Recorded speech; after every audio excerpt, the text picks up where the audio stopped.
Hello again, I am Jim Bob and welcome back to another F1 Manager 22 live stream. We are continuing with Williams again tonight. Another two races for us tonight.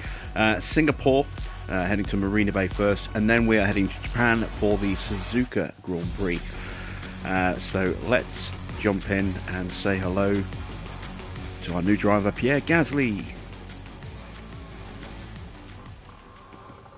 So there we go. We managed to sign Gasly just in time for Monza last time out, and could have been a good race, but unfortunately it kind of fell apart for us a little bit about halfway through, and we ended up, just getting a sort of a mid-teens position. Yeah, we could have done a little bit better than we did. We had the chance for points, but it didn't break for us, unfortunately. So here we are at Marina Bay. We have a car that is not great at a circuit with a lot of slow corners. This could be very tough for us because our car is really, really bad at low speed corners, and there's a lot of them, as you can see. 1, 2, 3, 4, 5, 6, 7 low speed sections. And yeah, that's the worst aspect of our car. So this is going to be a horrible race, I think. I am feeling a bit better about Suzuka, or at least the first sector of Suzuka. But yeah, this is going to be rough, I think. So in terms of our targets, let's see. I think Pierre's got the pace to maybe reach Q3. I don't think Teo has as well. So we're just going to go one car. Oh, not Q3, sorry, Q2. We're going to have one car into Q2 and call it a day at that. In terms of a finished position, I think we've got enough pace in the car to get one car in the top 15 at this circuit, unless we get a lucky safety car. So we just keep it nice and straightforward. See if we can just pick up a little bit of cash from the sponsors. Let's just have a quick look at our facilities, see where we are with those. I wouldn't mind getting another upgrade on one of these before the end of the season if we get the chance. I don't think we're going to have the funds for it. More important is upgrading our team hub and our race simulator. They are probably the next priority. So we need 6.5 mil for the team hub and 8 mil for the race simulator. We've only got 3, so a little bit of money saving is required. But we have got a couple of quick fire races coming up, so keep our fingers crossed that we can do quite well. Board is pretty happy with us so far. We're looking at the season balance. Here we go. Our board confidence is very high at the moment. We've been getting good results despite not really scoring much in the way of points. The results have still been strong considering where our car is. So the board are very, very happy. The fact that we've upgraded their boardroom a couple of times probably also helps a little bit too. We're here at the Marina Bay Street Circuit and the Singapore Grand Prix is just about to start. The name Singapore means City of Lions, and this weekend Formula One will be roaring into action. The bumpy street surfaces here make this a challenging circuit for the drivers, and the humidity causes them to lose as much as 3 kilos over the course of a race. But it's also tough on the cars, with 23 corners to tackle each and every lap. Good low-speed downforce will make all the difference here.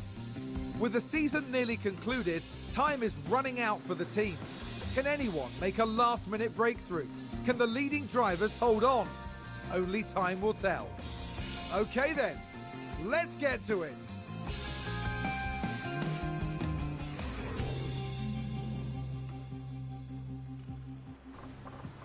So here we are then at Singapore, ready to start getting the car dialed in during practice. We're going to give Logan a run out, and this time we're going to get Pierre to sit out this session.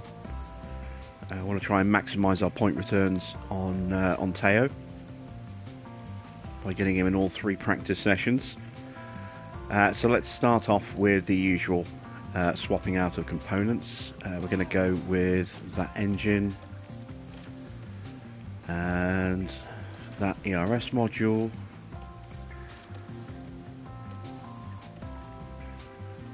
We've got loads of parts available, really, haven't we? And we'll go with that gearbox. So Teo has actually got a really good supply of spare parts for the rest of this season. I thought it would be the other way around. I thought Gasly's car would have more options, but it actually looks like it's got less, which is a bit of a shame. Let's push up to 18 laps of fuel, drop the pace down. Let's swap over parts for Gasly's car. So swap out the engine. We've got good engine supply here for this car, but no, maybe we have got good parts. We'll stay with that ARS module. It's the gearbox that we don't have as many of. I could run one of these really knackered gearboxes, but I don't really want to do that. We'll just stick with this one. The other brand newish gearbox will comfortably last the last few races, I think, as long as we keep using this one in practice. So again, we'll up the fuel a little bit, drop the pace down. Now it's time for us to set the cars up. So I'm trying to remember what we did with Haas. I'm going to go pretty high downforce in terms of the rear wing, because it is that kind of circuit.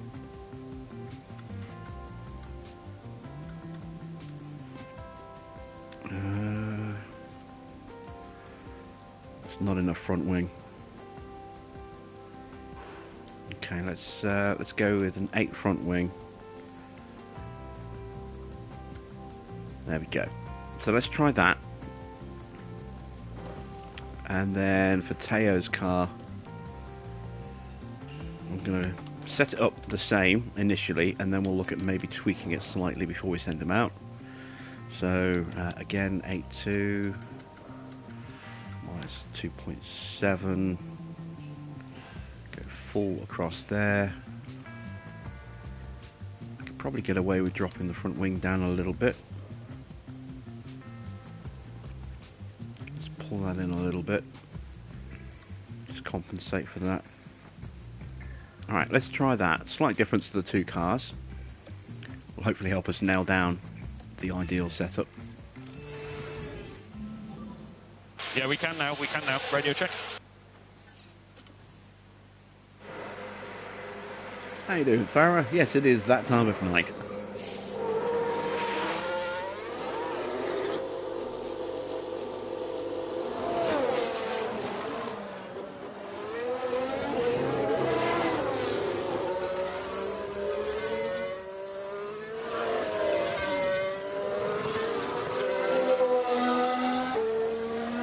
Okay, so the boys are out on the track, running around. Let's speed things up, and let's get them to stay off the curbs as well, before I forget. There we go.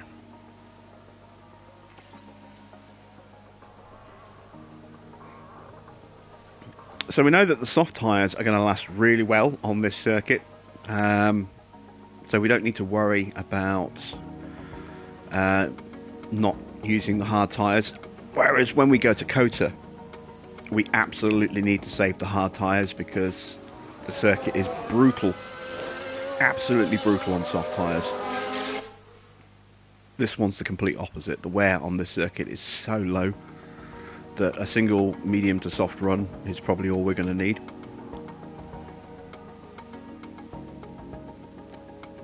That said, with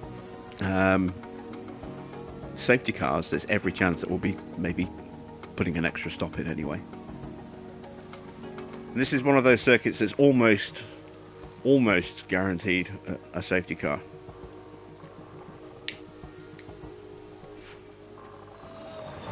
And there's a VSC already as soon as I said that. Someone's crashed into the wall. We've just had a crash on the track. It's Let's have a Magnussen. look.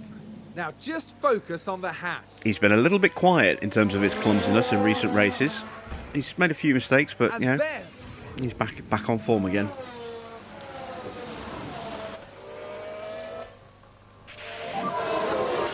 Where do you need help in terms of balance? And we got a 97 straight out the back. off the bat with Teo there. Just waiting on Logan. He's got a 79, so not as good. What was the balance, please? We'll call him in. How you doing, Anthony?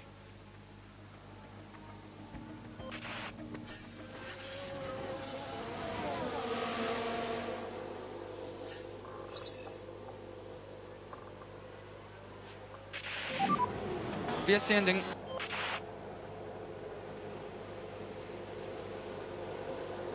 Were you with us last night, Anthony? I don't remember seeing you.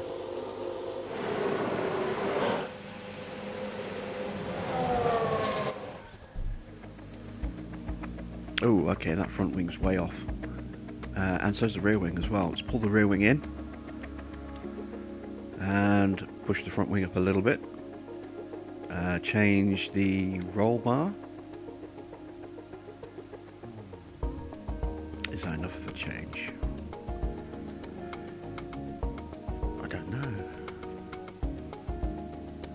Let's try that. See how that goes.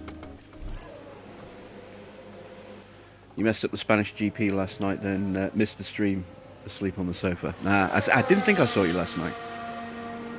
We signed Gasly yesterday. We finally got him. We signed him between the two races. We got him just in time for the Monza GP. He's sitting out this session at the moment for Sargent, so that Sargent can get some time in the car.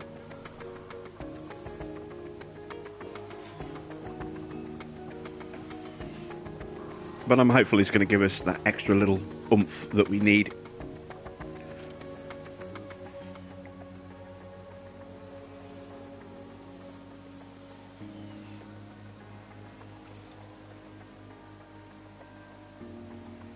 Okay, we better call Porsche in so we can turn his car over.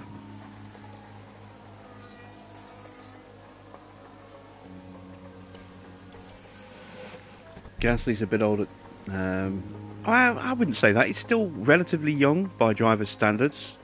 You know, it's only because drivers have been getting so ridiculously young in recent years. You know, 26 was still pretty young back in the day.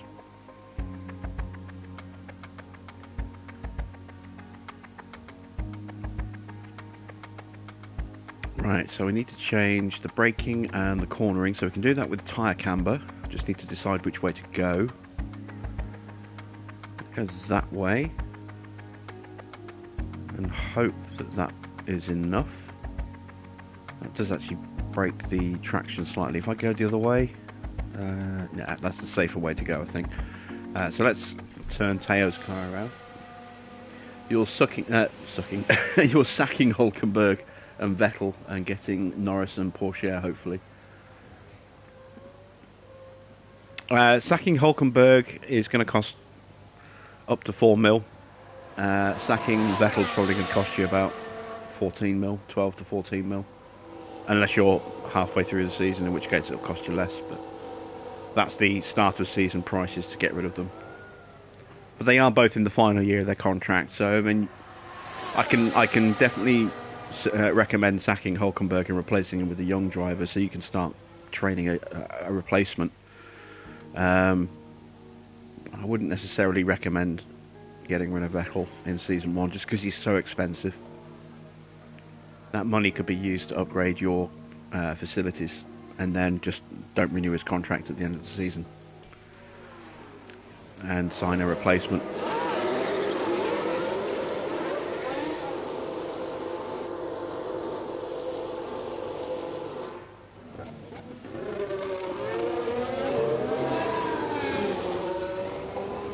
Yeah, Aston are a slow team. I'm partway through my Aston career at the moment. I've got Vettel and Alonso as my two drivers, with Vesti as my reserve driver. And I just finished Baku earlier, but the Monaco race, it started dry and started raining after like 5 laps, I think it was. And so I just started them on softs and pushed like crazy. I've already had the floor update, and I dropped in a suspension update for that race as well. So Alonso qualified, I think, 8th. Vettel was a bit further down in, I think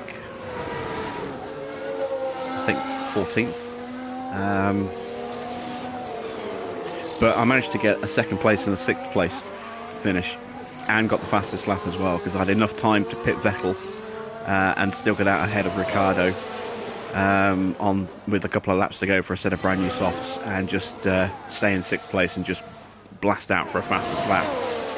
So got a really strong result there at Monaco.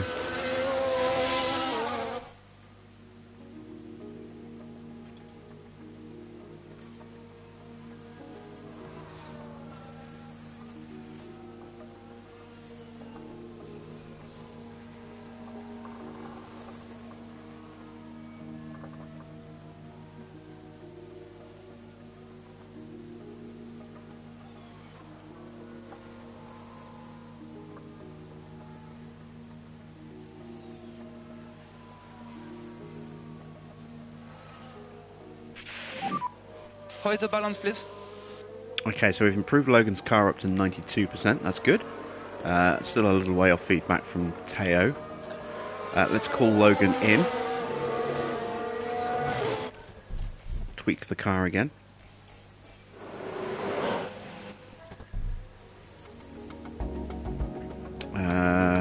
Roll bar is still not right, so we're going to have to tweak that again. Tweak the front wing. That's quite extreme, but maybe the car needs it. That has slightly messed up. See, let's not do it with the front wing. Let's do it with the tyre camber. Let's push the camber to there and then use the toe to refix the braking stability. That keeps the straights optimized as well. We still need to change that front wing though. Now I can't fix that. What if I do that? That might work. We'll try that. See if that works. Let's slap on. You can see how little wear we've got on those tyres.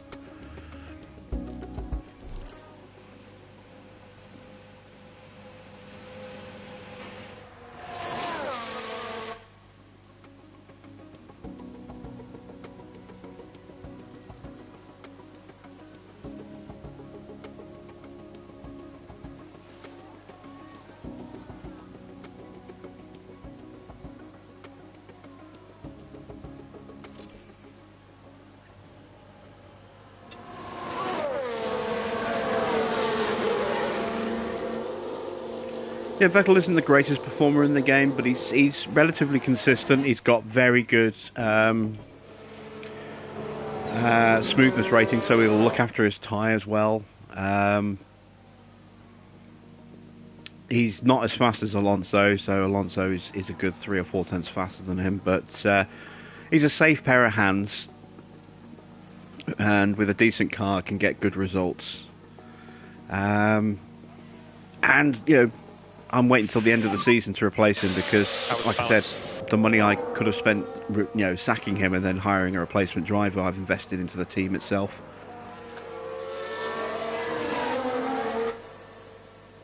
So I've got some nice facility upgrades that I couldn't have got if I got rid of Vettel from day one. But I will be replacing him when his contract runs out at the end of the season. Hopefully with Vesti, who I'm training up right now, but I might throw someone else in and keep Vesti in reserve for another couple of seasons, and then maybe replace Alonso when his contract runs out with Vesti.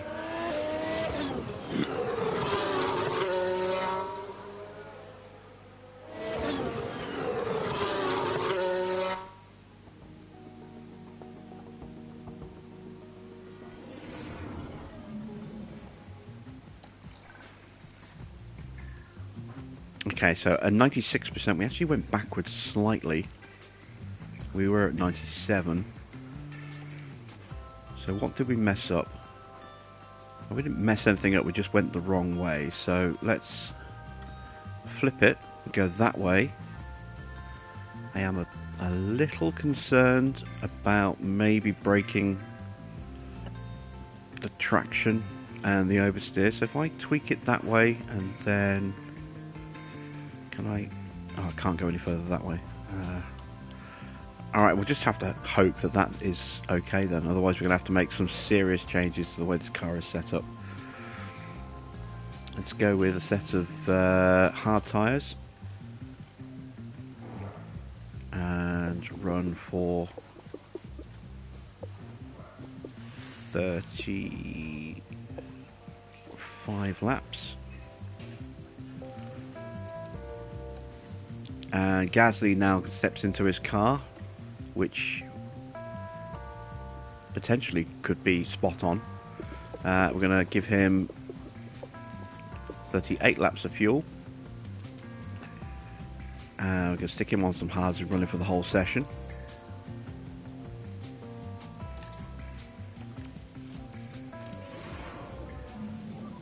Radio check, can you hear me? Radio check, okay. Radio check, okay. When should you stop developing the car and concentrate on next season? That's entirely up to you, really. I mean, I would say it depends on how close you are to getting into points paying positions on a semi-regular basis. If you're close, then it's worth continuing a little bit of development if you can, but if you haven't started research yet and you're already about to hit race 8 at Monaco, no, race 7 at Monaco, I would definitely say now is the time to at least start researching one part every ATR period, if not two.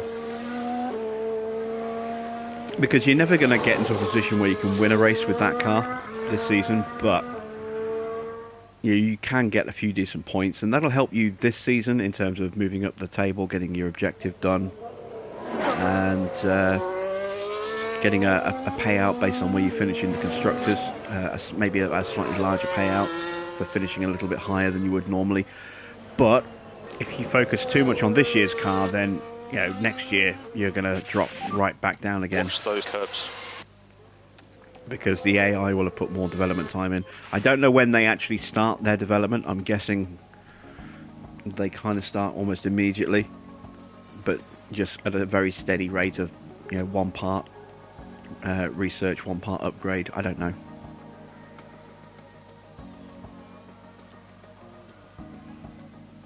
But say if you haven't started researching yet, I would definitely advise you start researching from the next ATR period.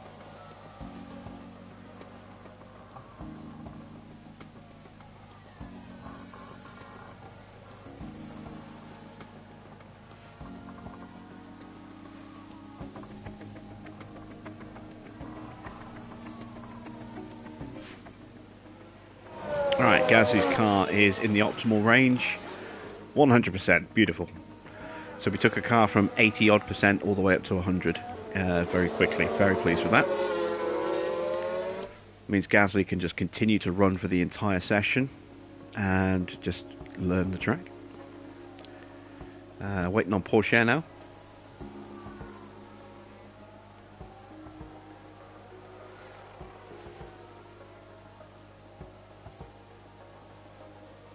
We started at 97, then we went to 96. Let's see what happens with this.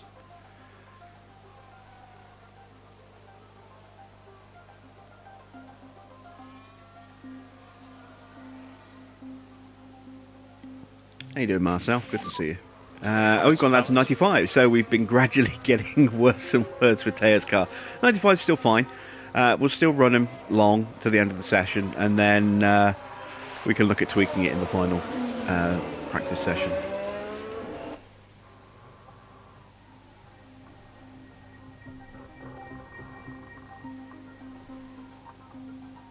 How did I get Gasly in a Williams? We approached him a couple of streams ago. We tried to get him, and he wouldn't. We just couldn't get the terms of the contract acceptable enough for him, and then we tried again, and he failed again the next stream. And then yesterday, after the Hungarian Grand Prix, before we went to Monza, no, not Hungary. Where were we yesterday? It was Monza and Zandvoort. It was after Zandvoort. We approached him again.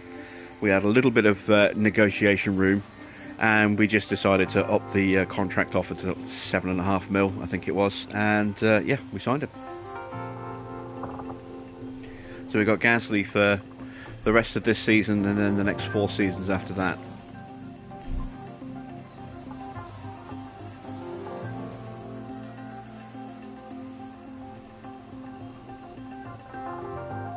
But I say I've been chasing him for, you know, several streams with Williams now.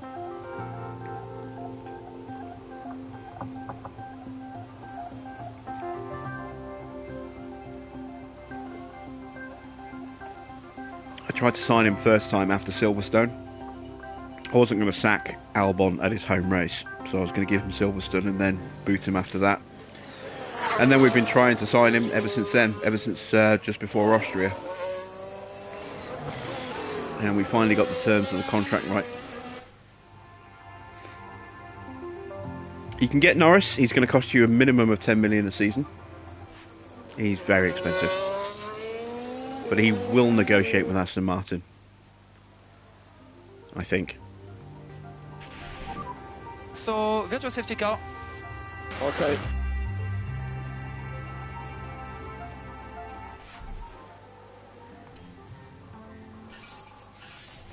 Oh, Bottas has crashed out.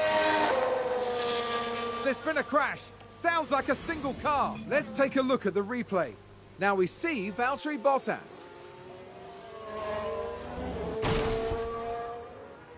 Oh, a nasty crash there. I don't think he meant to do that. No! The team are devastated. They'll be questioning just what happened out there. Well, I can tell you what happened. He drove into a wall. That's pretty much what happened there. I mean, we all saw it.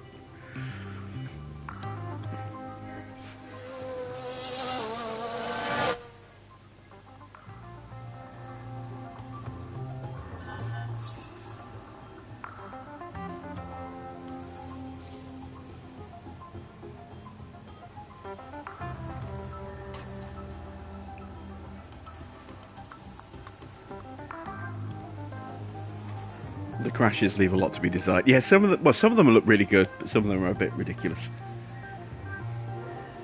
Does the game incorporate rule changes, and if so, can that make research redundant? Doesn't make research redundant.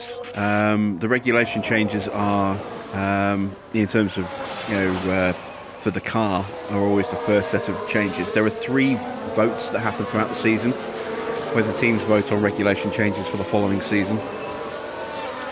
The first one is the car one, and that takes place early in the season, and research for next season is locked until after that vote, so that everybody knows what the changes to the next season's cars will be, and then can start research from that point. The second vote is financial regulations, so that can be a change in the cost cap or a change in the prize fund structure, something like that. And then the third vote, which is still to happen for us in this career, is a change to the sporting rules in terms of points. So it can be a change to the fastest lap point, or a change of the point scoring system. So you could go to the old school points of the 90s, where it's just the top 6, or the points from the early 2000s, where it was just the top 8. You know, there's different variations of options that might pop up. After a day of free practice yesterday, we wrap up with a third I can and final expect a number of session questions tonight now that moving you're on in the to game. qualifying. No, that's fine. I'm By happy the end to of the day, happy to try and throw some info out there for people if it helps them figure the game out quicker.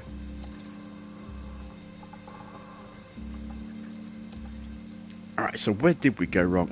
Yes, we did break the oversteer, which is what I thought might be the case. So, because I can't really do much with the tyre camber, maybe the tyre camber needs to be there.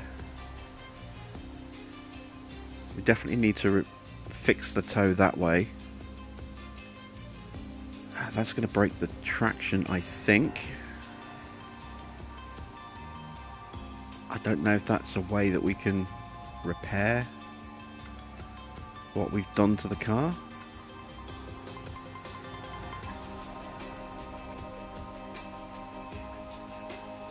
Let me revert this back to its 97% and start from there. So,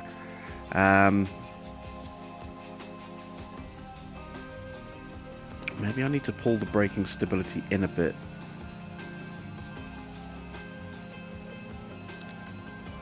Push the camber out that way. That's going to break my oversteer and possibly my traction. So if I drop the front wing angle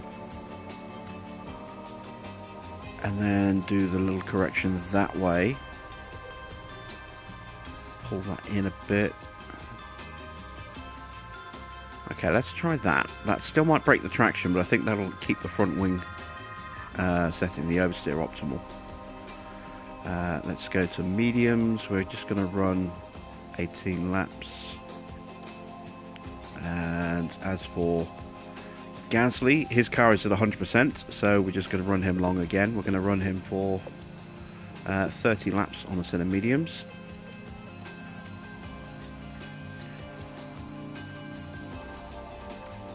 And off we go.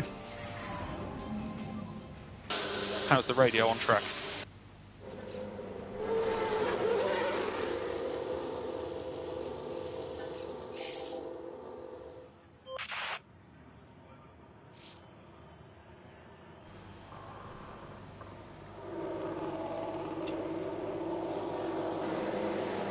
Once again, tell them to avoid the curbs.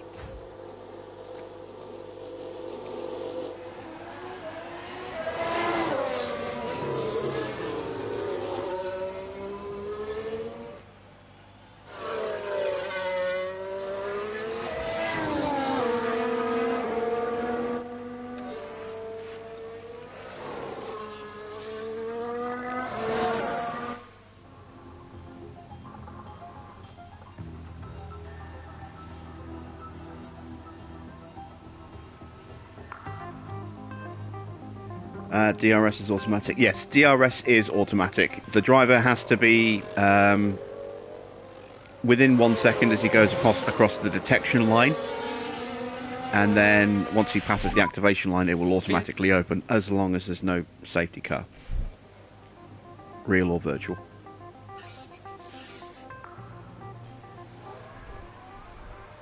I think that was a crash. And then obviously in practice and quali, DRS it can be used on every single lap, but in the race it can only be used in that 1 second Yellow flag. follow rule. Yellow flag.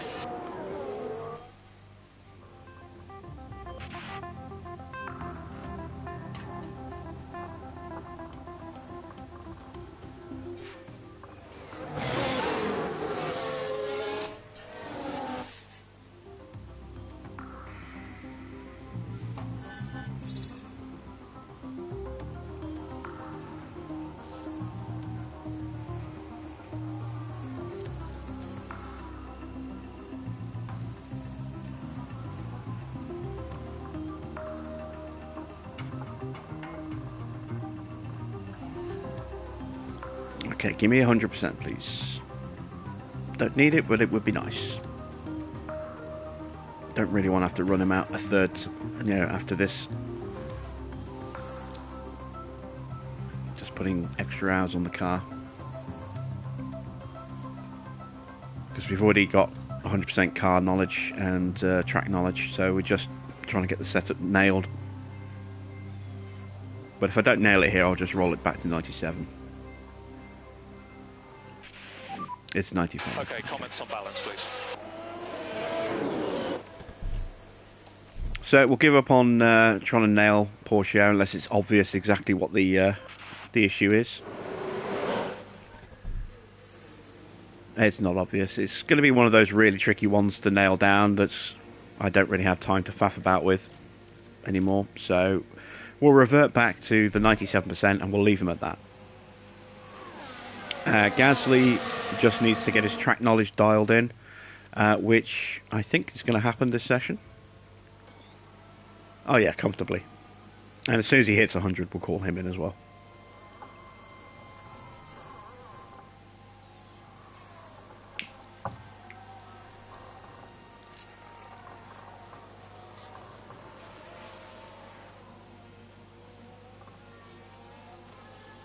So it was Joe who crashed out, causing that VSC.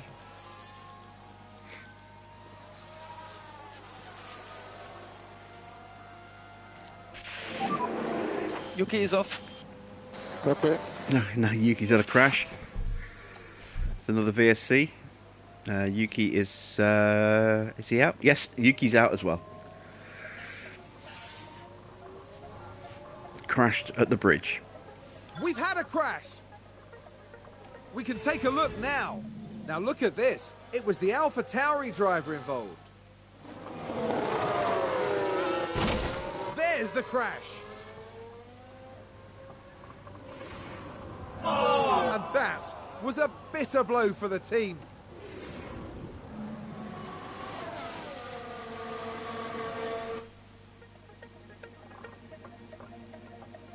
Dear, oh dear, oh dear. So that's 2 drivers out in this session alone, plus, you know, the VSCs and retirements we've had in the other sessions.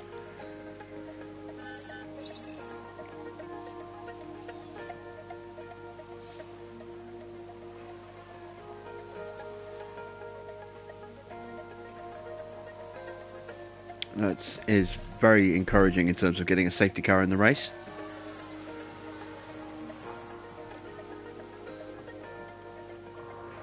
And that's Gasly done. So, session is over for us. We're just going to sit back and wait now. Let the clock run down. See if anyone else crashes out. And then we'll head into quali.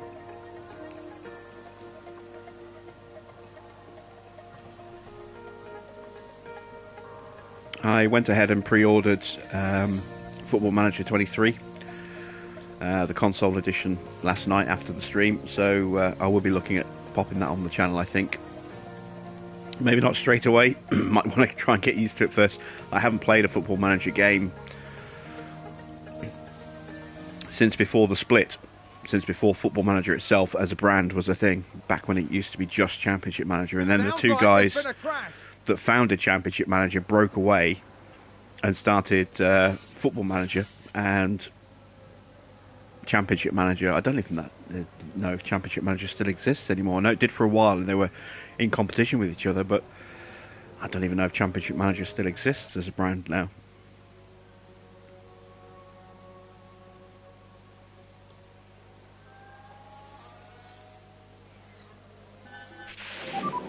Fail 84, please.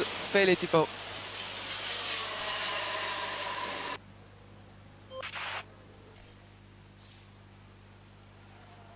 I think the last time I had a go on a Championship Manager game was Championship Manager 13. I think it might even have been before that.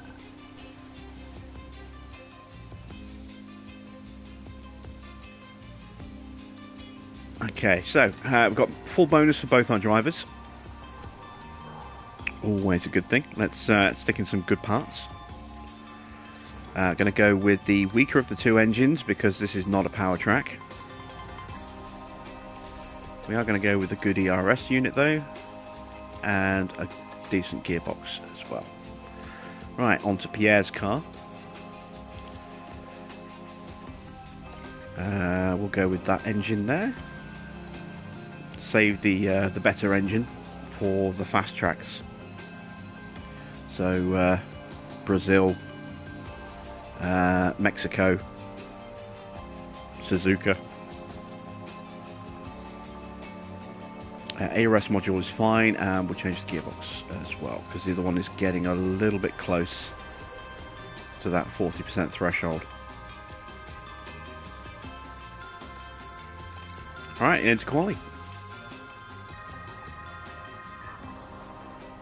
LMA Manager on PS1 was your favourite management game. I loved that game. I played the crap out of that game. Radio check, okay.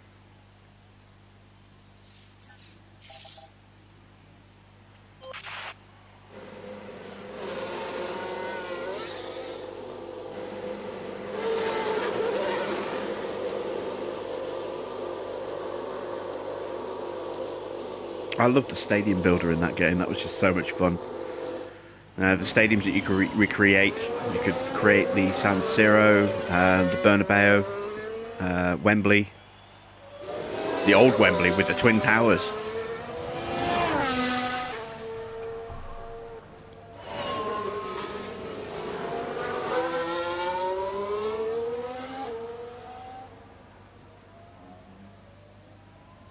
That was a great game.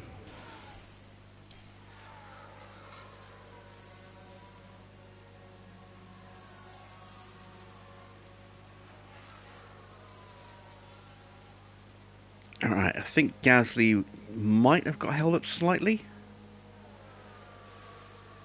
Porsche is definitely getting held up. We're going to have to run again at the end of the session anyway, so it's a bit of a shame.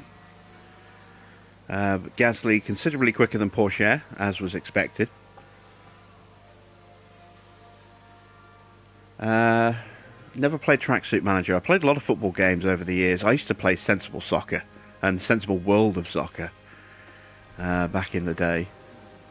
And then some of the free shareware versions of that as well. There was like Sensible Soccer 1941, I think it was, where you played with a hand grenade using soldiers, and the ball was a hand grenade that would bounce a little bit unpredictably, and every time it got kicked, it would start flashing a bit more until it just went boom and exploded. There was another one I played where you were a goalkeeper, just a goalkeeper, and you had to try and stop.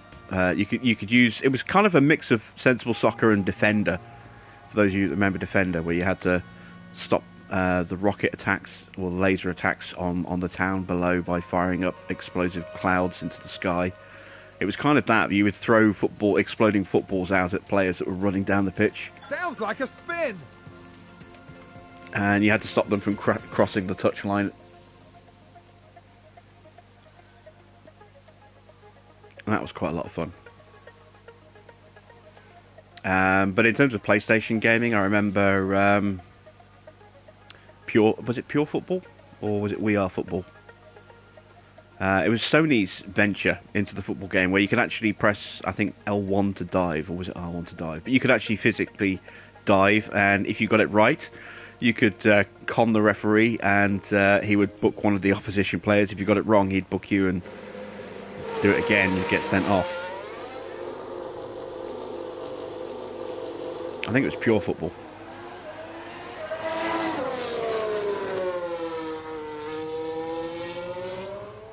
And of course, PES. Absolutely loved playing PES. The gameplay on that was so much better than FIFA back in the day.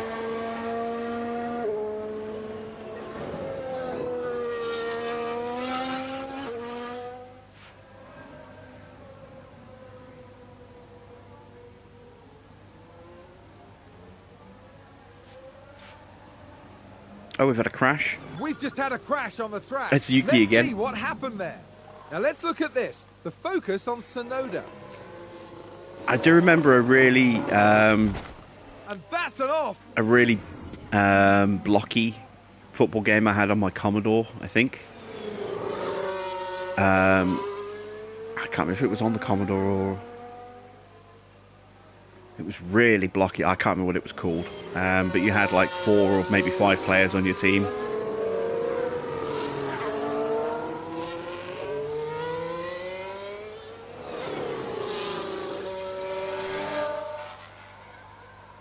And I think it was just a red team and a blue team. They didn't have names. I cannot for the life of me remember what that's called. I'm a little worried that Gasly might not make it through get round in time here. I mean, he should be safe. But, yeah, clock's getting a little low. Oh, he's going to make it. He's going to make it. Kickoff, yes. That's the one.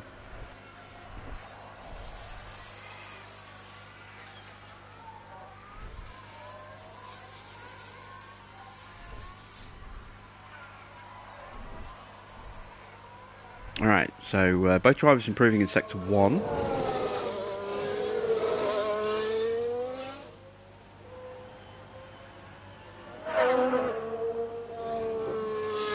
Oh, I wonder if Yuki's holding everyone up.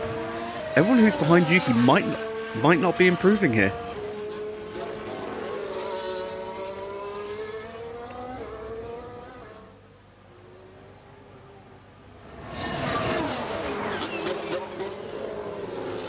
Both improving in the second sector.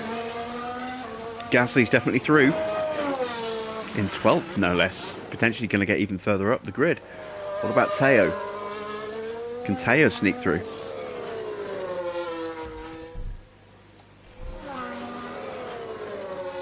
Coming round across the line. Teo is out, but he did improve his time considerably. What about Gasly? Super kickoff. I remember super kickoff.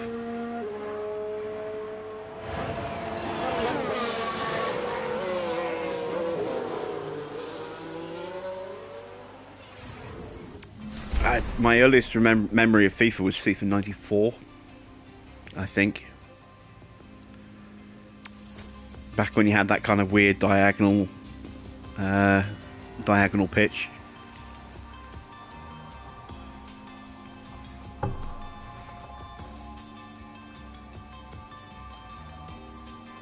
Okay, so Teo is definitely out. Gasly is definitely through. Let's slap on a set of scrubs.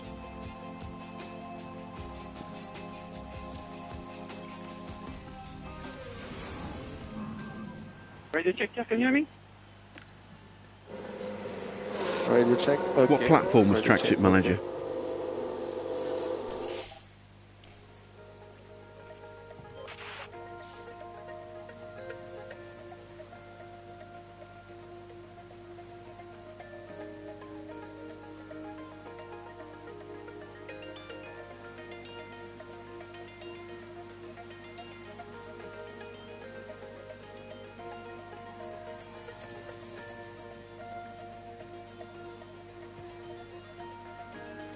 Okay, a 138.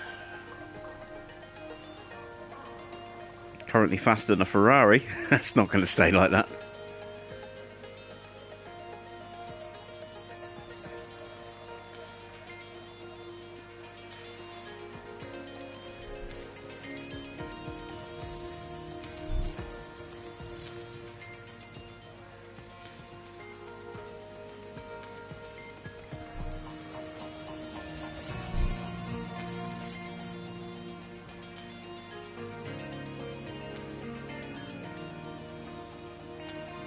Okay, we're in the top 10 right now, but that's going to change. We are going to lose out to Leclerc at least, and probably Norris as well.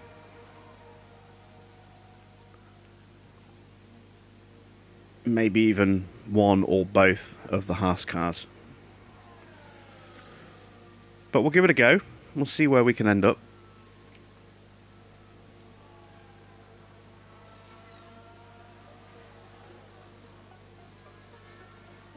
Red flag right now would be pretty good.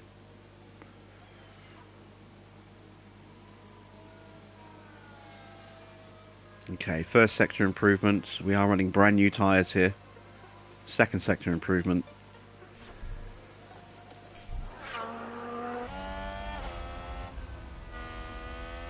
Heading up to the line. We do improve our time by about 7/10 of a second. No, 7/100 of a second, 7/10. That'll be mighty. 7/100 of a second.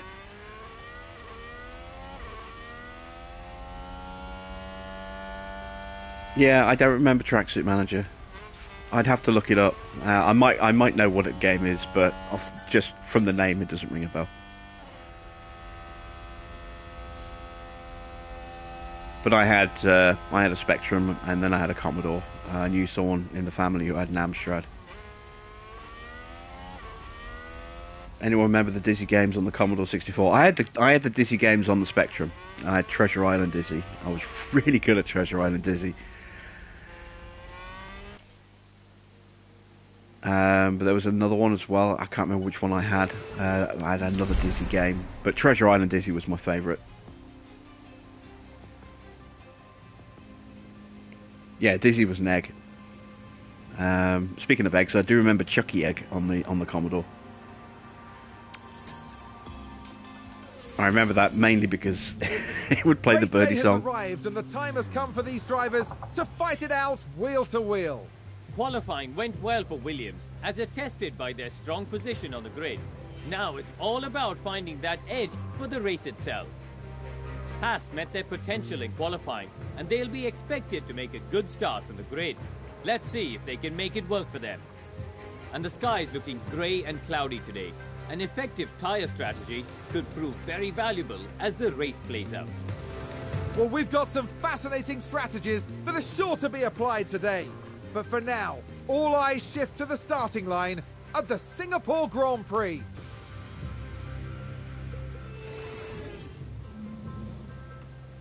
I'm trying to remember some of the other games I used to play on the Spectrum. I had Scuba Dive. That was a big, a lot of fun. A huge amount of time spent on that game. Who else did I have? What else did I play? Way of the Exploding Fist was another game I played a lot as a kid.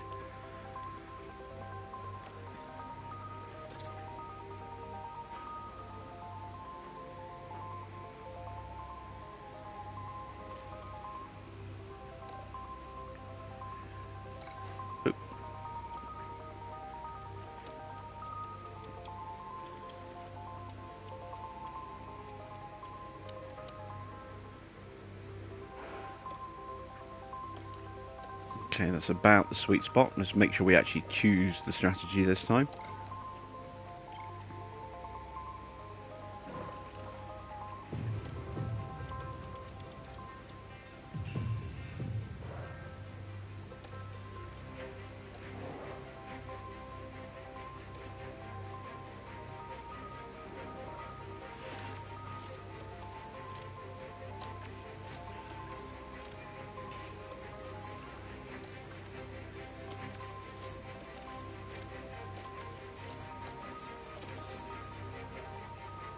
Manic Miner, Pitfall, other games I used to play as a kid.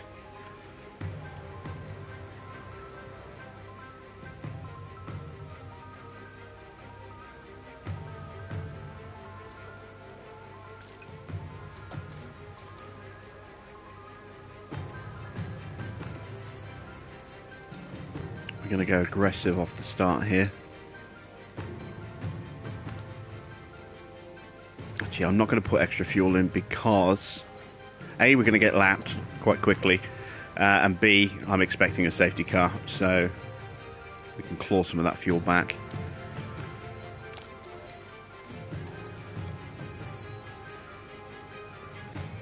Okay, there we go. So we are set with both our cars. We're starting 11th and 16th. That's not too bad at all. It's a cloudy night tonight, but otherwise the weather looks good for the race. Oh, I don't know if they did BMX Simulator, but speaking of BMXs, I remember Paperboy. Who else remembers Paperboy? So they'll need to work hard if they want a podium finish. And looking at the second Williams car, they'll be starting the race from the bottom half of the grid, so there's a fair bit of ground to make up. Everything's been building to this. Had a great Ghostbusters game on the Spectrum as well, which I really enjoyed. The Singapore Grand Prix. It's lights out and away we go. Alright, let's focus in on Gasly.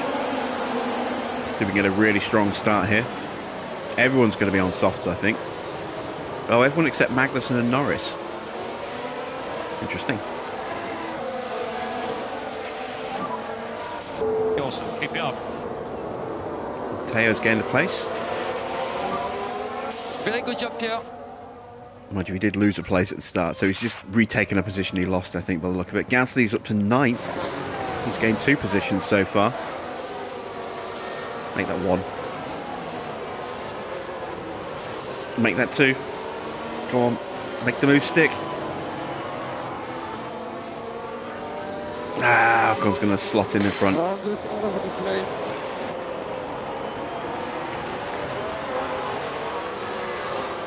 Alpine just advanced. I had Enduro Racer, which was a kind of a dirt bike game. Road Rash. You had the classics, you had Outrun. I remember Hot Pursuit as well. think it was Hot Pursuit. You were just a Porsche, a 948, I think, or a 928, with the little police light on top. You know, the ones that they would pull out the window and stick on the roof of the car. I think it was called Hot Pursuit.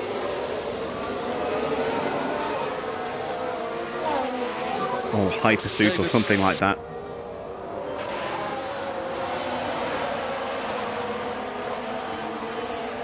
And there's an overtake from Williams. Nicely done. There was Sprint Racer, which was kind of a top-down. And a new position. A top-down kind of racing game as well.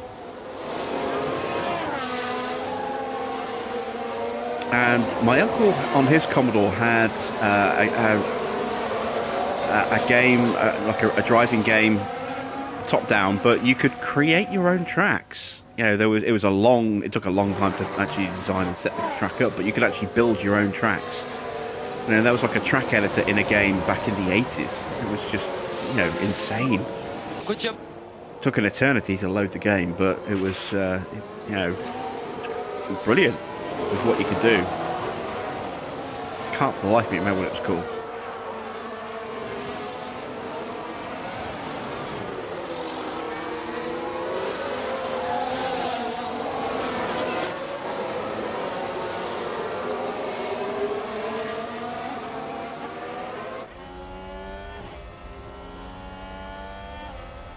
Alright, Gasly is not going to be overtaking anyone else, I don't think, so we're going to look after what battery we've got and the tyres. Give us more lift off, please. Porsche can still gain another position or two, so we'll keep him going for another lap like this.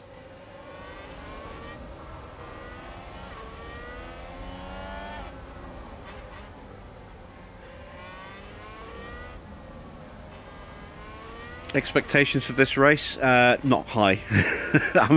I'm amazed that we've got enabled, Gasly enabled. up in 8th right now. I mean, the AI almost always goes for a ridiculously weird one stop, or sometimes goes for a 2-stop on this circuit, but it's like they pit really early on softs.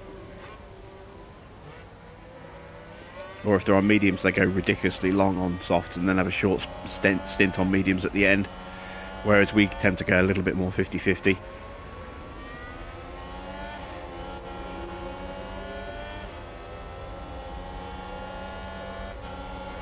Got boxed in.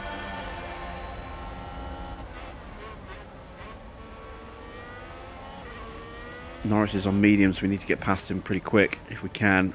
I'm going to just harvest some battery for a moment. Let's ease the fuel down, ease the tyres down. Lift and coast required. But yeah, expectations for this race, not great. I mean, Gasly will do a decent job. Porsche will do an okay job, but this is not a good car, a good circuit for our car. Our car is the worst on the grid for low speed cornering, low speed performance, and there's a lot of low speed sections on this circuit.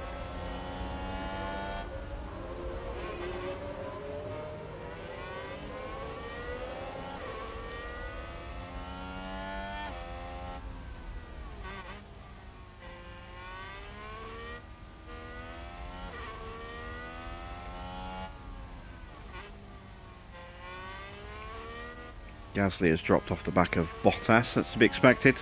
It's big golfing in performance between the Alfa Romeo and us. But we are holding on to 8th place at the moment, which is good.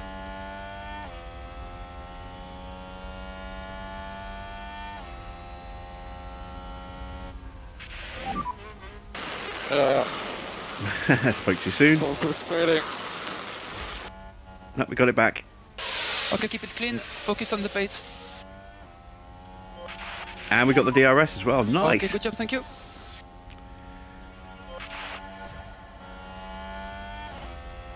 And a new position, just gained by Williams. Alright, let's have a little bit of extra speed.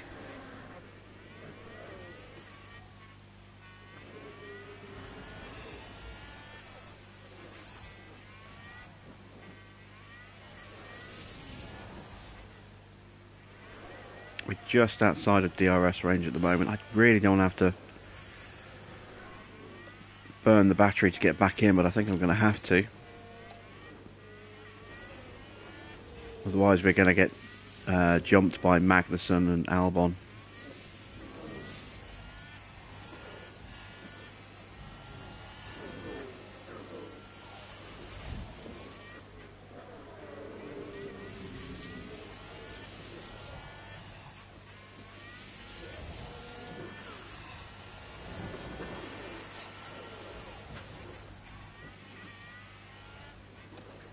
Push the tyres a little bit harder as well. We're just not getting close enough.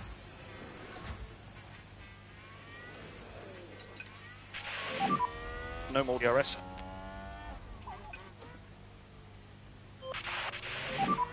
Can we do lift and coast?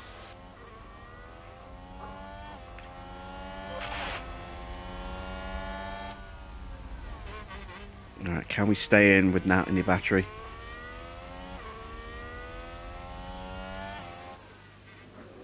Doesn't look like it. I think Porsche is going to tumble down another couple of spots. I've got to get that battery recharged somehow.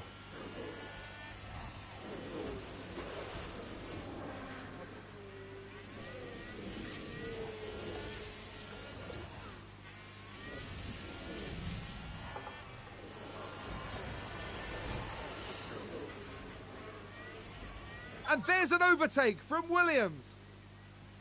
No, we're just trading places with Ocon right now. That's okay. I can live with that.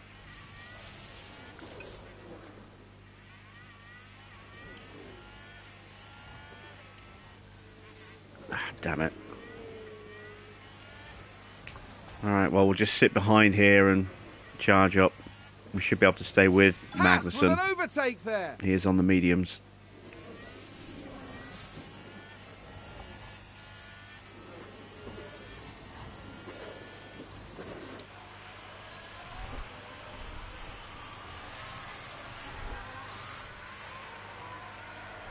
Are there settings for random mechanical failures? No, there are not random mechanical failures that I know of in the game. That's I haven't seen any. Overtake from Alpine. But if your components get low, then they can fail at certain points. Once they get to major damage, I think there's a risk of them randomly failing from that point onwards. I'm not sure if they changed it. Oh, we've had a crash. There's our first safety car of the race. Who was that? I didn't see. I saw a car in the barrier, but I didn't see which one it was. Safety car. DRS disabled. DRS disabled.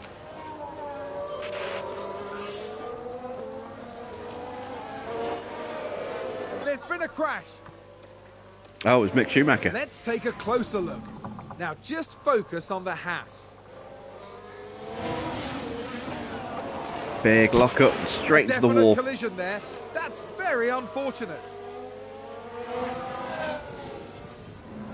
The team are really disappointed with that.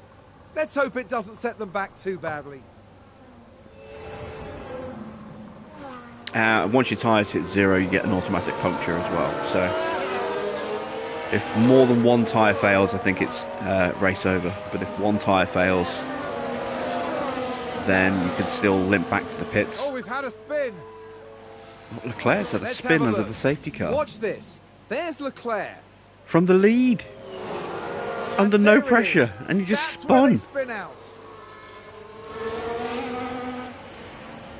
Oh, that's going to drop That's him going to way be a down the big order. blow to the... It's dropped him behind Gasly. He's down in 11th right now.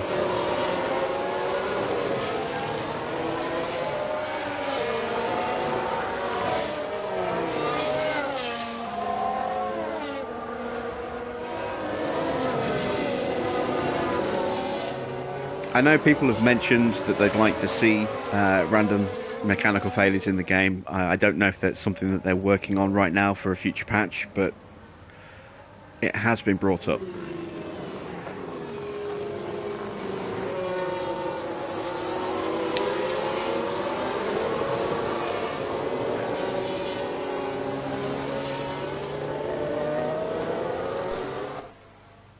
Alright, it's reformed behind the safety car. Might be in this lap, actually.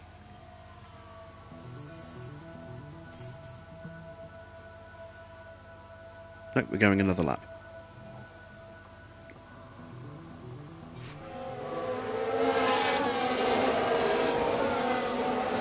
Okay, so Gasly is fully charged. Saved a little bit of life on the tyres, saving a little bit of fuel. We're all ready for another lunge when the safety car comes back in. See if we can get ahead of Bottas briefly.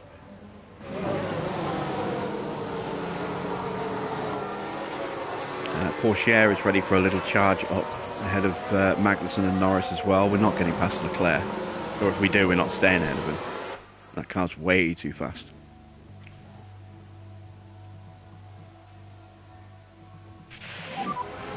Okay, safety car is in this lap. Safety car is in this lap.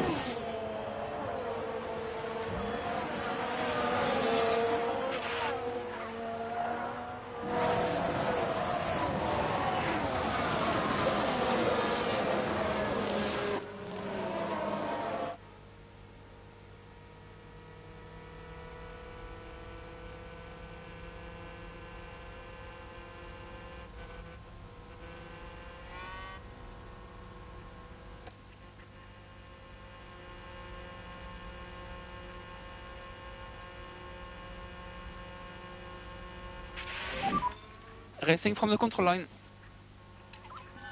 Copy. Let's push, come on.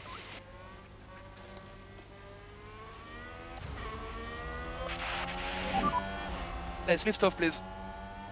Yeah. No lift and coast required from our side at the moment. Alright, come on, Gasly. Overtake available. Copy.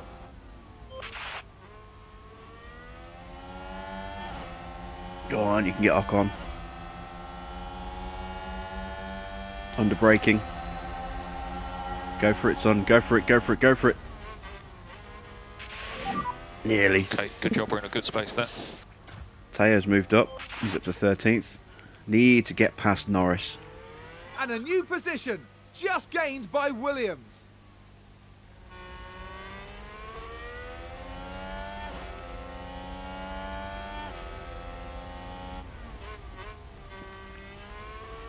Go on, be brave on the brakes.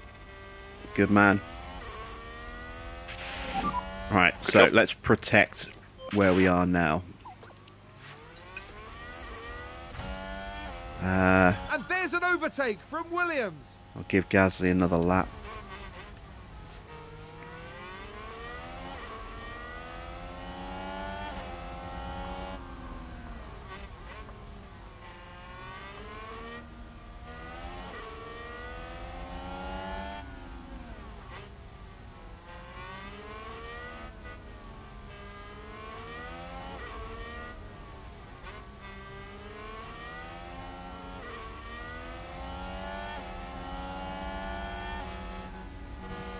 Oh, up the inside. Get him under braking.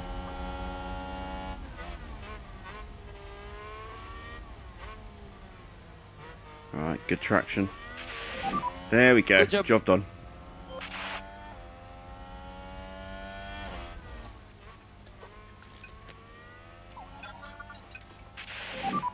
Need to drop the pace. Yeah.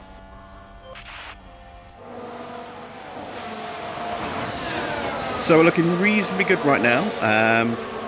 I'm going to maybe push Teo a little bit more just to see if I can break away Let's pick our pace up, let's go. from Norris before the DRS kicks in. Maybe get back onto Leclerc and Zhou, etc.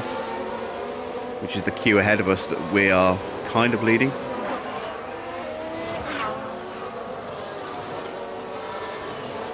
Actually, no, we're not leading it, are we? We're behind Bottas.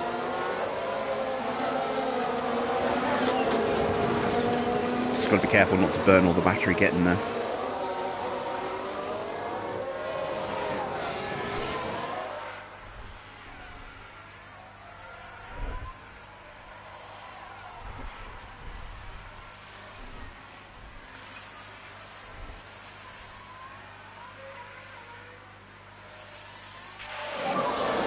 DRS enabled. Oh, the soft runners are coming in already.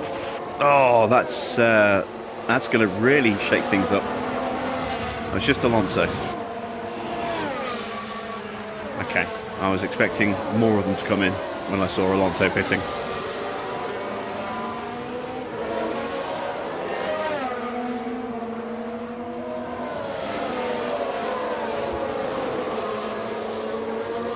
Did Porsche get DRS? No, he did not. That's a shame. Let's push him a little bit harder. Magnussen's got past Norris. That was entirely too easy for him, unfortunately. We already dropped off the back of Bottas, as to be expected.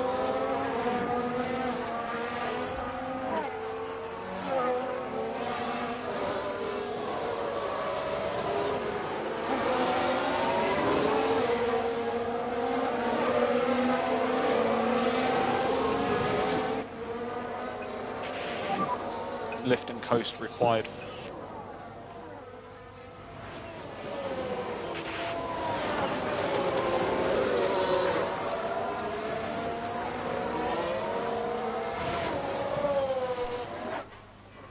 All right, please stay with Zhou. No, just doesn't have the pace to stay with Zhou. Okay, we'll leave him as he is. Magnussen will catch us pretty quickly. And he'll bring Norris and Co back with him.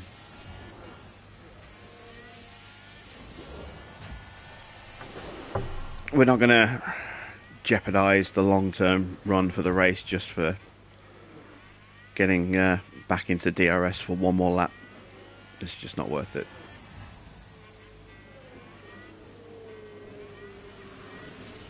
I would like a little bit more battery in Teo's car, but we've got just about enough to stay ahead of Norris right now.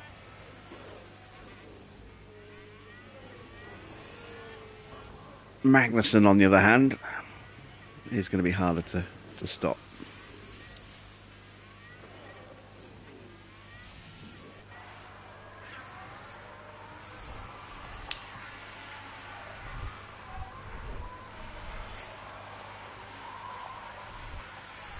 Stroll is in the pits, so we are starting to see some of the soft tyre runners blink.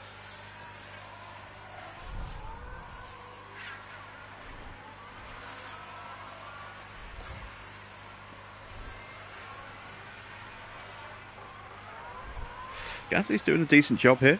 He's got good cornering pace, good braking ability.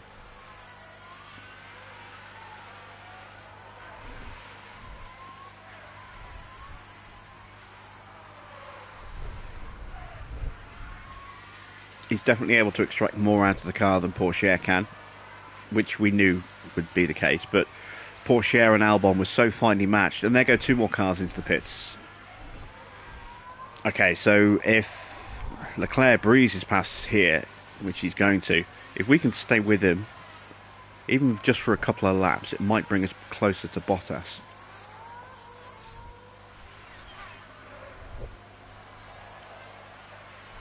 But yeah, Porsche and Albon were pretty evenly matched pace-wise. Ferrari advance the race position. It's just Albon was a little bit more consistent. But it made sense to replace Albon with Gasly rather than Porsche, given that Porsche has a young driver on a much cheaper salary that we can train quite quickly, whereas Albon was already in the average category for progression. Was earning 6 million a year as opposed to 400,000.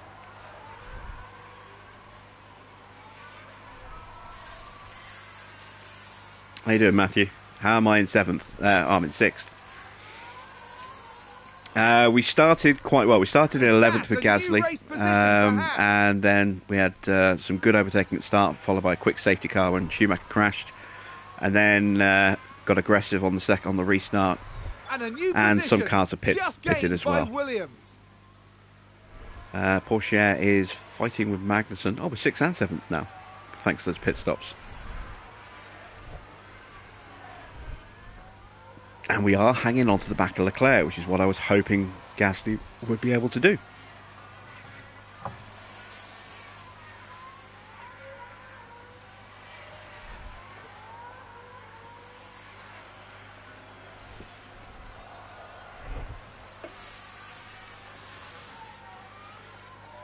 We're just about hanging on to DRS.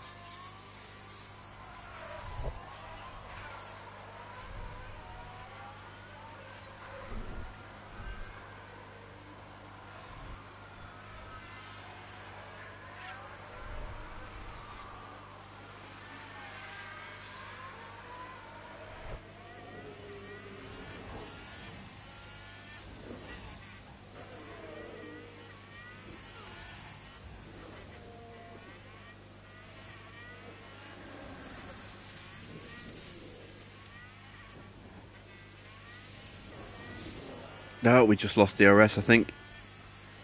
Oh no, we managed to get it, even though Leclerc went into the pits. We are currently P1. We're P1, baby. We're not going to hold P1. But we are very much leading this race right now. And if we can get this overtake done, we might be P1, P2.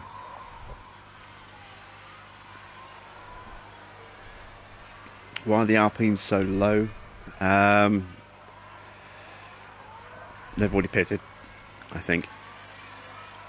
Yeah, they've already pitted. So there's only 4 cars left that haven't pitted yet. Magnussen and Norris are on mediums. My 2 guys are on softs. But the AI always pits really early on softs on this for their one-stop strategy. So they'll probably run those mediums to the end now. All the hards are definitely running to the end.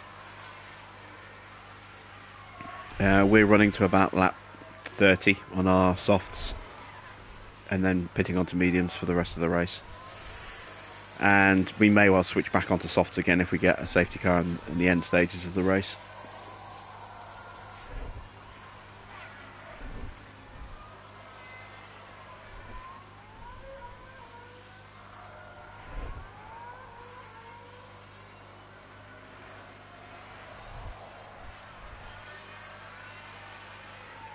Hope you get a red flag. I don't.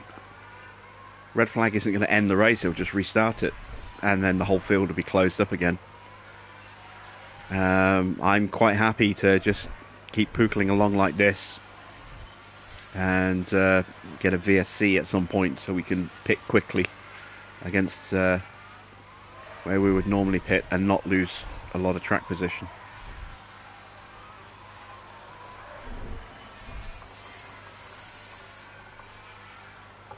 I'll still be in P1 for all of a few seconds.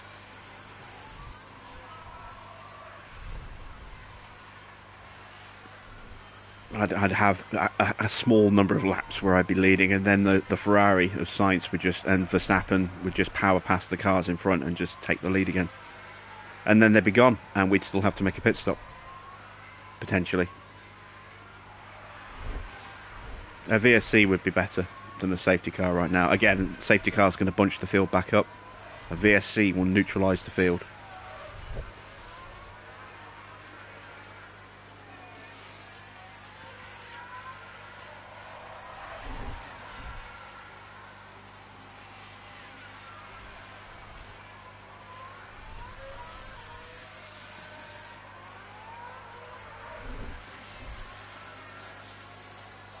Here comes Verstappen.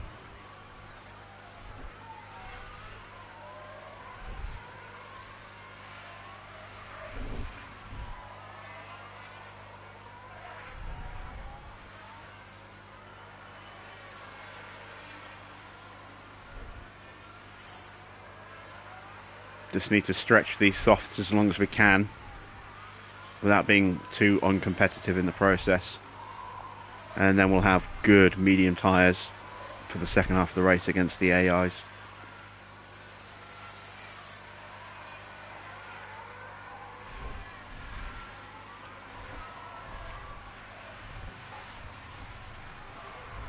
Our tyre performance is starting to drop a little. As long as we don't lose DRS to Magnussen with Porsche, we're pretty good like this.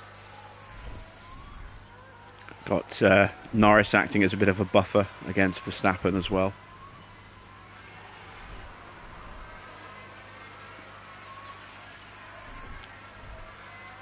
Once he gets past Verstappen, we're going to be easy to get past, I think.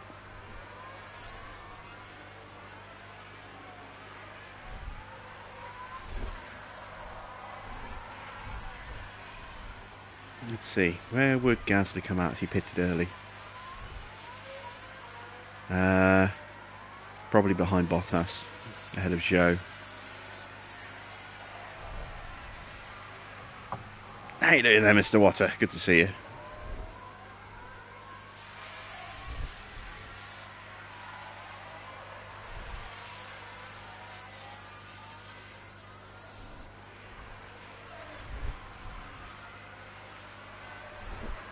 Yeah, Gasly is now losing ground to Magnussen.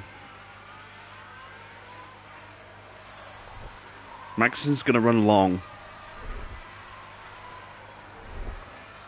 on those mediums. He'll run till there's about 15-20 laps to go, I think, before he pits. Same with Norris. So having them slowing down all the cars on the fresh tyres behind us right now, that's a good thing. Unfortunately, Gasly does not have the fresh enough tyres to pull away. Yes, 2 races this evening. We're going to Suzuka after this.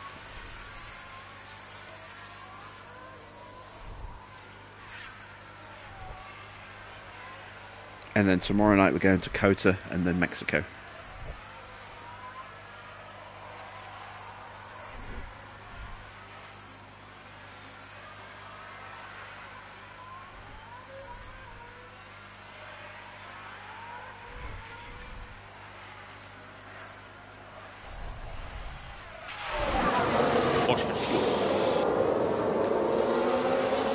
Yeah, fuel's not great right now.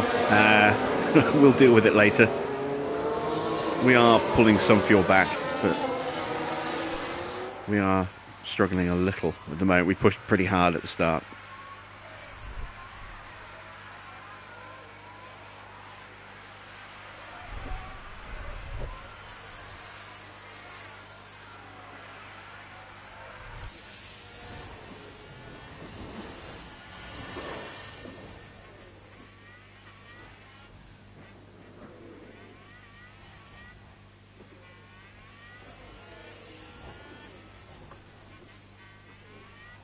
Why would I want to replace Pourchaire? Pourchaire is a fantastic up-and-coming driver. Pourchaire is a future world champion.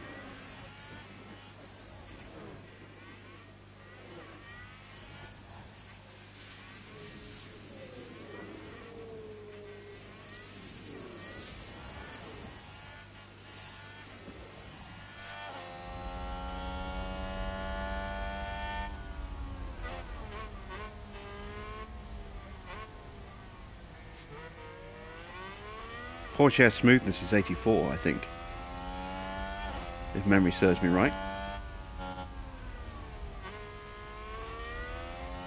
Why would we want to replace Gasly though? I'm not planning on replacing Gasly for another few seasons. I signed Gasly on a 5-year contract, so this is my driver lineup for the next few seasons.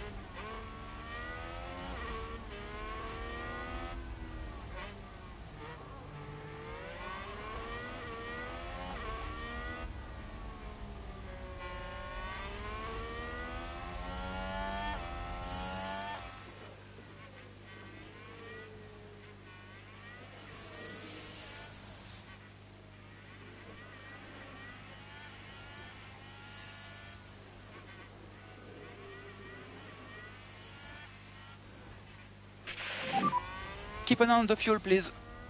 Copy.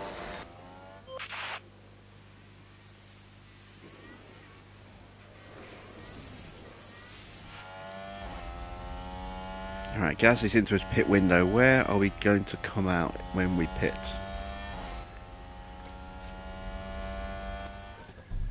Around 12th. Which is, yeah, behind Bottas, which is what I thought. What is the gap Back to Bottas. About 10 seconds. Got a big queue forming here.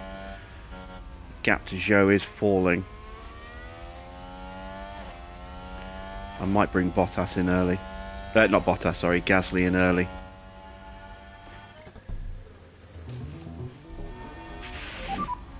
And it's box, box, box, box.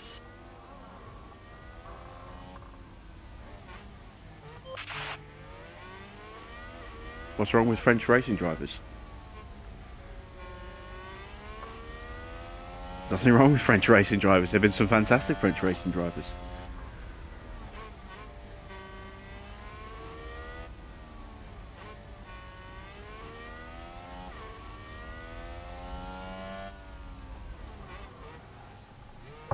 I'm going to sign Oliver Behrman as my reserve driver at the end of next season, once he's had 2 seasons of competition and has turned 18. And he will be my long-term prospect for replacing Gasly.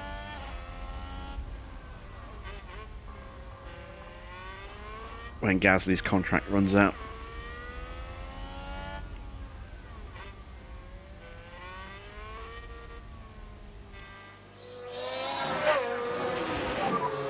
Yeah, in the box. Copy, confirmed. If I sign a French reserve driver, be an all-French driver line, I don't care about that. You know, if I was at Alpine, yeah, definitely. But I would have Ocon, Gasly, and Porsche as the reserve. But no, I'm planning on having an English lineup in the future, or at least one English driver, which is going to be Behrman. And saying the long-term plan at the moment is to sign him as a reserve driver at the end of next season, once he'll be eligible to be signed by an F1 team. God, we only just got out in front of Zhou, I think. We had another lap or two that we could have waited. That's okay. But yeah, sign Behrman, run him as a reserve driver until Gasly's contract expires. We've got him for this season and then the next 4 seasons after that. And then replace Gasly with Behrman, promote Behrman up. Did I sign Gasly because I'd earlier signed Hamlin? No, that was just a happy coincidence.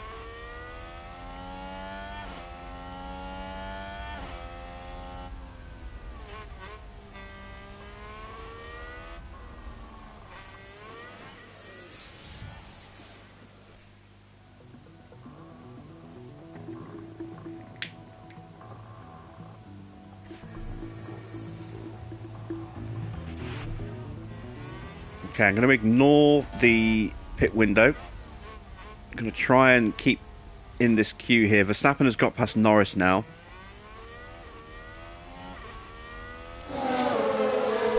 Not ideal, which means he's probably going to get past us pretty quickly and easily.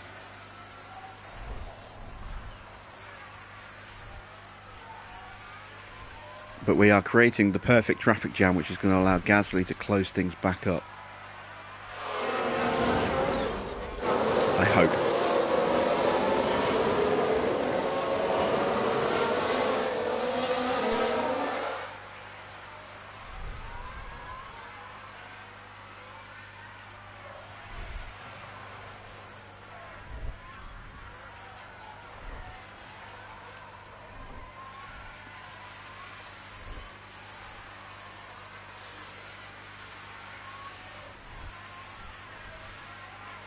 Just about keeping within that 1 second window. We're going to plummet down the order as soon as we drop out.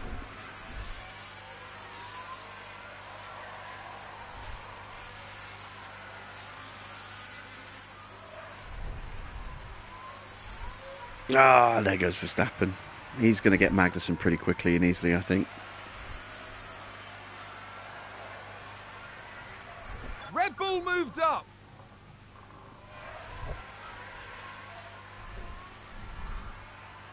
Alright, let's bring Porsche in this lap.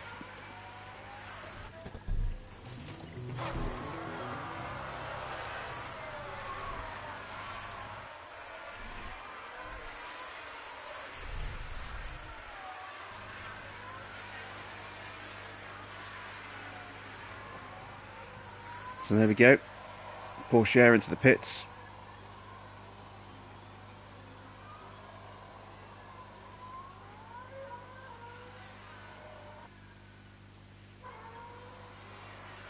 Gasly and Joe are through. Oh wow, lots of cars have gone through. But we have now got better tyres than the cars in front of us by about 20%. That will definitely help as the race winds down.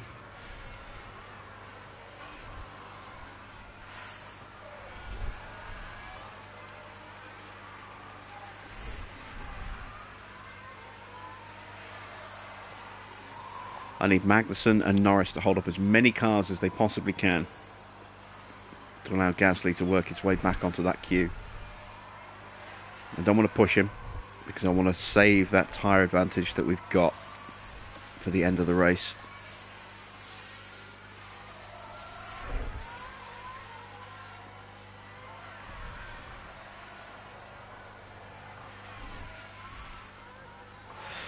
Yeah, we are on for points with Gasly. Maybe 1 or 2. I don't think we'll get more than 2 points. But we are on for a 9th or 10th place finish, I think, with Gasly. We are actually pulling away from Joe. The fresher tyres doing their thing.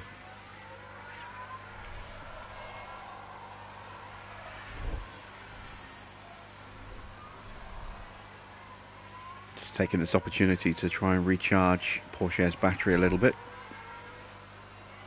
I'd like to do the same at Gasly, but I want to get him to catch up first, if at all possible.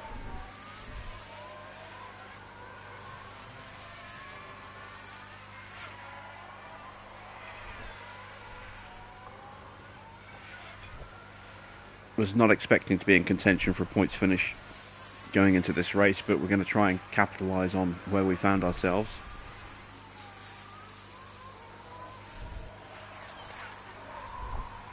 And there we go, that's Vettel passed. Should close up to Yuki pretty quickly. And there's an overtake from Williams.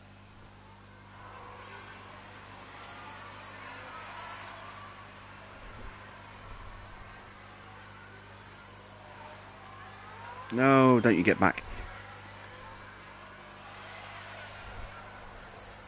Ah, damn it, should have uncharged the battery. Aston Martin with a great play there. They've moved up a place. Now we'll get DRS across the main straight. But we don't get the move done.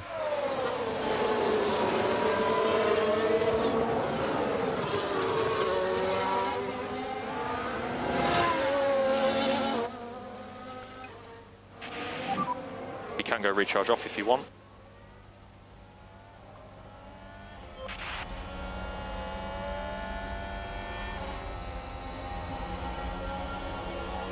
Come on, make the move. Nope.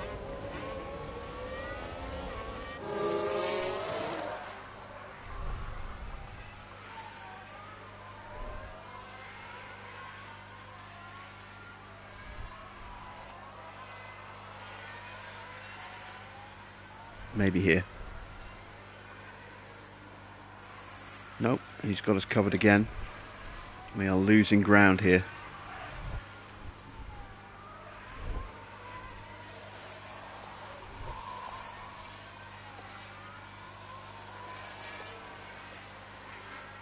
Let's try and force the issue.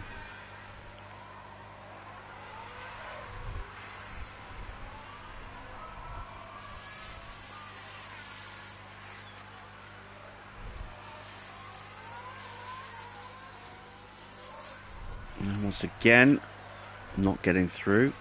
It's frustrating.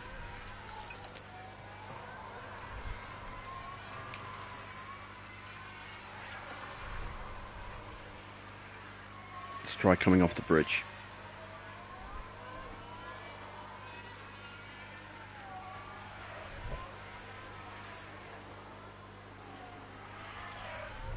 There we go.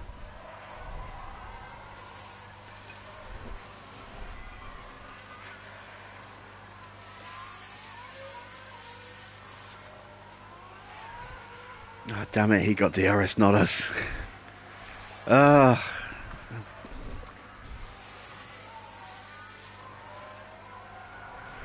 like Aston Martin There we have go, just finally. gained a race position.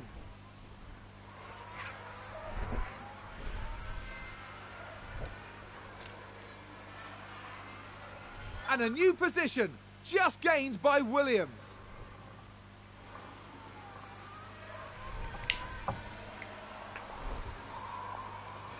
Yeah, Pourchaire's overtaking is not his greatest strength at the moment, but I'm more concerned about getting his pace stats up first, and then I'll work on overtaking and defending towards the end. So I'll be working on his braking, cornering, and accuracy.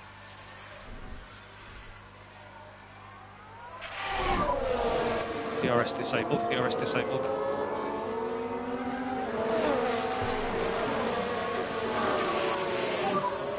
And recharge on, recharge on. Alright, now that we've broken the DRS, we've got the pace to pull away. I hope. Start recharging that battery again. Gasly is closing in on Norris. Magnussen's dropped back a bit as well. He's slowing down Bottas a bit, but that's not going to last too long. Oh, we've had another crash.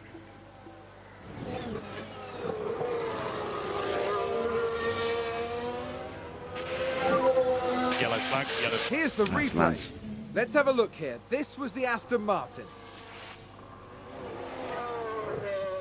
That's not sector 1, That that's crash sector is 2. terrible news for the...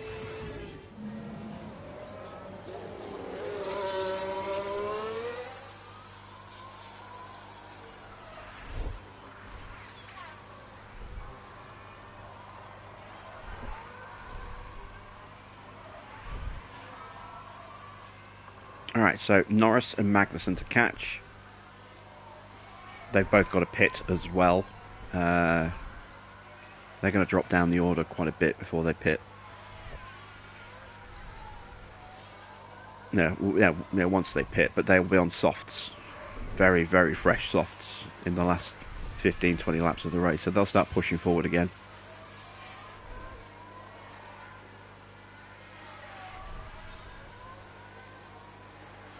So maybe 8th place is on for us. We've definitely pulled that gap on Zhou. That gap's up to just about 8 seconds now.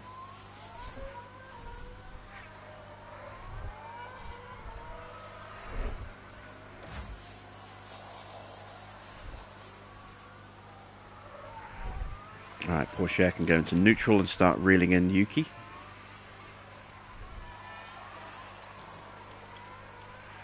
Once we get down to the last 10 laps or so, we should start gaining quite nicely on the cars in front because their medium tyres are going to be pretty rough.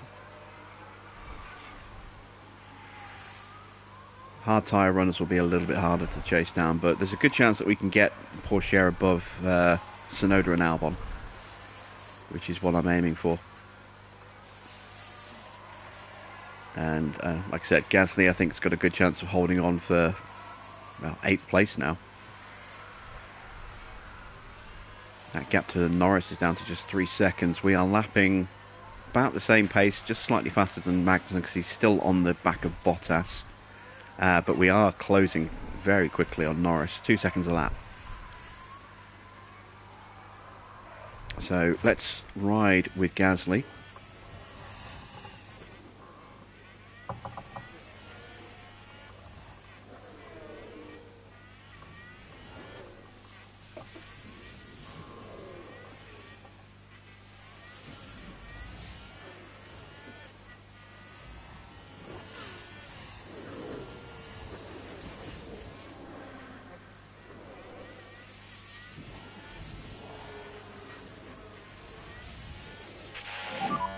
Watch for fuel. Yeah, we are still pulling back a little bit of fuel, but we are going to have to maybe do a bit of saving it towards the end.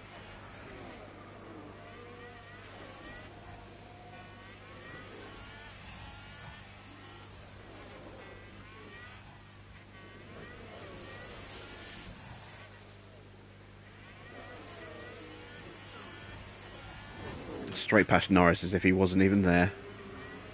Right, 10-second gap to Magnussen and Bottas. And there's an overtake from Williams.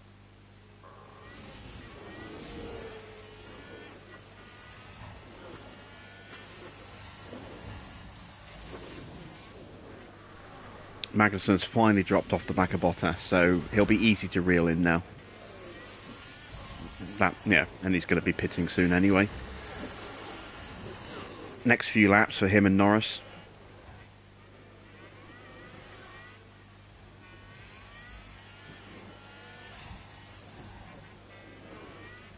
I'm actually going to drop Norris as quickly as I can. I don't want to pull him along because there's a chance that Pourchaire will be able to.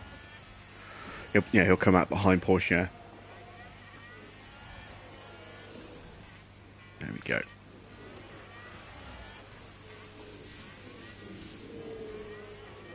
Pourchaire is now closing on Tsunoda. Caps down to just 3.3 seconds. So already the disparity in tyre wear is starting to work in our favour.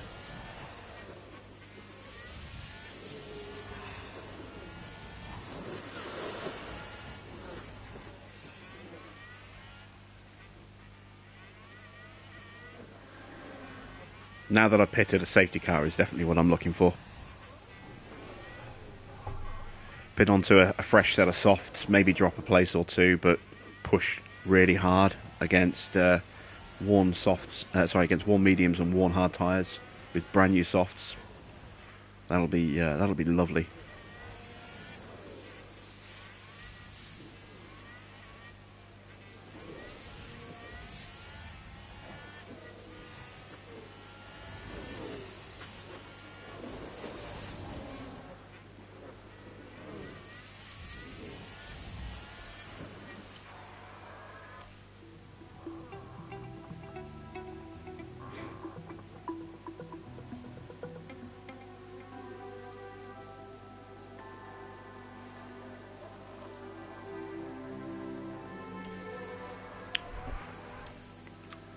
There we go. So pace-wise, we are lapping. Oh, well, there we go. Magnussen's into the pits. I was going to say we were lapping about 1.7 seconds a lap faster. There goes Norris. Can Pourchaire get out ahead of them both? Yes, he can. But they are going to be very quick now. Although Norris has dropped all the way back to last place, effectively. If you take Stroll out of the equation.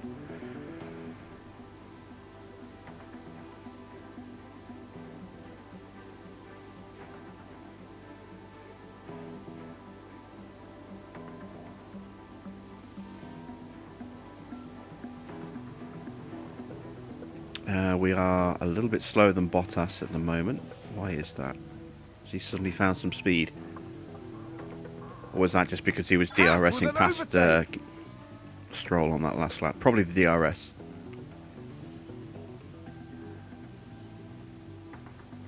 Yeah, there we go. So we are back to lapping about a tenth or so faster than Bottas, as before. Magnussen's set a new fastest lap. Not surprising, given the tyres he's on. He's already blitzed past Pourchaire. Absolutely blitzed past him. And Norris is already up to 16th. Yeah, there's a huge disparity in tyres. I was half tempted to pit Pourchaire for a fresh set of softs, but I just don't think it's worth it.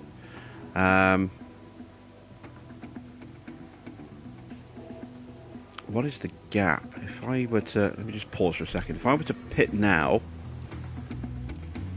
with Gasly, where would I come out? 16th.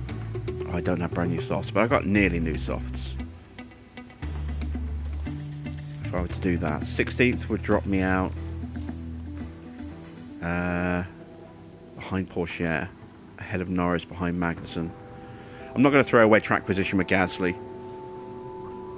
Pourchaire's going to drop back to 18th if I pit. Going to lose a fair bit of time though to Norris. Well, Norris I'm never going to catch again. I'm only going to really be able to catch Vettel and Ricciardo. So I may as well stay where I am with Pourchaire and just hope for a safety car.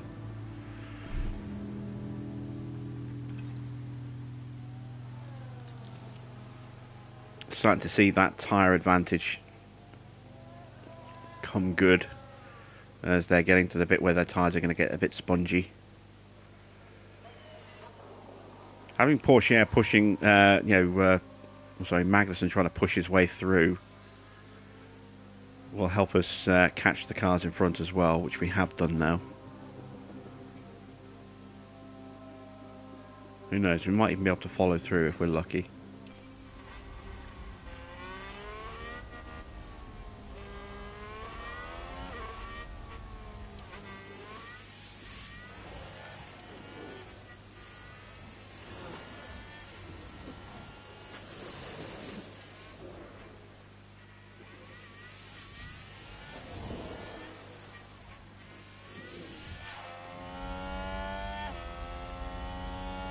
Still a little low on fuel.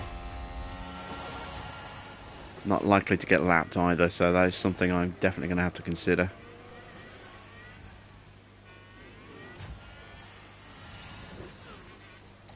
Let's play it safe with Gasly. Take a little bit more of a risk with Porsche and hope that I can save some fuel with DRS trains.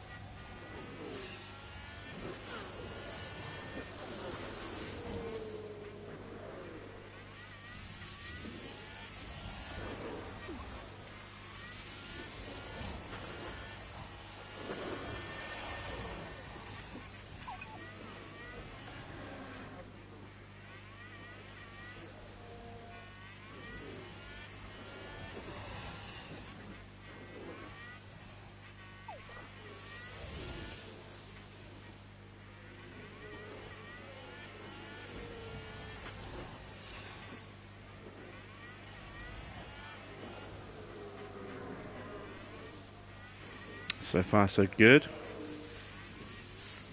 Gasly is almost fuel positive.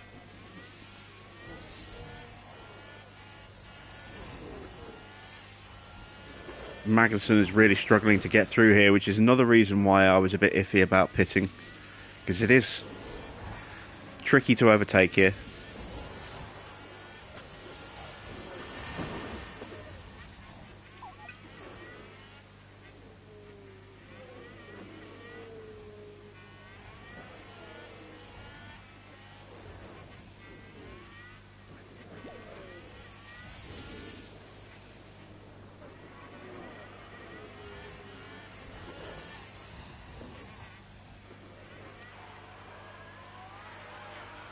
Here comes Norris, catching up on the back of us.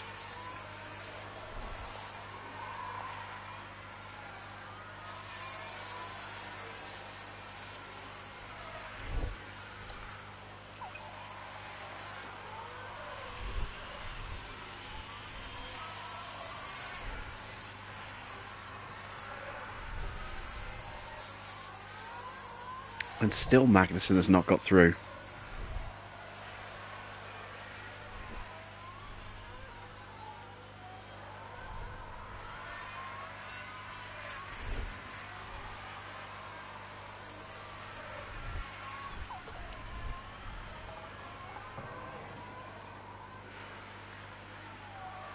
Right, we need to be careful we don't lose position here to Norris.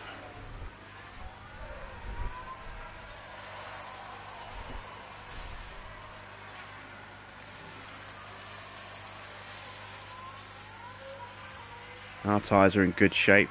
I can't believe Magnussen has not got past any of the cars in front yet.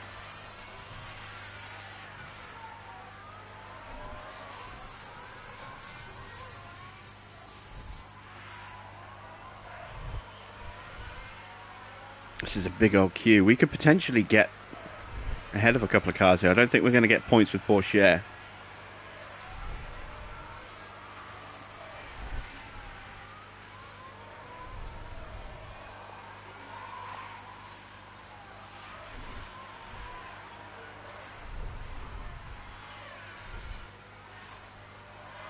How good are the tutorials within the game in relation to tyre rules, engines, etc.? It's something else I'll have to learn.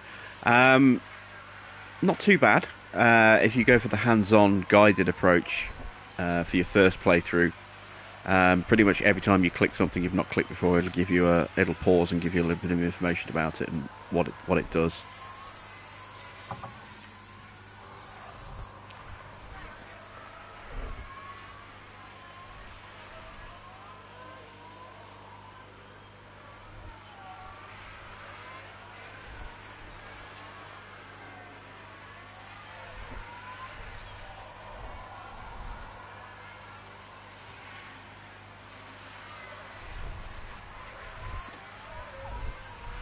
Still need to save some more fuel.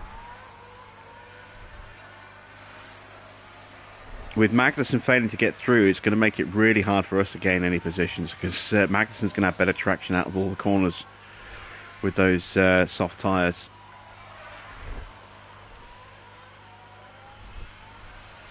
So him being where he is actually hurting us now in terms of our chance of jumping up a couple of positions. Oh, here he goes. Nope. Switches to the inside. Still can't get the move done.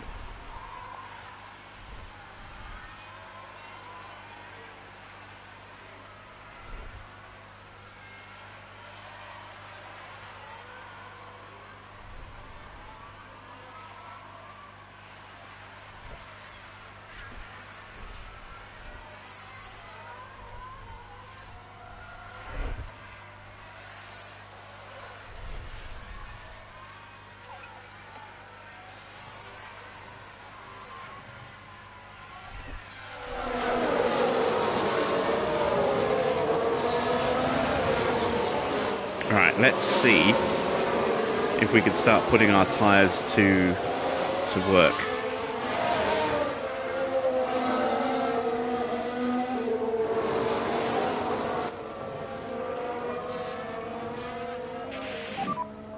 Overtake available.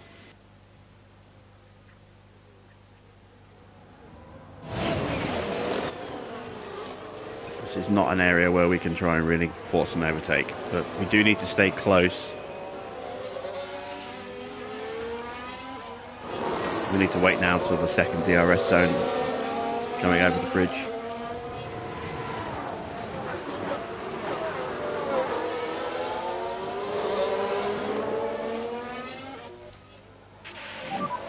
Overtake available.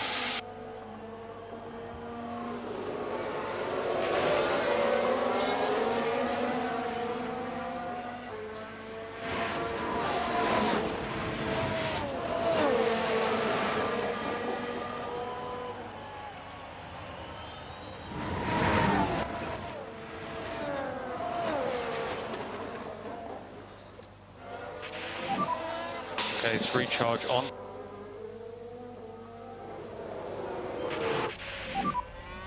Four more laps, 4 more laps. Okay.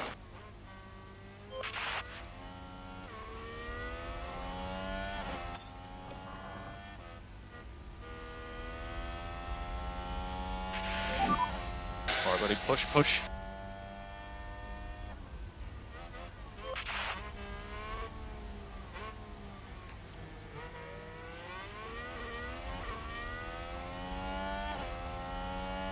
Alright, here we go, hopefully. We can get past Magnussen. We can easily get past the Alpha Tauris.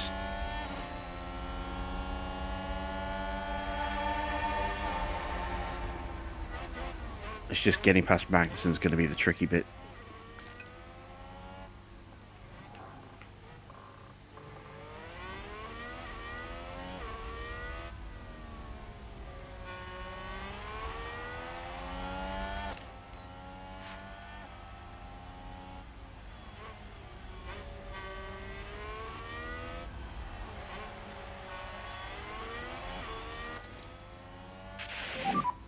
Press and hold overtake now, please. Press and hold overtake now.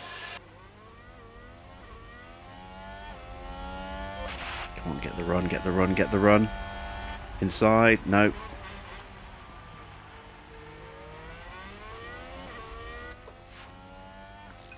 We're running out of battery.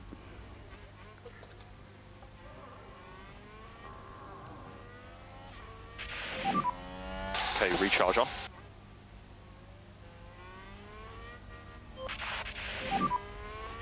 Three more laps. 3 more laps.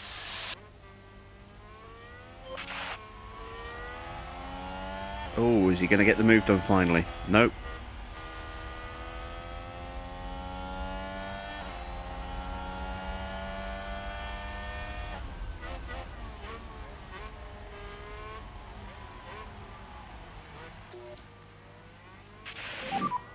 You've got energy to push.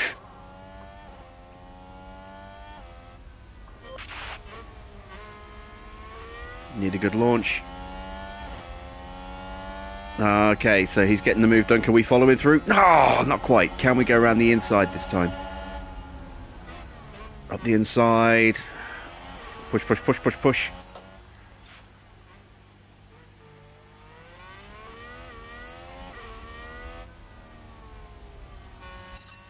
Gonna go for it with the tyres now. We've got plenty to spare. Okay, buddy, nice work. All right, let's keep closing up. Great job.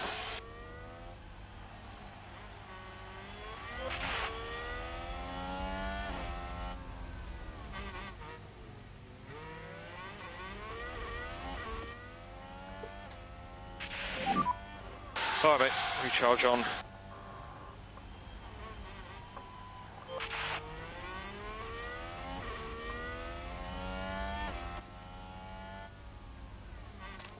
I have to use what little battery I got left just to make sure I stay in DRS range. Something I didn't really want to do. No more DRS.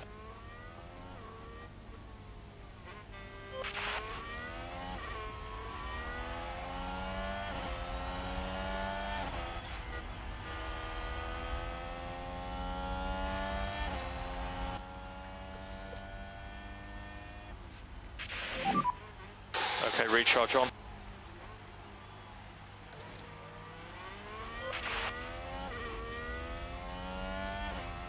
Come on, let's see if we can get at least one more place.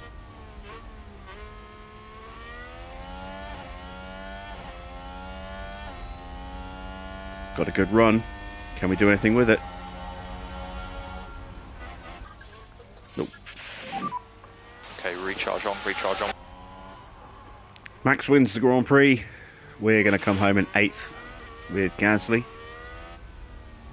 Very solid 8th place.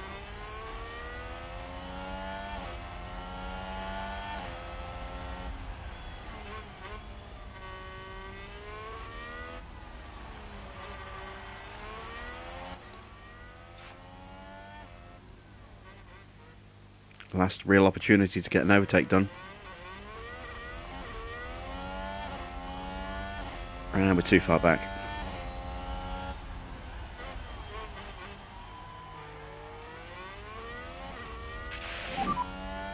DRS disabled, DRS disabled.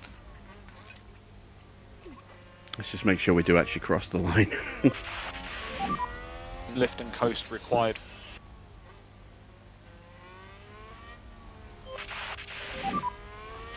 One more lap. 1 more lap. What? I thought we'd done... I thought the race had already been won.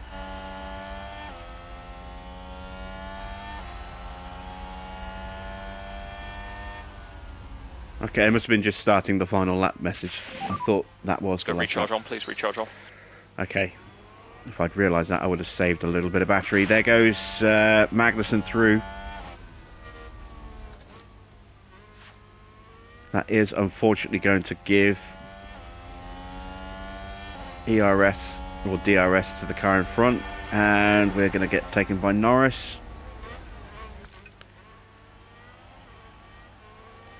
McLaren gain a position. Damn it. Max Verstappen. There we go, that's over Max the winning the finish race. line, and today's winner. No lift and coast required.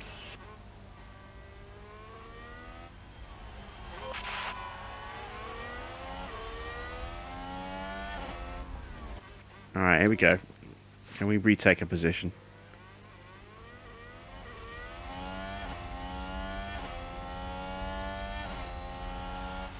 Nope.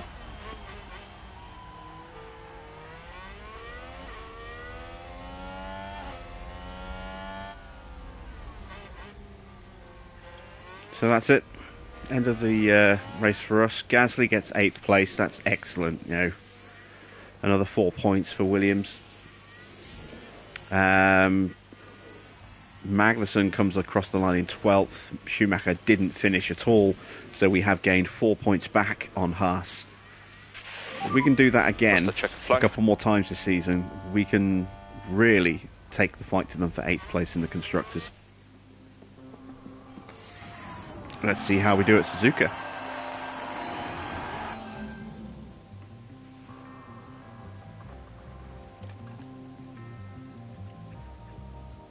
So Gasly 10th in the driver's standings, gets his first points for Williams.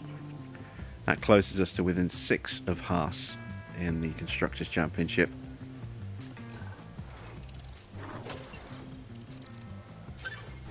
We get a development point for Pierre and a point for Logan as well. Very nice. And another 4 million in sponsorship money. Good, good, good.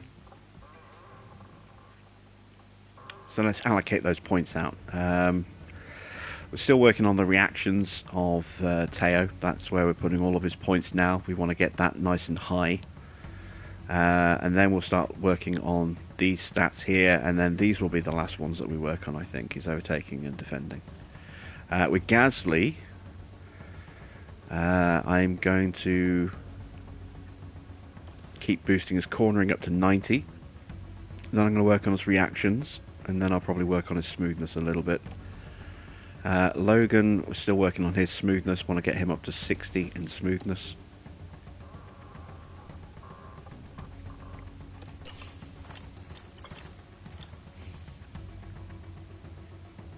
Do our staff pick up any points? Nope. Are they close? Resta will get points next week. Dickon's a few weeks away yet. Our engineers are still a long way off. Okay. Let's go to the emails. Prep for the Japanese Grand Prix. Once again, exceeding expectations brilliantly. Special mention to Williams for meeting everyone's expectations, placing P9 in the Constructors with 10 points. Board very, very happy still. This is what we like to see. So, performance targets for Suzuka. Where did we come in the end? We came 8th and 15th.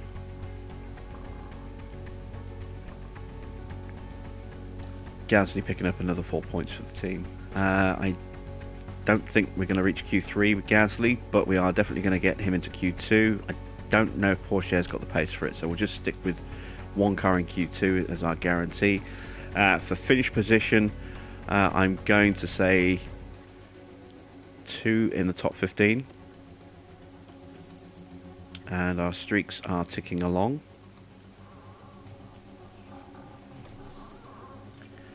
Let me just check the warehouse. No part shortages. Got research coming up in just 3 days' time.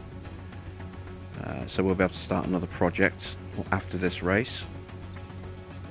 Facility-wise, I know I wanted to stick another upgrade in, but I do want to boost the team and race simulators. I'm going to go with the race simulator at 8 mil, and then we'll do the team hub next, and for that one we need 6.5. So hopefully we'll have enough at the end of this Grand Prix for that.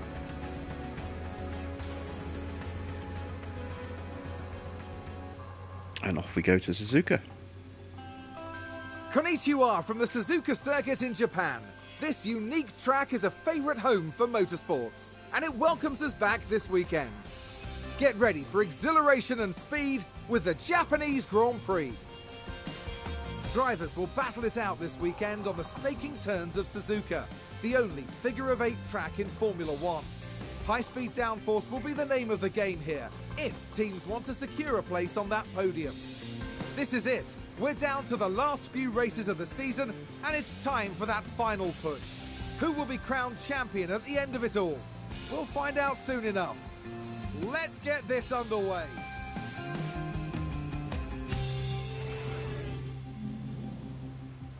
Oh, okay, we've got heavy rain or moderate rain at some point today. That could be P1 or P2 or both.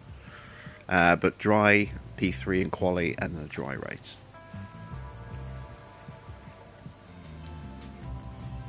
Let's swap some parts over. Go with the knackered engine. A knackered ERS unit. And you guessed it, a knackered gearbox. Nice and nice and beat up the car right now. For the run plan, we'll go with 18 laps. Set the pace low. I am going to swap out Teo this time.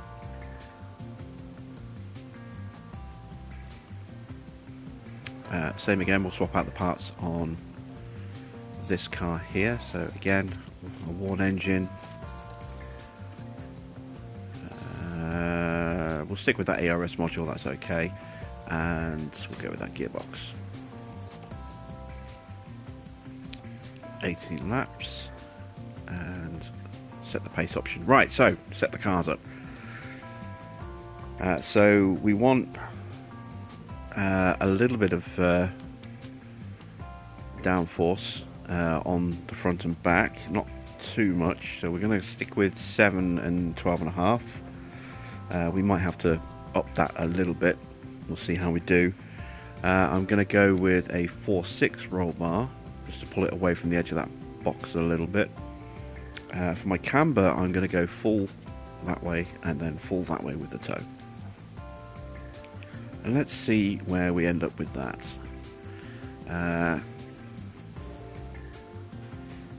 And I'll go with exactly the same setup for Gasly.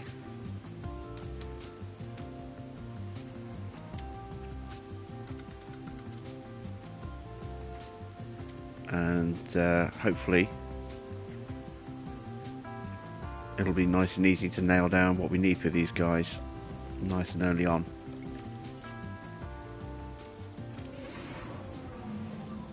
The radio is good. You can hear me, yeah? Okay, let's send out Copy. Gasly first because he's quicker. Don't want him tripping over Sargent.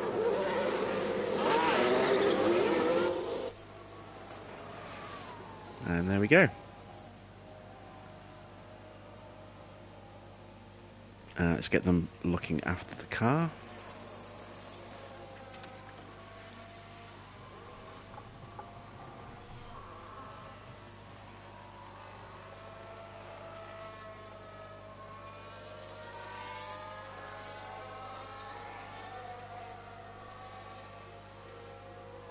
Now we just need some feedback from these guys.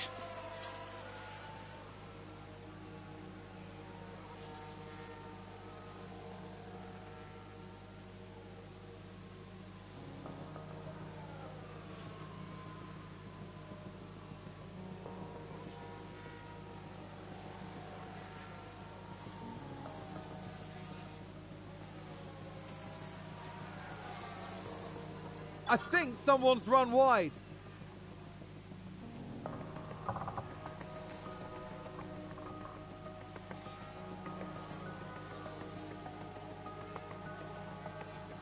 Okay, getting close. 83% for Pierre, that's not too bad. I'm really pleased. Come on, Logan, Copy that. what are you going to be like? 85% for Logan. Okay, so let's call Any comments Logan on in. balance? We couldn't quite get him in before he crossed the pit lane entrance.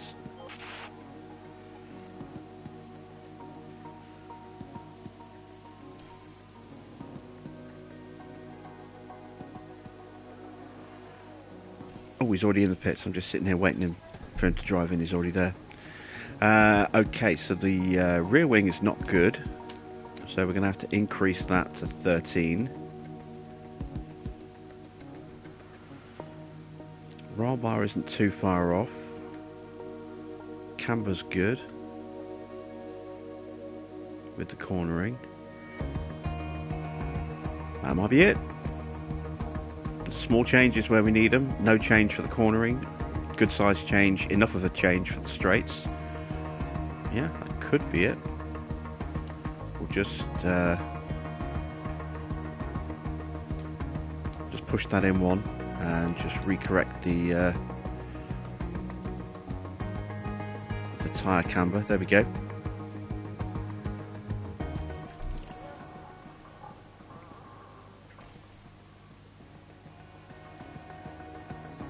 Vettel's trashed the gearbox in Miami. Yeah, big crashes unfortunately can do that. Wipe out. I mean, we saw that earlier this season in Barcelona with Mick in our Haas career, where he hit the wall and wiped out a complete set of powertrain components, engine, ERS and gearbox, all went straight down to zero.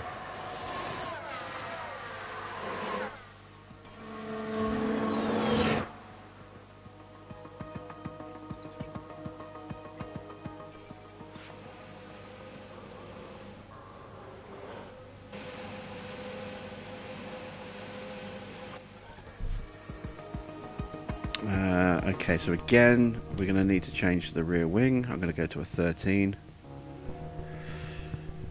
because that's what we did on the other car. Braking stability is pretty close.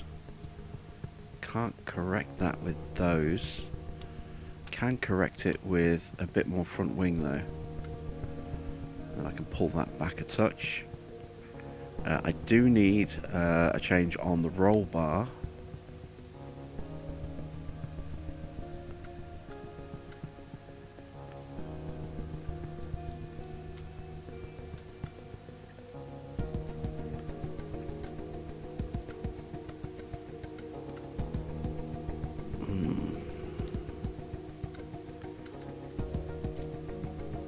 I don't think that's going to work. Let's drop that down a bit.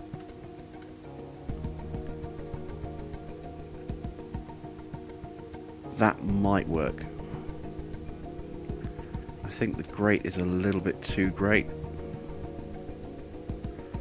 That front wing change is a little less severe.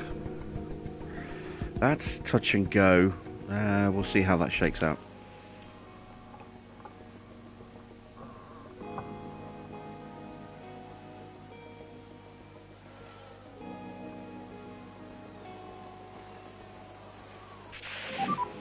Looks like Perez off. What has Perez done? Copy. He's lost his wing. Out. We can take a look now. So let's look at this. Has he gone off at the hairpin? There's Sergio Perez. Yeah, he's gone off at the hairpin. Oh, a nasty crash there. We might see quite a few drivers doing that this weekend, as we did with our Haas playthrough.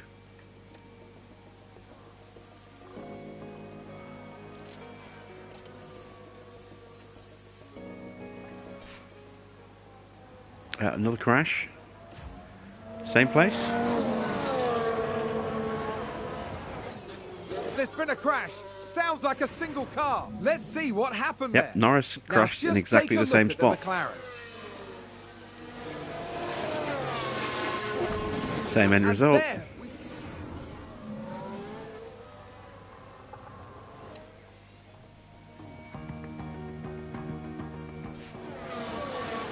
A lock up for Sargent. Oh, he kept it out the wall. Good man. He needed to join the Turn 11 club. They've locked up and gone straight on.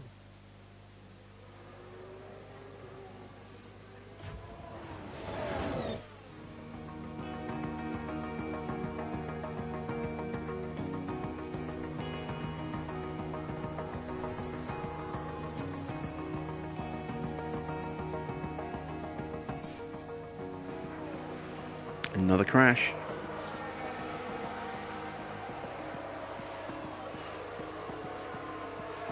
We've had a crash. Verstappen's crashed on Turn Let's 11 take a now. look at the replay. Now here we see Max Verstappen. Dear me. So they that's won't two have been front wings expecting gone that. for Red Bull this weekend in the first session already. Don't forget, we saw that happen to, was it Stroll? on our Haas playthrough here at Suzuka, where he didn't have any spare front wings, so he just carried on going. And Sergeant locked up, but he kept it out the barrier. Again. Oh, he has got some underfloor Let's have damage. a look. Now we see the Williams here. Well, they've lost it. They've locked up.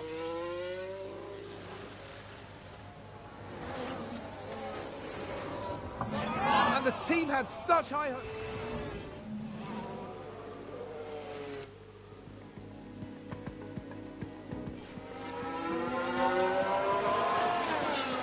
It's gone wide again. Or is that just confirmation of him going wide last time out?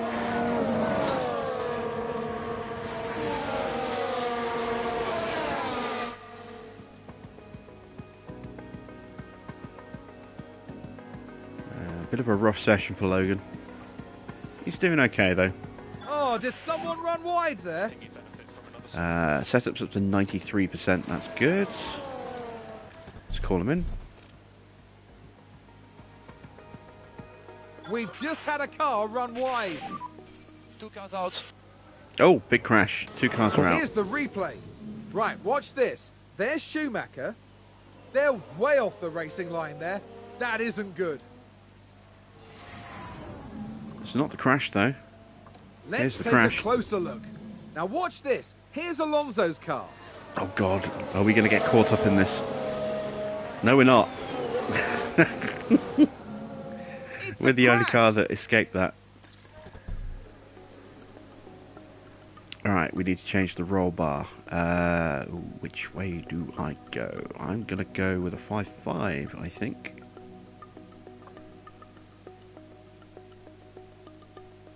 It's the only thing. It's one of 2 ways. So it's either that way and then a minor correction for the other things, which we can do with a little change to tyre camber, or it's the other way and then a minor correction. We'll gamble this way. We'll go with a 5.5. Let's put on some fresh tyres. Set them out for about the last 5 minutes or so.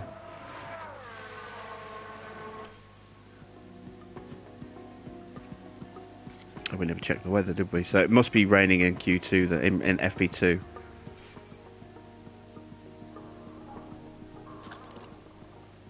Another crash.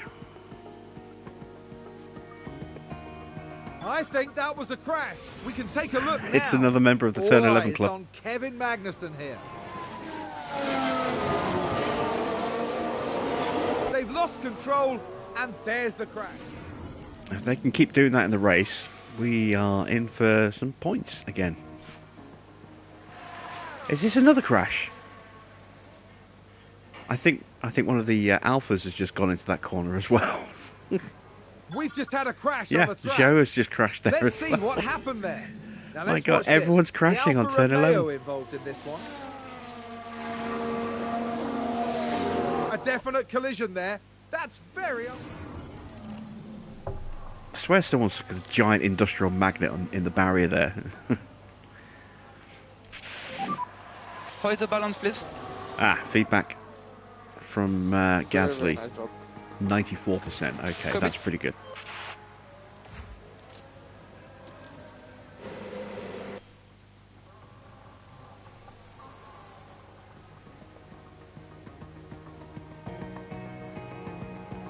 Sargent's the only driver who's gone off on that corner yet, and he's done it twice now, who has yet to hit that barrier.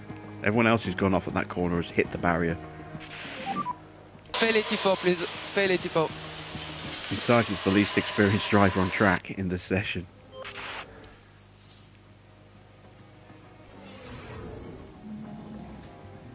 So we've got penalties for Sainz, Bottas, Tsunoda, Schumacher.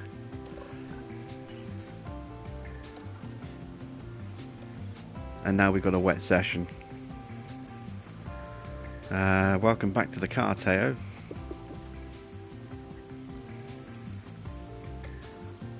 When's the rain gonna come? Oh, we broke the optimal on the front wing. Okay.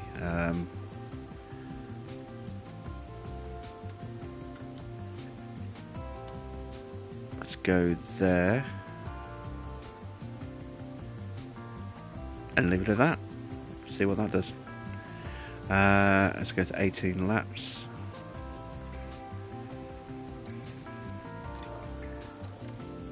And let's have a look at the weather. Okay, radio check. Okay, so not long before it rains, and then it's going to be into weather, and then it's going to be full wet weather. That's frustrating. Let's send out Teo and Gasly. Try and get as much running in as possible before the rain hits.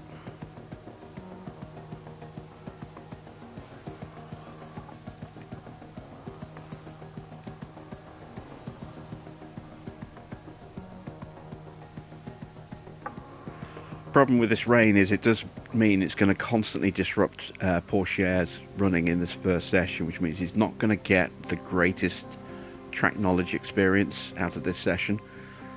He's going to have to basically just run the entire session in FP3 without stopping to even have a chance, I think, of getting 100%. And even then, it's a bit iffy. So we might not have the opportunity at all to tweak the car setup, because every time we make a change, that's 5 minutes lost. Whereas if we just bring him in for a set of tyres, that's like 13 seconds for a quick top up of fuel and a new set of boots.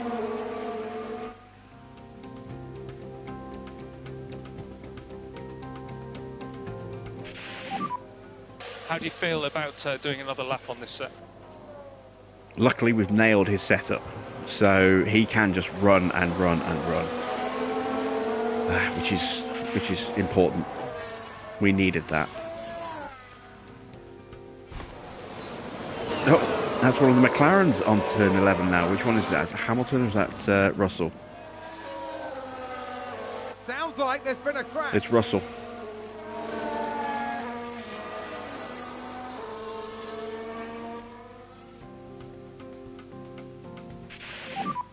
Starting to have a little bit of rain. Okay.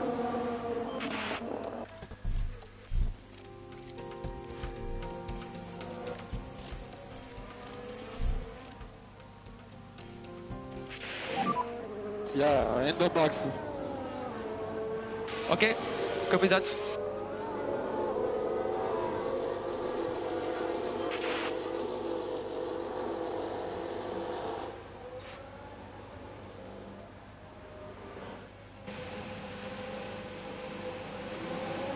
Alright, do I go straight onto inters?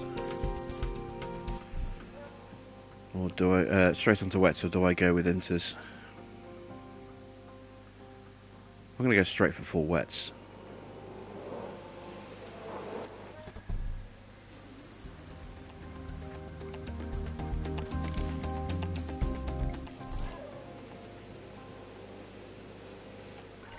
Reconfigure. Tyres, full wets, and increase the run plan to 30 laps.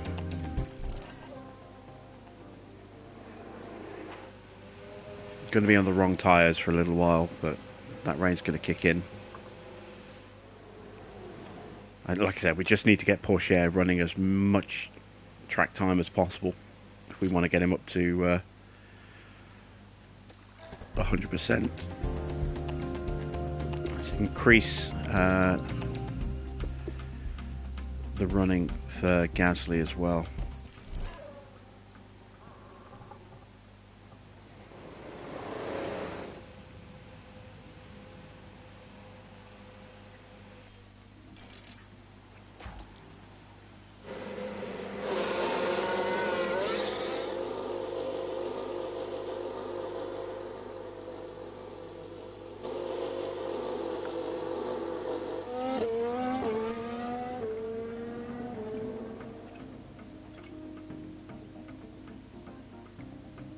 There you can see just how little we actually gained for Teo for all that running.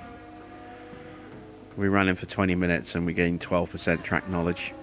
that final 8 minutes or so of his stint, if he'd been able to complete it before the rain came, would have been worth probably another 15% track knowledge to him, if not more.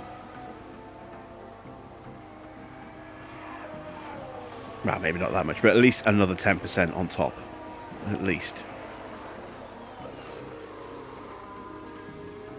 But now we just basically need to let him run for the whole session, even though we're on the wrong tyres for the next 5 to 10 minutes. He's still running on track, and then we don't have to pull him in for full wets when it gets heavier. So by that point he should start accumulating track knowledge at a faster rate. You can see there the prediction is it just starts to go up once we get to the right rain level. Being on the wrong tyres is also going to hurt him a little bit, but I'm hoping that graph will kick up a little bit once we do get to the wet weather, the full wet weather. What was the balance, please? There you can see it's the prediction is it's going to kick up a bit more. Copy. We got 100% on Pierre as well. That's also really, really good. So I'm going to leave him like this. I'm going to go grab a drink from the fridge and I'll be back in just a second.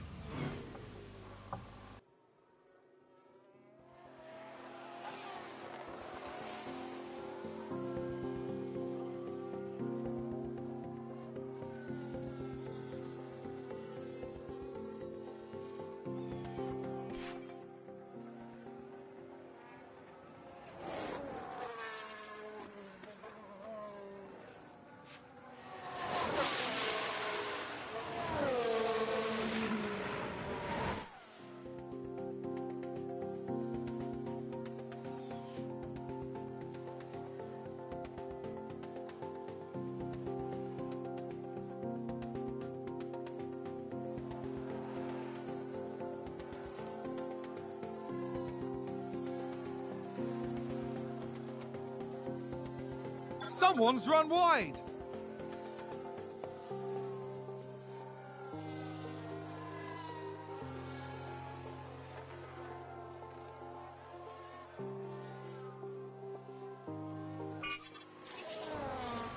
And I'm back. Is track knowledge retained with each session? Oh, sorry, with each season. No, it's not. Track knowledge, it's not, oh, I've never driven on this track before, you know, kind of knowledge. It's what condition is the track in at the moment, you know, because the track always starts off green.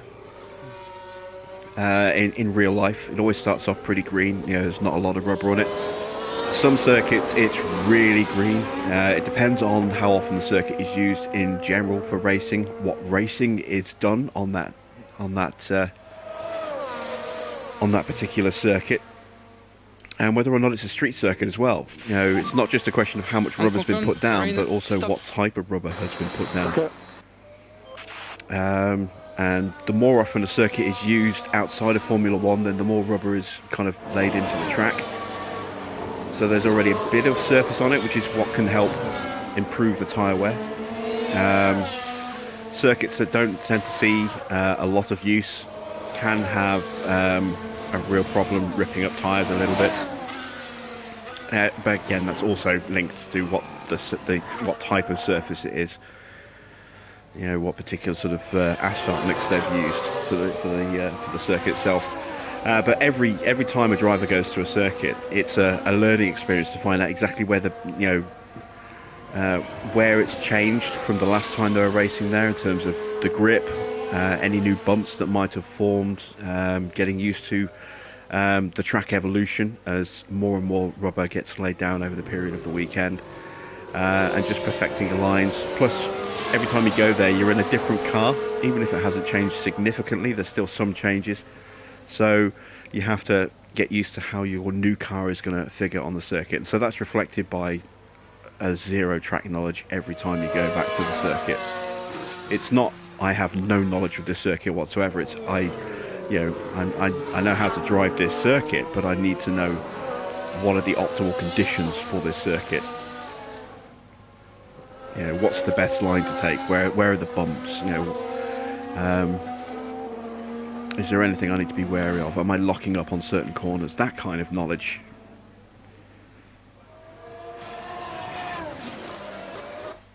It's specialised knowledge rather than general knowledge. I think is the best way to look at it. And if we actually have a look at the breakdown here, it'll tell you there as well. Look, it's based on the unique conditions of the circuit. So, like I said, how much rubber's down, you know, where the bumps are, that kind of thing.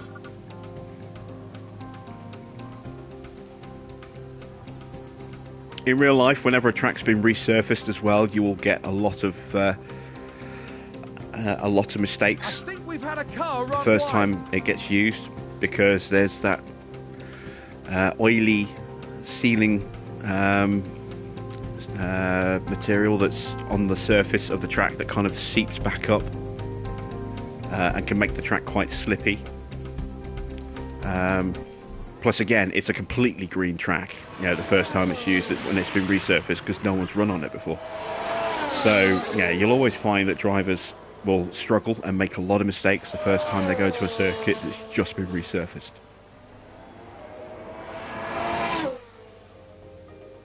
The best way I can try and relate to that as an example would be a cast iron skillet. If you're cooking, you're not supposed to scrub them. You know, the flavours are supposed to settle into it and seep into it, and every time you use it, you can just, you know, it just enhances the flavour of what you're cooking. But if someone scrubs that pan clean, you've got to start from scratch and build all that history of flavour back into the pan again. It's essentially exactly the same thing with a racing track. When you resurface a racing track, it's a complete, you know, a completely clean slate, and you have to get back on it for the first time again and find the right lines again, because the whole characteristics of that surface are now completely different to what they were the last time you raced on it.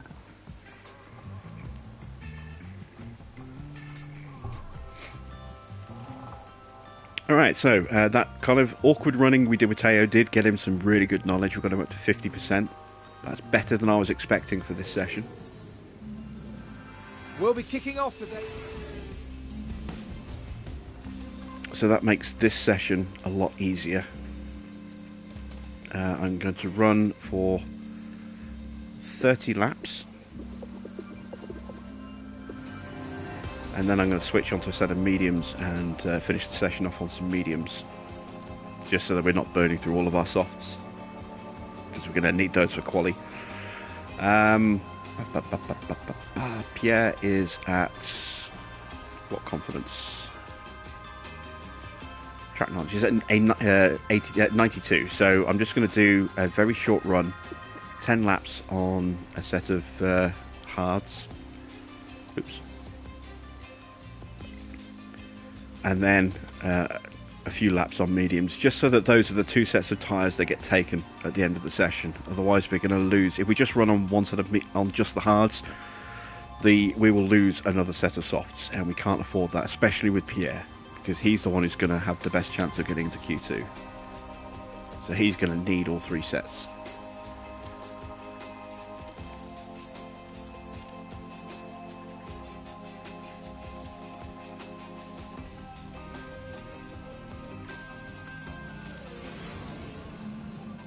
Radio check, can you hear me? Radio check, okay. Radio check, okay. So it's Gasly we sent out first because his car is a lot lighter, a lot less fuel on board. So he would just be held up by Porsche.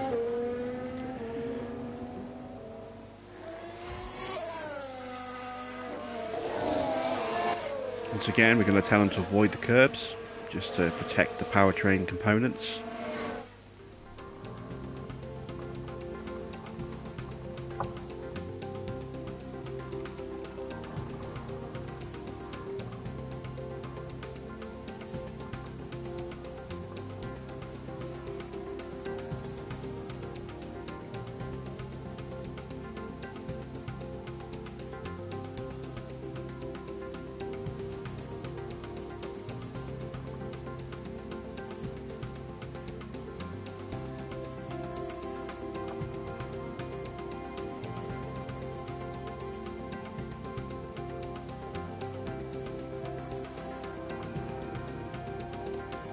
Gasly will be pitting in soon.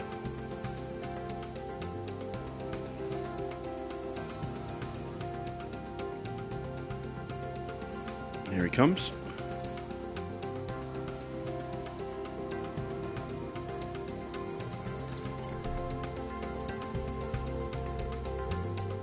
And we'll send them out for just 5 laps.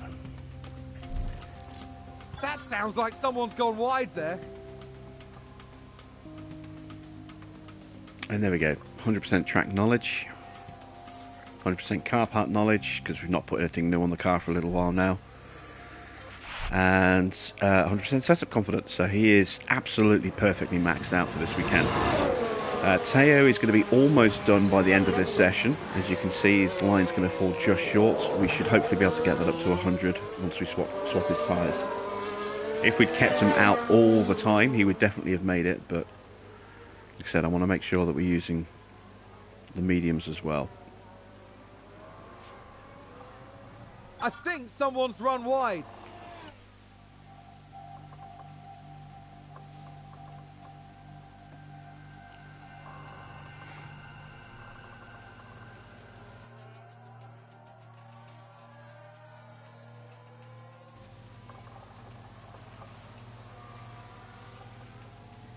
And that's Gasly done for the practice sessions.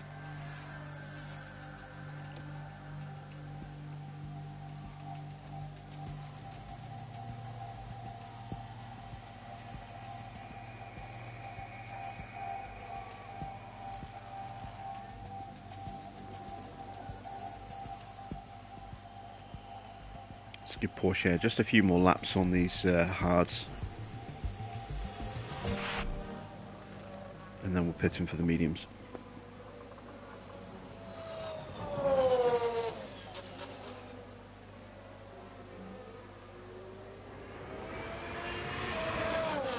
Let's bring him in now.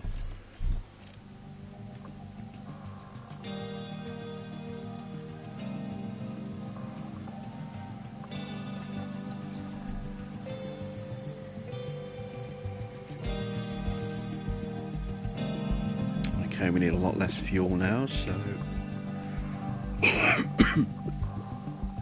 let's put him in for 16 laps. That should be enough. Send it back out again. Actually, probably 16, maybe 24. Yeah, that's about right.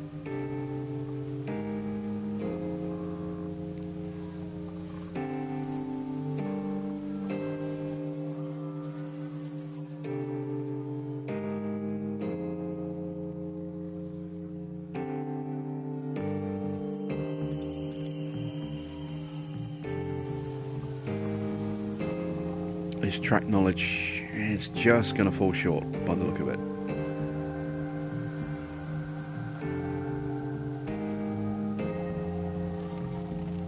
But it'll be pretty close. I mean, as long as he's over 85%, because we've already got 100% setup knowledge and 100% car part knowledge, he will still get the full 15 out of 15 bonus.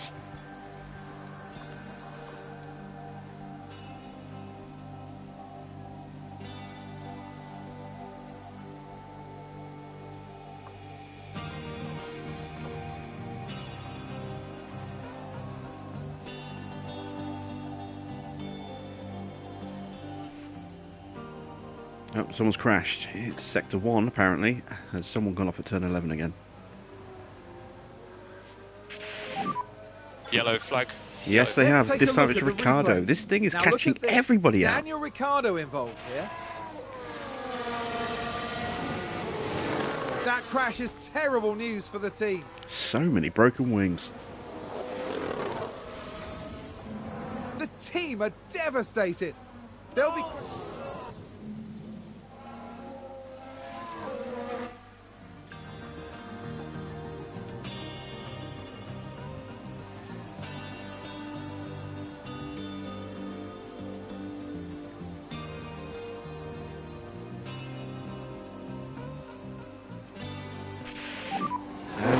That's the end of the session. We got up to 95%. We might get an extra 1% out of him on this final lap. So, penalty-wise, we have penalties going into the race for Sainz, for Bottas, Tsunoda and Schumacher. Just those 4. I thought there would be more. But we're also going into the race with the potential for a lot of problems for quite a few teams. We know that Red Bull have gone through at least 2 front wings already. Both Perez and Verstappen went off at turn 11 on the first practice session. So if they lose another wing, they could be in serious trouble. We know that McLaren have lost a wing. We know that Schumacher has lost a wing. Who else did we see crash there? Russell, he lost a wing there, so Mercedes are short at least 1 wing. We could see some cars having to run around with damaged wings for the rest of the race if we start getting some collisions in the race itself. That would be huge for us. And because this is quite a fast circuit, I'm going to go for our best engine.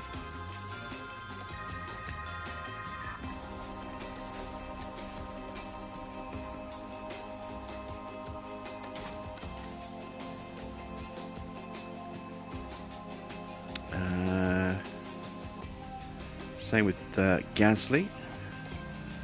Going to go with our best engine for Gasly. That's our Monza engine.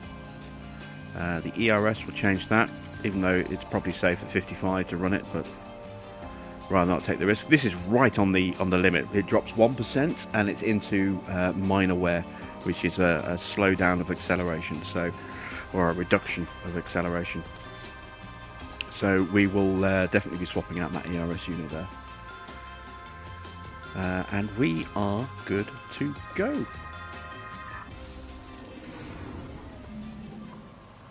How's the radio on track?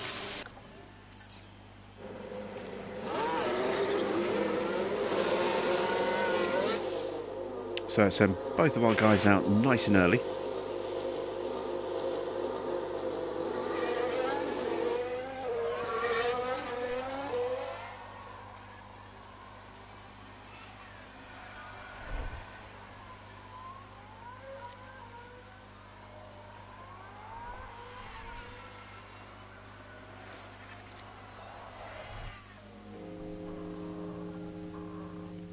Hope for a clean run.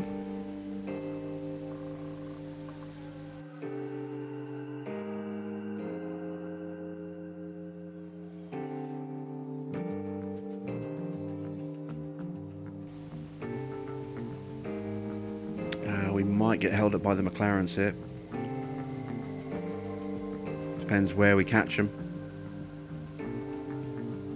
Alright, we get past there nice and easily, get past there nice and easily. What about Norris? Oh, a little hold up for Porsche going through 130R.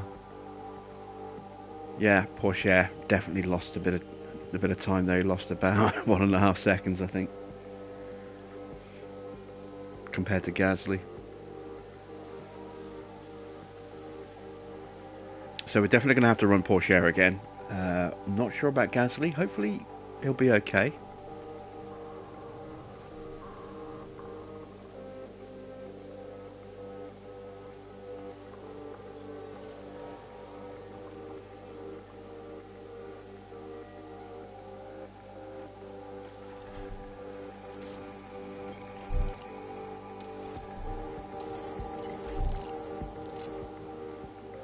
Let's see how the rest of the field does.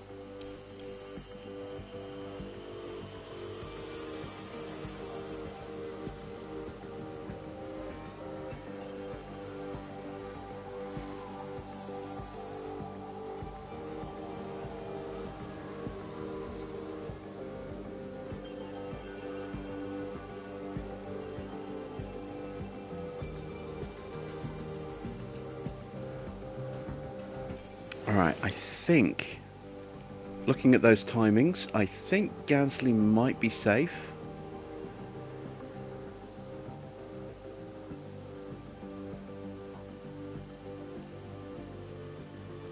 I don't know whether to send them out or not. I better had, just to be on the safe side, I suppose.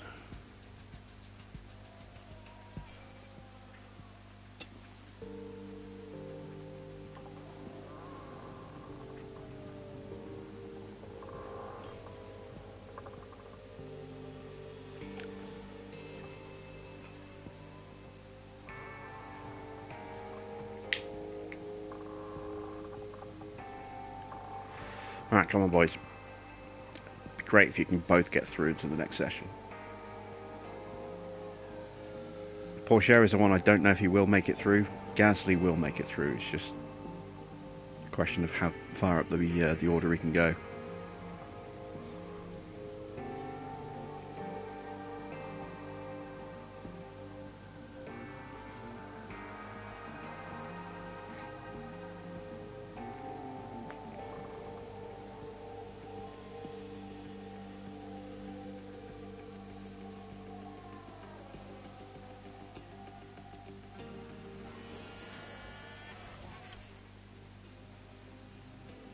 Alright, across the line.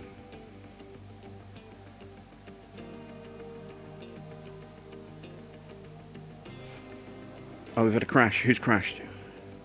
Schumacher's crashed. That's a yellow flag. Oh, damn it. Schumacher stopped. Yeah. That might completely screw up Porsche's chance just a yellow of at the getting moment. through. Just a yellow. Keep the head down. Yeah. Let's see what happens to Porsche's middle sector.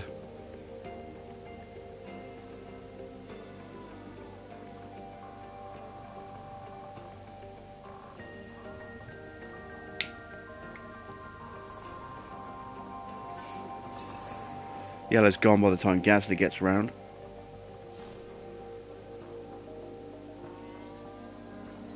So we know Schumacher's not going to improve. Yeah, there's a yellow sector in the middle for Porsche. I don't think he's going to improve enough. He's not, but he has jumped Mick.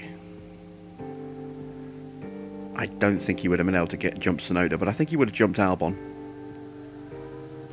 Unless Albon's about to go faster, which he probably is. Oh no, Albon's not improved because of the yellow flag. Okay. Where's Gasly going to end up? Gasly ends at P11. P12. Magnussen jumped him. So, a bit of a shame for Teo, but I didn't think he'd be able to get through anyway. I was expecting him to get 16th. We don't quite have the pace for Q3, which is why I didn't choose P3. But we are firmly going to be able to get into Q2 with Gasly. Maybe we can get 12th again. I need to change his tyres. Let's go with those scrubs for the first run.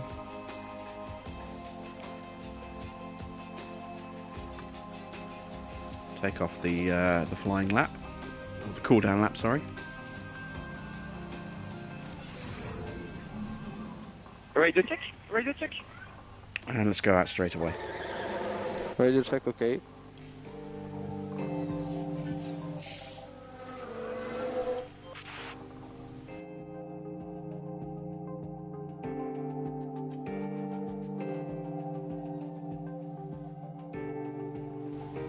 What would have been more helpful to us would have been if, say, Magnussen had crashed. Somebody, or or Ricardo or Alonso, someone like that, someone who was comfortably going to get through Q2 and maybe make it into Q3. If they'd crashed in Q1, they would have gone through into Q2 but taken no part in the session, and that would have guaranteed us, one less car to have to fight against for position. So it's a shame it wasn't one of those that went out instead of Schumacher, but it is what it is. I think we got through without being held up there through 130R. Let's see, we did a 129.9.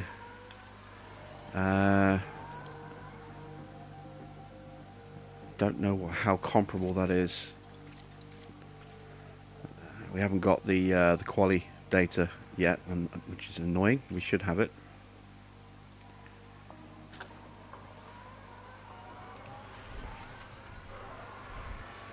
But we're pretty close to Alonso and Gasly, and Magnussen, so I think that's a pretty accurate lap time. I think we got away without being held up on that lap.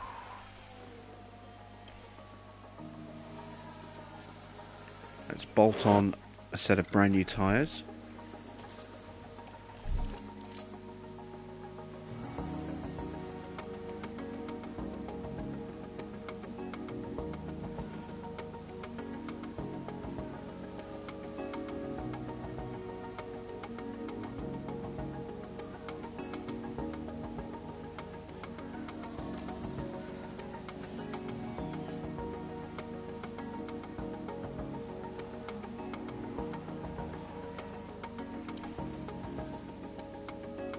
Okay, improving in the first sector. Improving in the middle. Coming up to the line. Oh, big improvement. We're not going to stay there, I don't think. Let me check everyone else's tyres. Are they on brand new tyres? Magnussen's on new tyres. He might get us. Yeah, Magnussen got us. What about Norris? I think Norris might get us as well.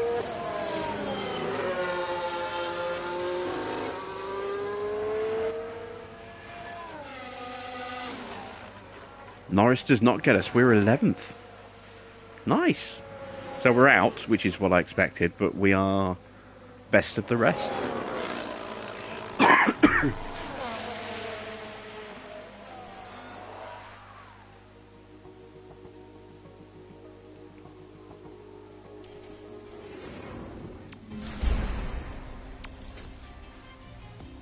And we know that 2 cars in front of us are going to have penalties. And we know that 1 car in front of Porsche is going to have a penalty. So Porsche is going to start in 16th tomorrow. At the least. The time has come for these drivers to fight it out wheel to wheel. Race day has arrived. Qualifying went well for Williams, as attested by their strong position on the grid. Now it's all about finding that edge for the race itself. Haas proved quite resourceful during qualifying. That puts them in a very good position to make the most of this race start. The weather is very overcast here, and teams are staring at the sky, watching for the first sign of rain. Strategies might have to be quite flexible going into today's race. But now it's time for the team's cunning to emerge and for the driver's talent to shine. Let's see what's in store for us at the Japanese Grand Prix. Okay, the strongest part of the lap for us is going to be the first sector, because the strongest part of our car is a high-speed downforce. I think that's our strongest part of our cornering ability. So yeah, the whole first sector is just fast, high-speed cornering. So that's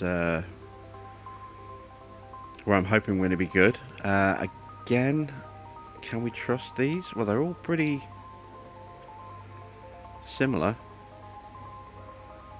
We could do the one stop, and if we get a safety car we can stretch those tyres, but they are going to be slow at the end of each stint. I think a better option is going to be a soft, medium, soft in terms of the compounds used, but we are going to go with a medium, soft strategy with Porsche, because he is starting a bit further down the grid. So we'll want him to be patient at the start and then have the ability to cut through on his faster tyres later in the race. There we go. And for Gasly, we are going to go soft, medium, soft. We're going to try and make up a couple of positions at the start, and then hold kind of position in the middle stint and then push hard at the end. There we go. So that's what we're going to run with Gasly. Let's get rid of that. And get rid of that. We have the option to, of course, change our strategy on the fly if we need to, based on safety cars or anything like that. So we could potentially stretch Teo's first stint if there's an early safety car, and then just go for a single stop onto softs and cut out the second set. I don't know if we can do that with Gasly, because we're going to be pushing him really hard at the start. In terms of fuel, I want to have some fuel to play about with, so I'm going to give them an extra lap, even though we will get lapped with Teo. Still want to have that fuel to push with.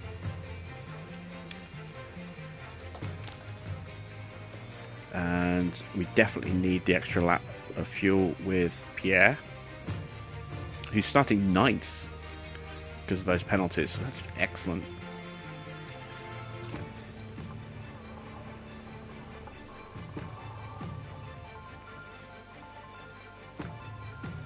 Okay, we are ready to go. Let's start the Japanese Grand Prix. The drivers have now taken position on the grid, and it's looking like a cloudy day. And there we have Pierre Gasly. They might not be in the top 3 spots, but things could change fast once the race gets underway. And looking at the second Williams car, with their starting position in the back 10, they'll have their work cut out for them. And we're just moments away now. Get ready, it's the Japanese Grand Prix. And it's lights out, and away we go. All right, let's have a strong start, please, Pierre.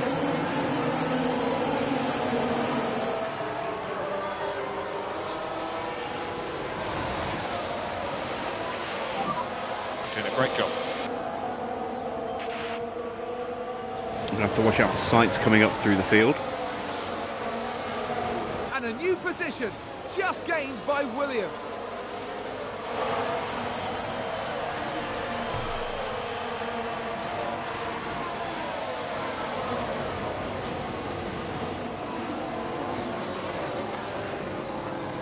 I'm expecting drama at least once in this race here at turn 11.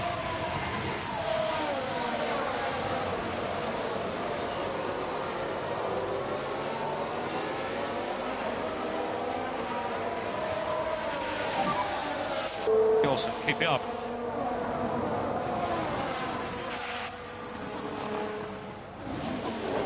And there's an overtake from Williams. Good job.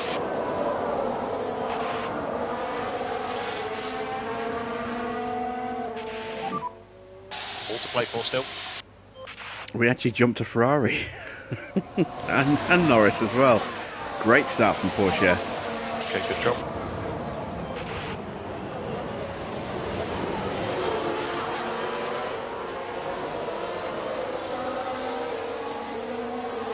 I'll Here's have to watch the that because replay. we missed that. Now we see the Williams here.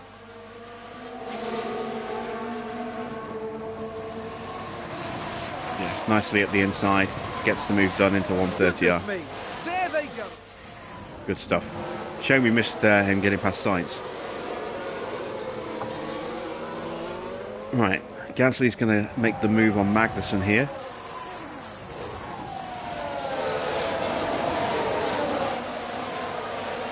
There we go. And now I'm going to calm the Very car good down. job. Which will leave the fuel pushing, but will calm the Can we tyres do down. lift and coast? I'm looking at the wrong driver. Well, we'll do it with him as well. Okay, we'd like you to slow down, please.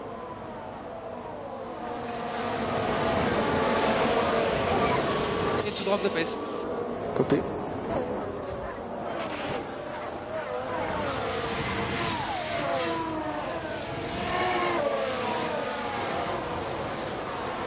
Porsche is the only driver on medium tyres. Okay, that's interesting.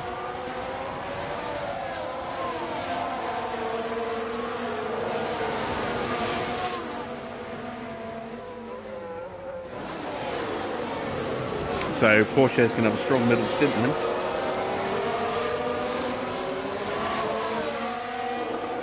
Problem is, he is going to drop away from Joe, I think. I'm going to get him to push for another lap. Try and get him to close that gap back up. Ready for when DRS kicks in. Okay, DRS enabled. Brilliant start from both drivers. Yeah, great start from both drivers. We've got Porsche up to up to 12th place. He's gained 2 off the line.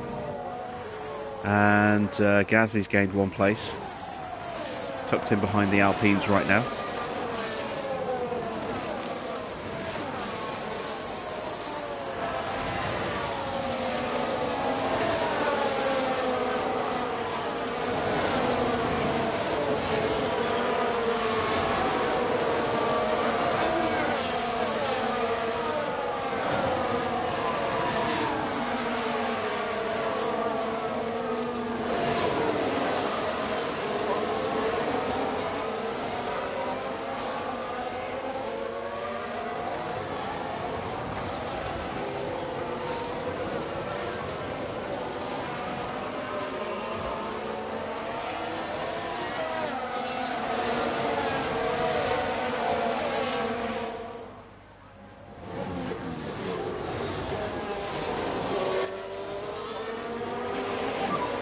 overtake available.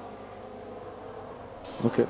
I don't think this is going to lead to a move, but, you know, you never know. We'll see what happens.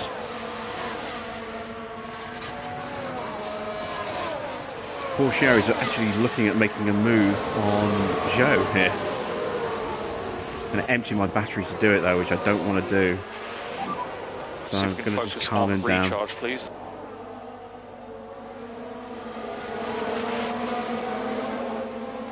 Don't want that battery to drain. It's going to be a pain in the arse trying to get it charged back up again. Need a recharge off. And now we're just going to drop back. I don't think we're going to be able to stay with him. How is Gasly doing? I'd like to split the Alpines if I can. Get in between the pair of them.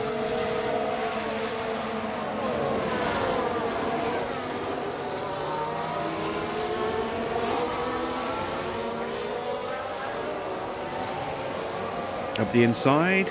Oh, not quite. Good effort though. Alright, let's save the battery. Okay, we need some deploy. Okay.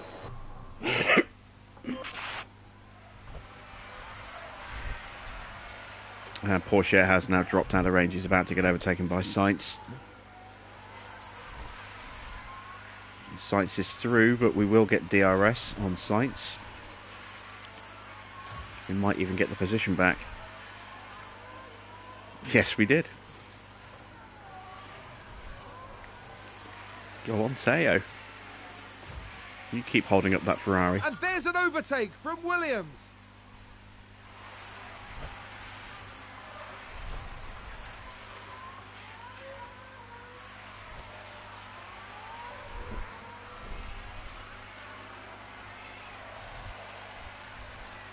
Oh, and Ferrari just gained a place. Sainz got the place back. No surprise there.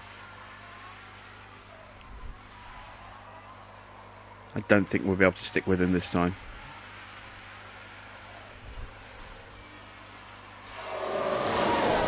Oh, Porsche spun. Damn it. Hasn't damaged the car. Oh, there's a spin. Let's take a closer look. Now we see the Williams here. Oh, that was clumsy. And that's going to drop into the back of the field. All that good work at the start, gone. And that was a... Luckily, he is on the mediums, not the hard, not soft, so it's not wasted a set of soft tyres in some respects, but we are going to have to push now to catch back up. Come on.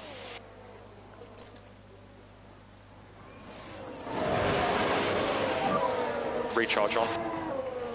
Let's get that battery back up.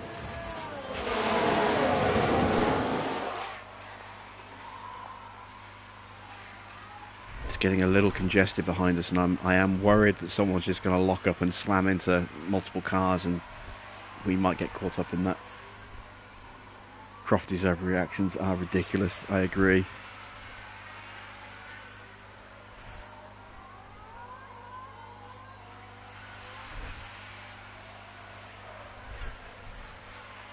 I mean, the pre-race blurb and that he does is fine, you know, but his in-race commentary when there's an incident, it's diabolically bad. It really is.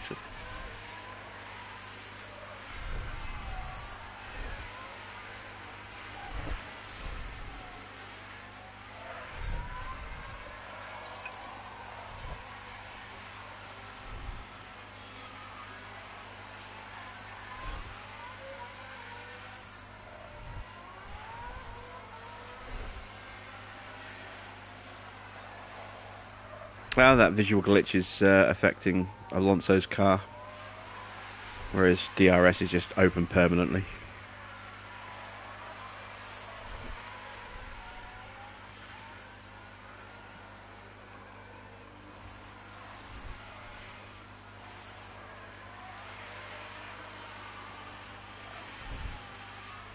Right, Porsche has got well, I was about to say he's got past Stroll, but Stroll's immediately got past again. We are side by side at the moment, it would seem. Yeah, there we go. No, no, no, no, no, no, no! Copy that. Oh, Two okay, cars out, so a lot of debris. that's a pump. We're stuck there. We've got a damaged wing. The Alpine in front of us, Alonso, has a puncture. We're losing so many positions here. Open pit options. Let's go on to a set of mediums, and we're just going to have to go medium, I think. It's already told us, it's already changing the front wing because it's terminal. Have we got any other damage? There's contact! It's chaos on the track! We can take a look now.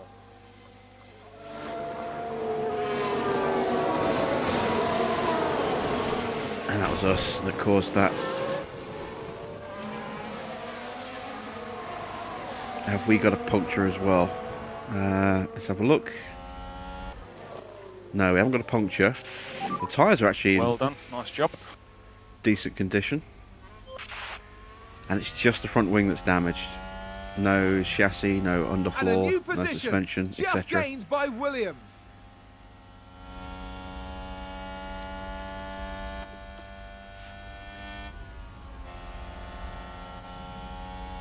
No point holding up Porsche.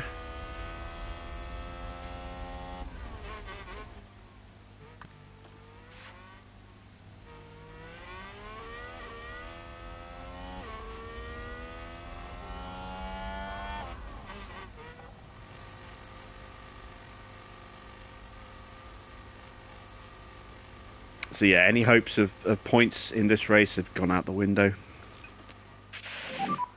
Let's go recharge off. Recharge off. And now we've got to wait for the front wing to Aston magically Martin fix with a itself great as well. play there. They've moved up a place. There it goes.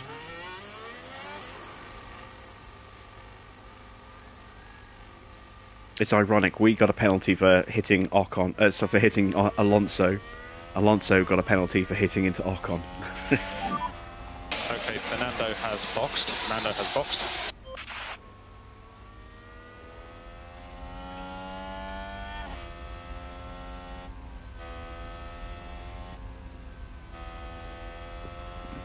And we are now 30 seconds behind our teammate,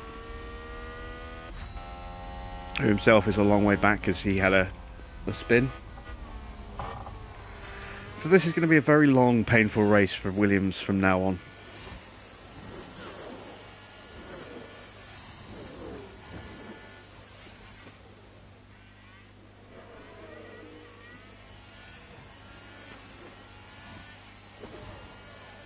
Alright, we are past Stroll. Can we pull away enough to start hunting down Schumacher? And there's an overtake from Williams.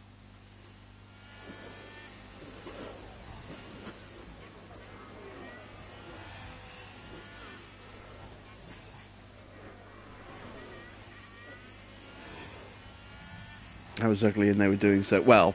Gasly was doing okay. Porsche had already screwed the pooch.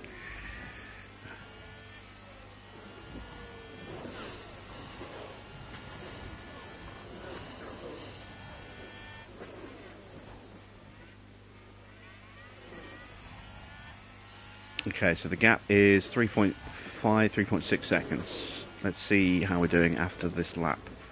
Gasly is slowly closing down Ocon. Alonso has got some serious damage, I think. Has Alonso even got any spare parts? No, Alonso can't change his front wing because they've run out of spare front wings. So Alonso's race is destroyed. They should just retire that car because he's going to get lapped multiple times now. He came out the pits 20 seconds behind us, and in 2 laps he's already dropped another 20 seconds further back. Ocon got the last replacement front wing by the look of it. Gasly is hunting him down. He's on faster tyres, that's why. We're pulling away from Stroll. We are gradually closing on Schumacher. Schumacher is on soft tyres. How are those tyres looking wear-wise? Not too bad.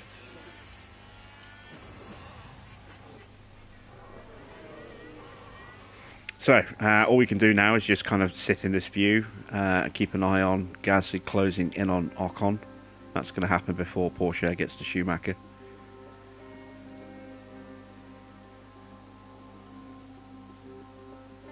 Alonso is about to be lapped by us.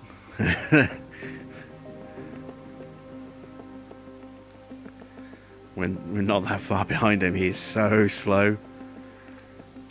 He's doing 15 seconds a lap slower than we are. Actually, we're lapping faster than most of the field at the moment, 1:15.3.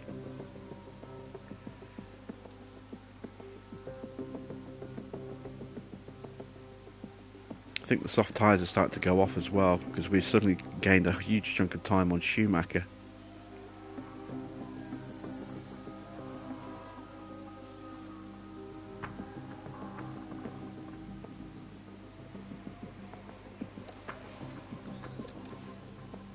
Start charging up Gasly's battery a little bit. That's Leclerc into the pits, followed by Hamilton, Perez, Magnussen, Zhou, Norris, Vettel.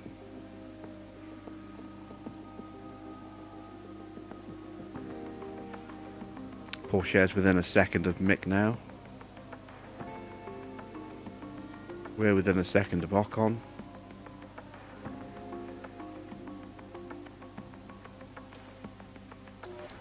Let's give Porsche a little boost. Oh, he didn't need to because Schumacher's pitted. Okay, so Porsche is back up to 10th. Slightly out of sequence with everyone else because he started on mediums and everyone else started on softs. Has Gasly... No, he's got his battery fully charged. Let's turn that off. Has not got past Ocon yet.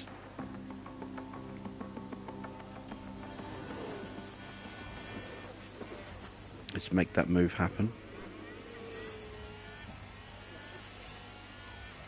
Right around the outside. Thank you very much. Okay, Schumacher's pitted and is on softs again. So they're going soft, and medium. A new position by the look of it. just gained by Williams. Is anyone else doing soft, medium?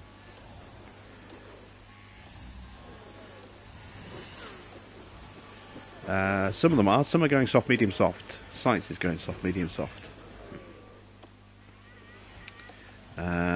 As is Hamilton.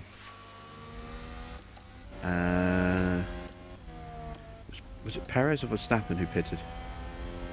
Looks like they've switched their strategies. Okay, so let's keep going. Yeah, they've switched. So they're going soft, medium, soft, and the other one's going soft, medium. Ferrari advance the race position. A little bit of variation there. Porsche has been overtaken by Sainz and is going to be dropped by Sainz before we get to the DRS zone at the end of the start of the lap again. Hold him off, hold him off, hold him off. No, he's going to die on the inside.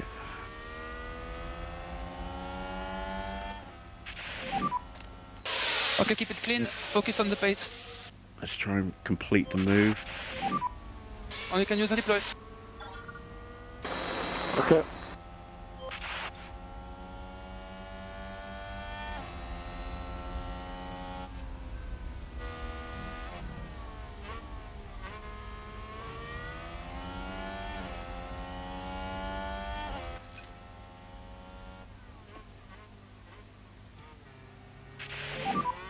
You're doing a good job.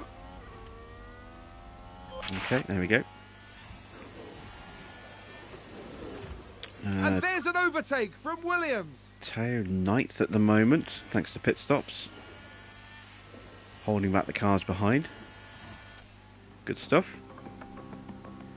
Maybe we can salvage something out of this race.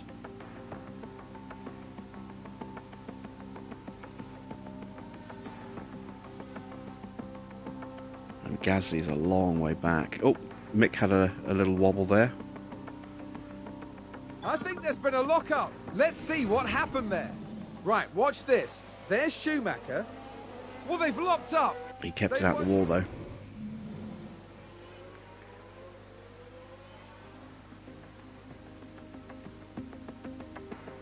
And Ocon McLaren retakes the with position a great from us. overtake. Porsche has lost a place and is already dropping a long way back.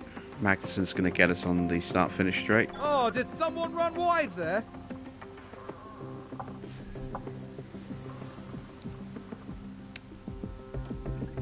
Okay, time to pit for softs.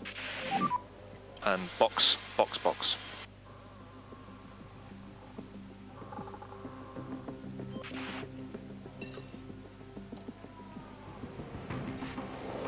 Oh, no!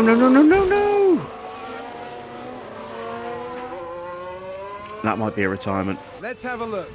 Now look at this. It's Pierre Gasly. Is that a retirement? Yes, and it that's is. a crash. Porsche's out. Bugger. But it does mean that we can now look at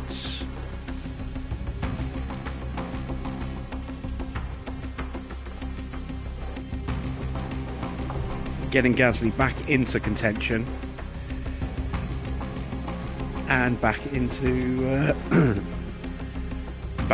into the queue with everyone else. We are going to be very slow towards the end of the stint, though.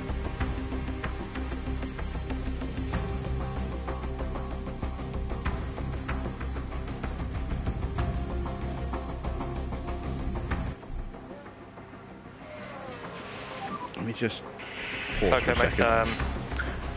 Terribly sorry. That's our race done, unfortunately. The other option we have is, well, we've got two other options. We can extend that set of mediums a little bit and then try and get us some softs at the end.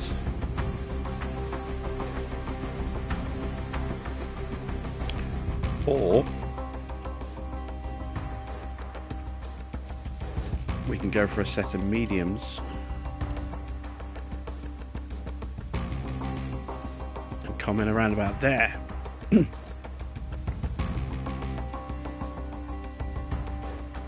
I personally think it might be worth trying to do that.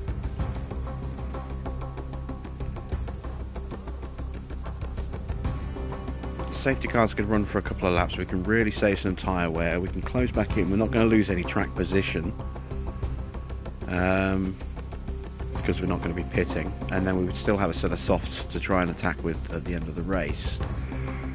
It's actually thinking about it, that might be a better option because we can really attack with those mediums.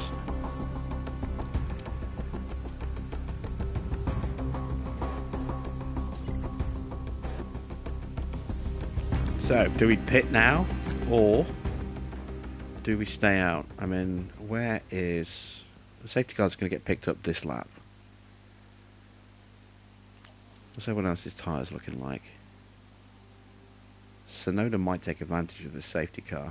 Albon might take advantage of this safety car. I'll wait and see what they do. If they pit, I might pit onto a set of hards. If they don't, I'll stay out, and then we'll go to another set of mediums later. What I am going to do is immediately start saving everything.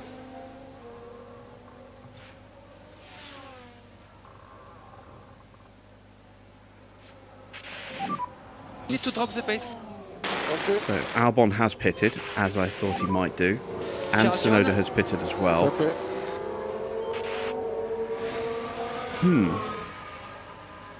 Our tyres are already not the greatest. Alonso just pitted.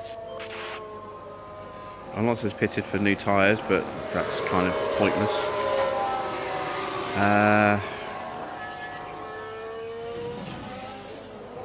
I don't know what to do. I don't know where to pit for a set of hards and just go to the end, or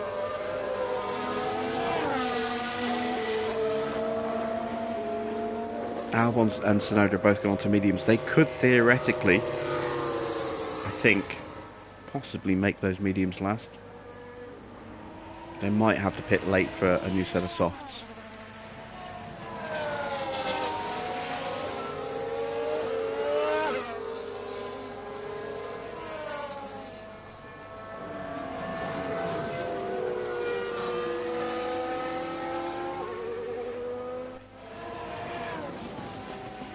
I'm going to box for the hards.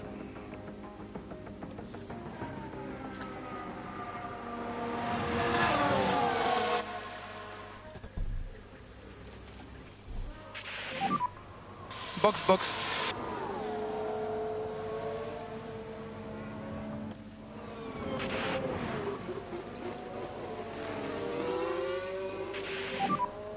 Let's go for it. The AI doesn't retire the cars for some reason. I don't know why. Yeah, I don't know why they're keeping Alonso out. It's not the first time I've seen it.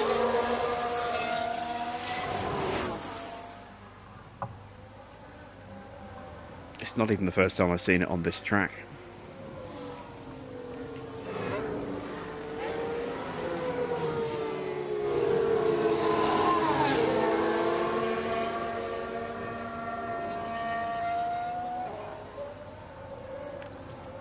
Alright, so we're going to lose position to Stroll. Possibly. We are in the safety car. We might just be able to sneak out in front of him.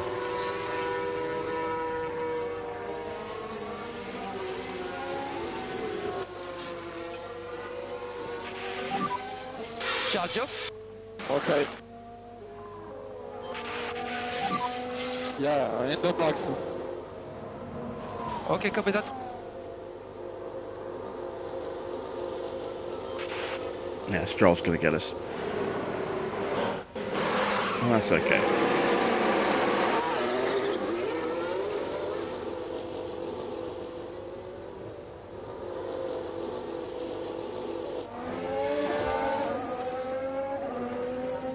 Quick stop, 2.5 seconds. Our pit crew's getting better.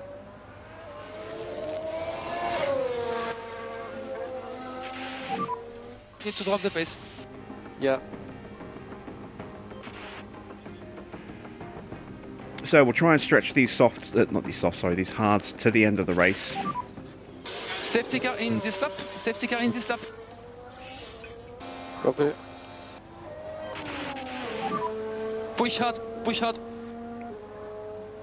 Copy. We're not going to catch the queue, but we'll at least catch up a little bit. We wouldn't have caught the queue even if we'd stayed out, I don't think. No, we might have done. Ocon's just about catching the back of it now. Racing from the line. Racing from the line.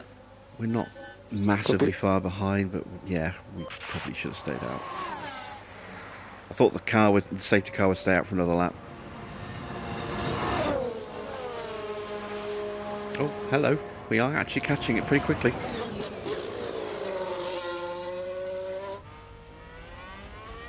They're not that far ahead of us.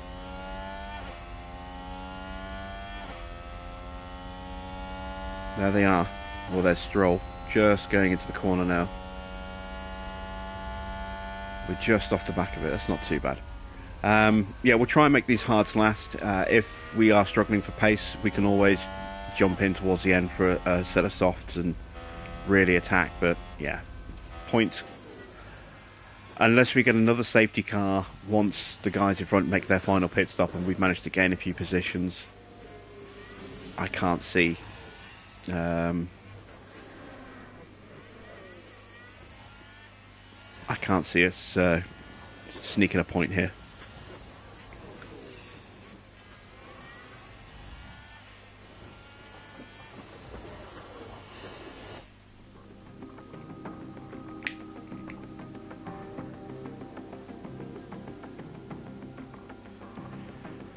So from the highs of scoring points in Singapore to the lows of a retirement and a horrible race at Suzuka.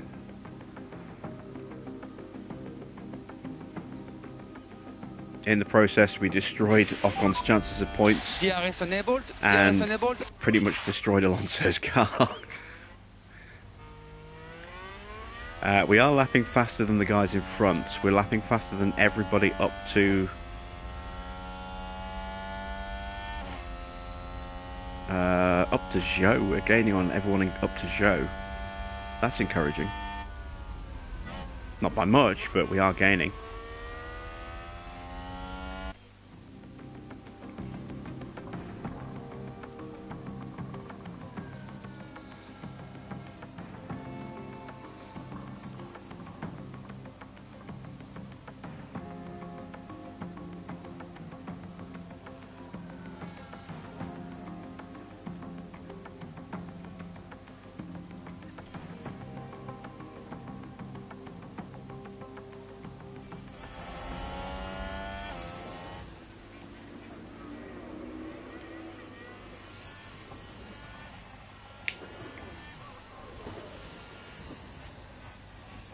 Let's try and facilitate the overtake on the start-finish straight and then pull away a little bit.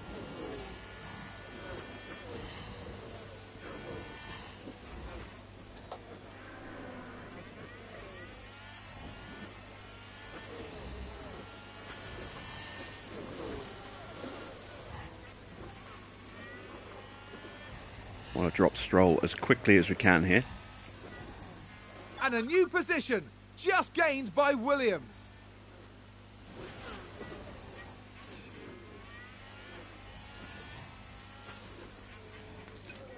That'll be enough.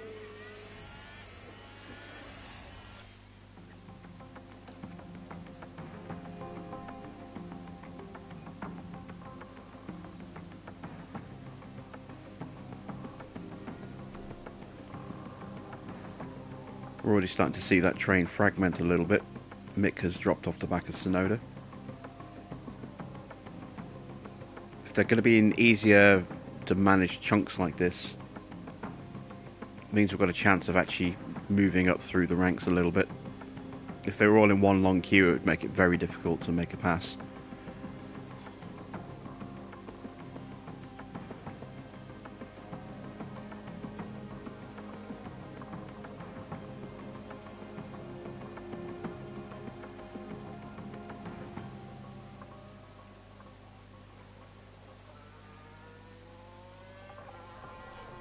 Alright, there we go. We've got some pit stops. This is the final round of stops for those guys. That was the guys who were doing a soft, medium. So they're going on to medium tyres. So their tyres are going to be about the same as ours by the time they get to the end of the race. Obviously, they're going to be in better cars than us, though, for some of them. So, yeah, we'll see how that goes. Leclerc's pitting as well. And Schumacher's pitted, got out of our way. Excellent stuff. We've got much better tyres than Ocon, so we should start closing Ocon down as well. And then we've already got better tyres. Oh, someone's off. Albon's gone off. And what the hell happened to Ocon? There's been a crash. Sounds like a single car. Let's take a look at the replay. Now watch this. Here's the moments involving Albon. Thank goodness. I said someone was going to do that during the race. Was a big crash. And there's Ocon just going wide in sympathy. The team are really disappointed with that. Let's hope it doesn't set them back too badly. Gasly the usurper passes his rival Albon once again. Who's now going to have to make another stop. And are they going to have a shortage of wings as well? We are ahead of Ocon. We are now hunting down Tsunoda. And he is lapping faster than us. Well, let's see what he does now that he's not in a queue.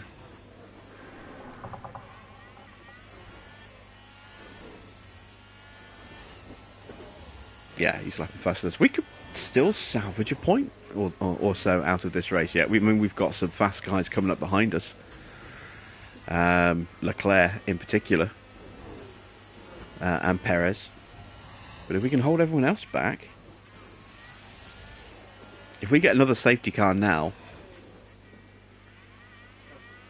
Like right now, we're in great shape because we can pit for soft tyres or medium tyres to get us to the end and have brand new, faster tyres than we're on right now.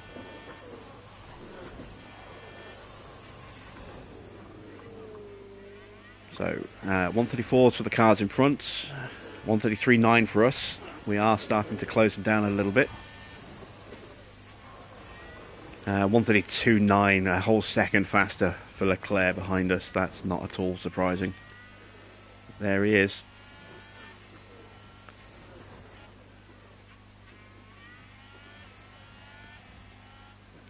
And again, because our tyres are still pretty fresh, we might possibly be able to hang on to the back of Leclerc for a few laps. Pull us away from Ocon and Perez. Pull us closer towards Tsunoda and Ricciardo. He's on mediums, so he's going to have not only a pace advantage on his tyres, on his car, but a significant advantage on his tyres as well. To make hanging onto him pretty tough. Another yellow flag in Sector 3, someone else with a wobble. We've just had a car run wide. Here's the replay. Now just take a look at the McLaren. That's They're nothing. forced wide, and they won't...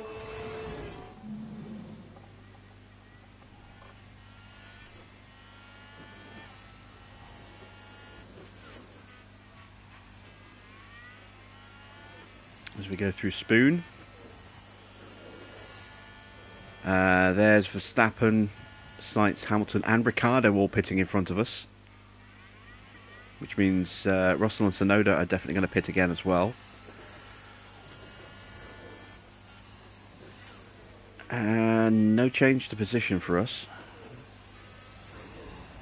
Oh, and Ferrari just gained a place.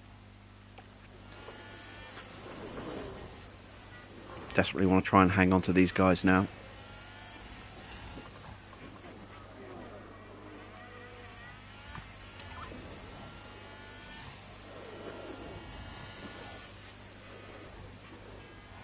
There goes Russell into the pits.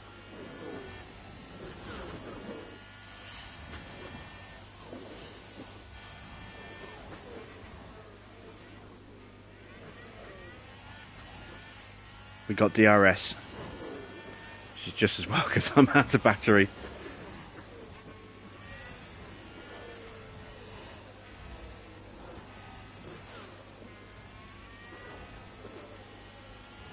And we lost it. Sector 1, someone else has gone off again. We've just had a spin. Stroll spinning on turn 13. So turn 16, sorry, that's the chicane. No, that's the final turn. The chicane's turn 15. Yeah, we've lost the Ferraris already.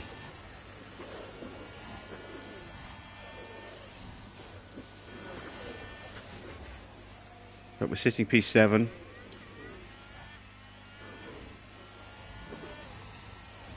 Got pretty good tyres. I think Tsunoda's going to the end, actually. I think he was one of the soft medium runners.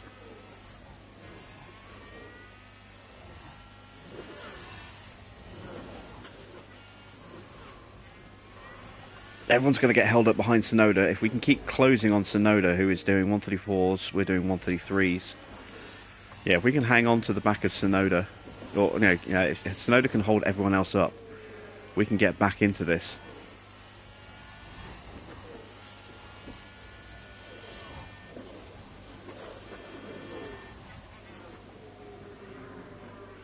Yeah, I had a system software update as well. I didn't read it. I'm guessing it was a stability update. I haven't seen any news to suggest it was anything other than that. Another yellow flag in Sector 1. Tsunoda's gone all the way down to 6th place already. Run wide. That's because he ran wide. Closer look. Now let's look at this. The focus on Tsunoda. That's And the they've worst gone wide, possible thing for us. Very wide. That's not ideal. Not ideal at all. And I'll tell you why. It's going to allow all the fast boys to pull away. It's probably going to allow Tsunoda to hang on to the back of them. I know he's out of DRS range. He's not going to be able to keep up with the Ferrari. So Okay, it's not terrible. I thought that would be a really bad thing for us, but we can get away with that. I need to charge the battery, but I've got Perez all over the back of me. I can't afford to do that just yet. I need to get onto the Sonoda first.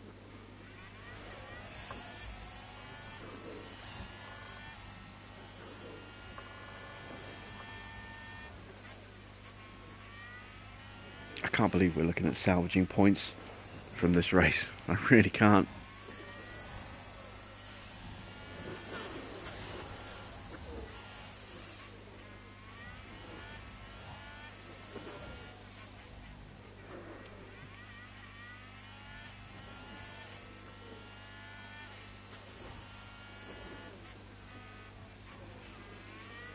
Ricardo's closing in on us. That's not great.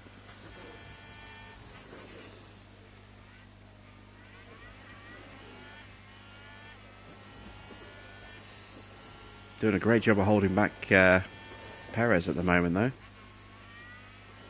Ocon's pitted.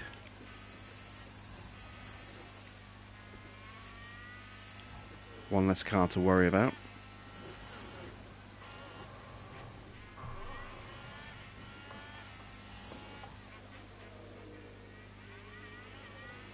We are still closing down Yuki, but it's slow progress. We're losing a little bit of potential lap time because we're having to drive defensively to hold back Perez.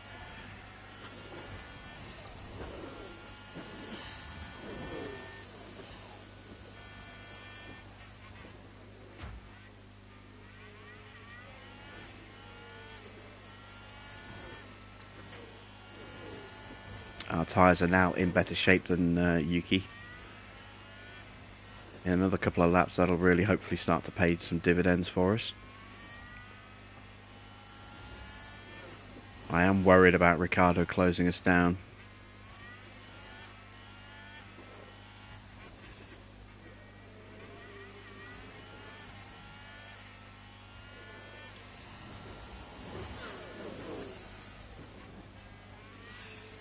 If we just get onto the back of Sonoda.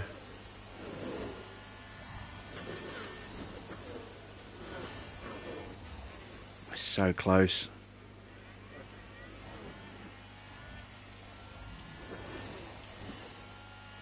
Once again, we're keeping Perez behind us.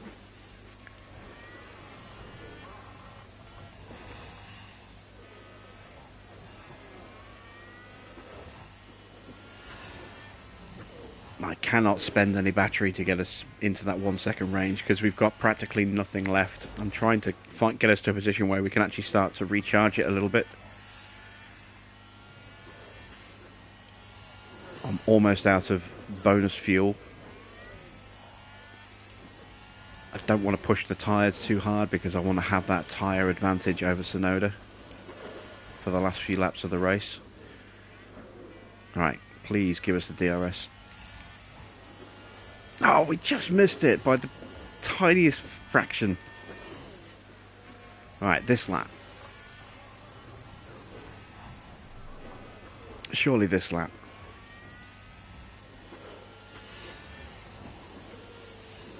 We've got some traffic up ahead. No, it's Alonso. I was trying to figure out who it was going to be. Alonso holds up Perez and then holds up Ricciardo. That helps. Now we can try and hopefully focus on Sonoda. This is the closest we've been. There goes the bonus fuel.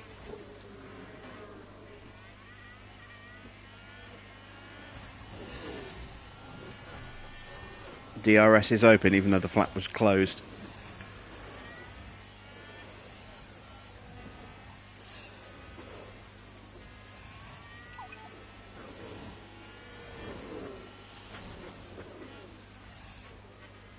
Sonoda's flap is wedged open, even though it's not actually wedged open. There's just so many weird glitches on this circuit.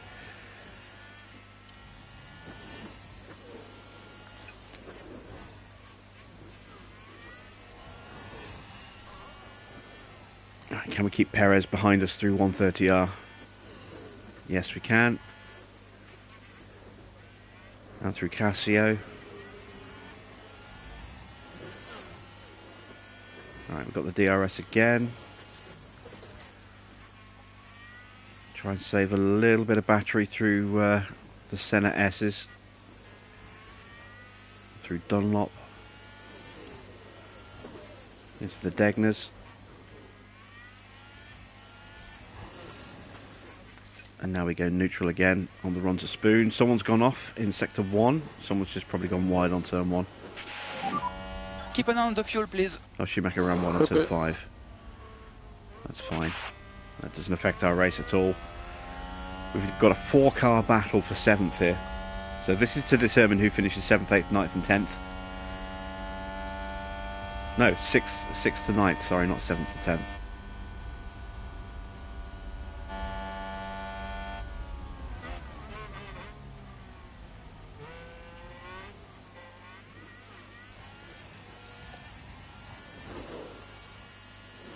We're not getting through. Oh, is Perez going to go around the outside? It's close. He's going to get us. He's going to get us. Ah, there we go. He got us. I'm expecting Ricciardo to get through as well, but we should be able to at least jump Tsunoda. Oh, there goes Ricciardo. Oh, Ricciardo's on softs. Oh, another crash. Who's crashed now? McLaren gain a position. No, Let's see what not a happened crash. there. Daniel Ricciardo involved here. That's Ricciardo sneaking up the inside of us at the hairpin there. Who They crashed? out. Magnussen. Let's have a look. He's behind All us. eyes on Kevin Magnussen here. Oh, he's done a 10-11. Clearly, something went very, very wrong there. Now, I don't know if there's enough front wings to replace that. That's going to be a big... So we could have another moving roadblock.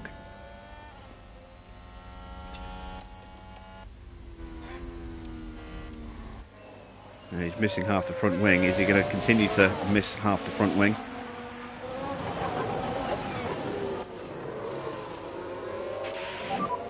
Okay, charge on, charge on. Okay.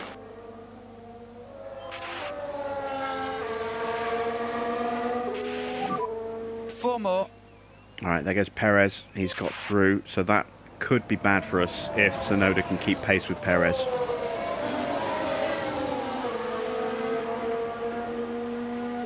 Magnussen pits.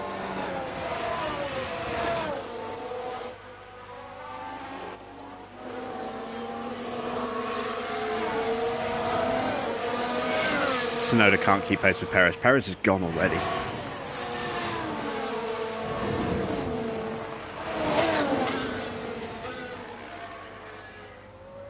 Ricciardo's all over the back of him.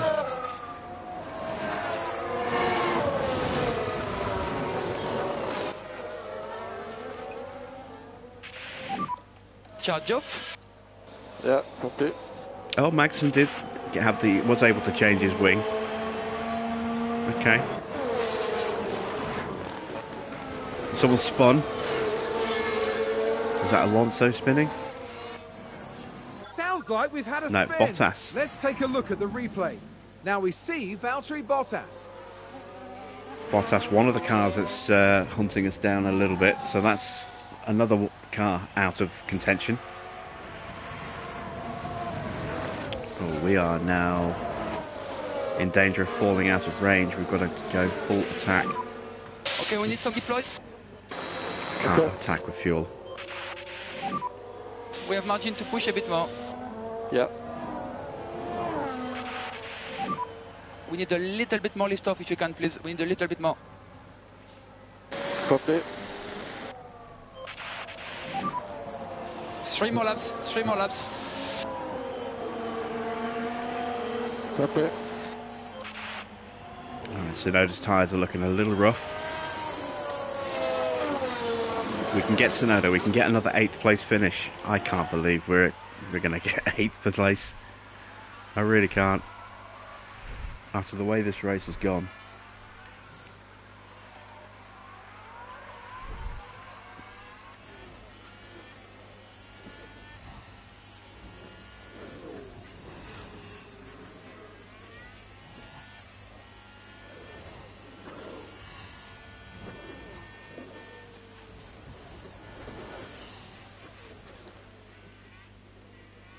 Here we go.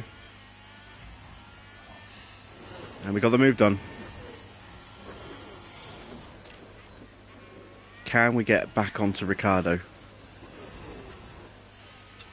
And there's an overtake from Ricciardo's Williams. tyres are going to be awful for the last lap. I don't know if we can catch him or not. We might be able to just squeeze him.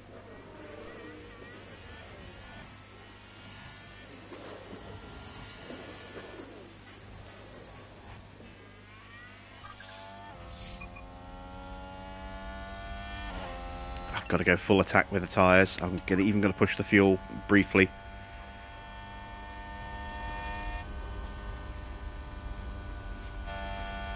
We're inside a second. We've got a chance of getting Ricciardo back.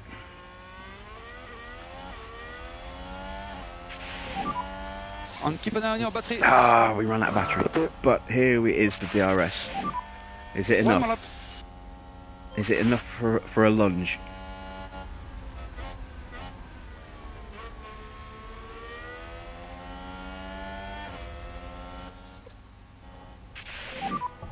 Charge on. Copy. Save whatever battery we got left now for the run up to 130R. Try and launch out a spoon if we can.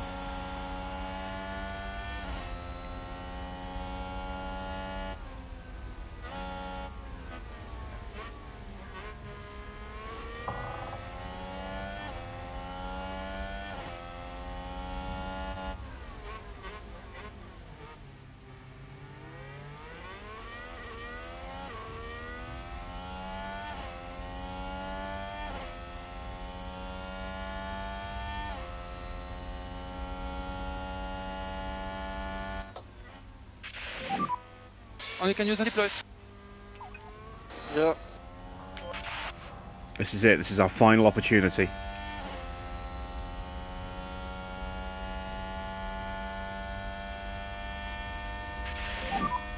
Give us a bit more lift off, please. Copy. We're so marginal on fuel. The line comes up so quick around this corner. That's it. Okay, look after the battery, Pierre. We're very low now. And we're going to run out of fuel any second as well.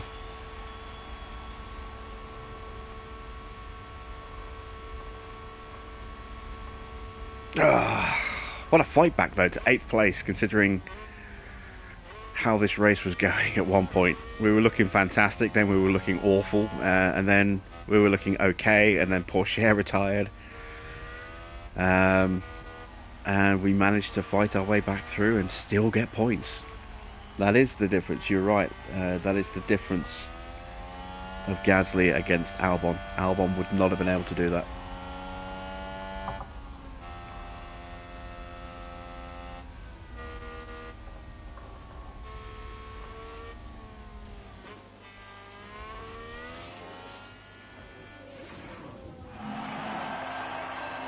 So, 2 points finishes back to back. A wonderful result here for the Williams driver. And once again, that's points gained on Haas. Because both Schumacher and Magnussen failed to finish in the top 10, I Williams believe. have got to be happy with their results here. This was good work. Not bad at all. The team in the pit will be happy with that. With the race wrapped up, the team is ranked in 9th in the constructor standings. Coming up next, we'll be crossing the pond all the way to Texas for the twists and turns of the United States Grand Prix. Yeah. Haas finishing in 15th and 17th, so that is more points gained on Haas. So the gap between us now is just 2 points. The fight for 8th is really on. Really on. We've got a really good chance of overhauling them if they're going to keep having issues like that. And with Gasly being able to qualify where he is each race, that's giving us a good chance of fighting for points each race.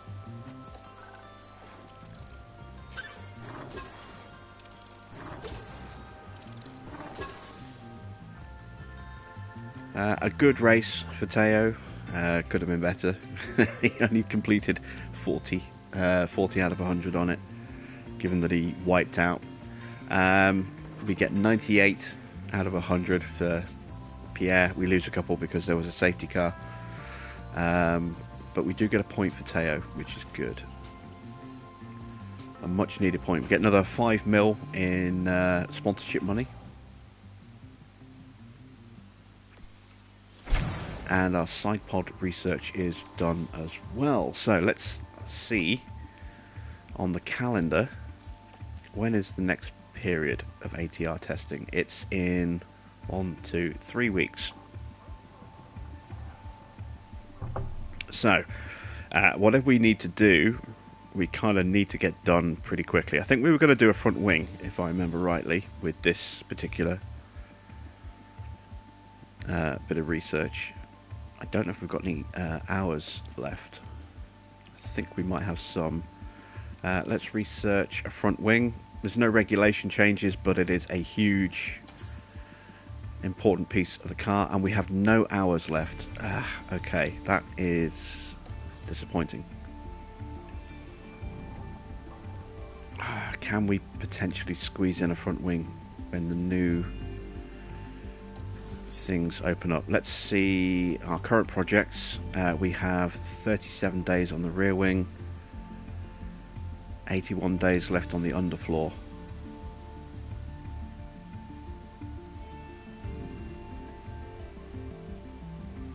I think we basically have to wait now until, unless there's something I can squeeze in the next like a small part that we can squeeze in. We've done 2 chassis projects. We haven't done a front wing project. We do desperately need to do one. We're working on our first rear wing project. We've done 2 side pod upgrades. We're working on our first underfloor. Both the rear wing and the underfloor are both big research projects. A lot of points, a lot of hours going into those. We haven't done a suspension. So the next period's in 21 days. We need to try and get this out as quick as we can. We can get this done in 25 days. If we start playing with this, it's going to push that up. Definitely want to work on brake cooling. That's going to push it to 40 days. How many engineers do I have? I can get that to 34 days. I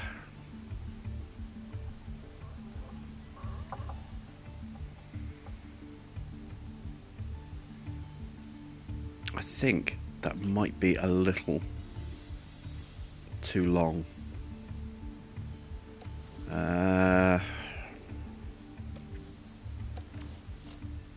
Let me have a look at how many hours are, or how many engineers are on our current projects. So I've got 6 on the rear wing. I can't buy any more engineers yet. I don't think, can I? No. I am still at level 3.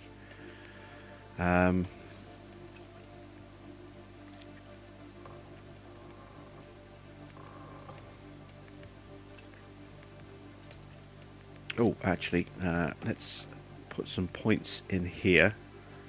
We need to do a front wing upgrade, so we're going to put a point into front wings for that research project that's coming up. Dickon does not have a point. It's going to be a couple of weeks till he gets one. But when we do get him a point, I think we'll probably put that into high-speed downforce.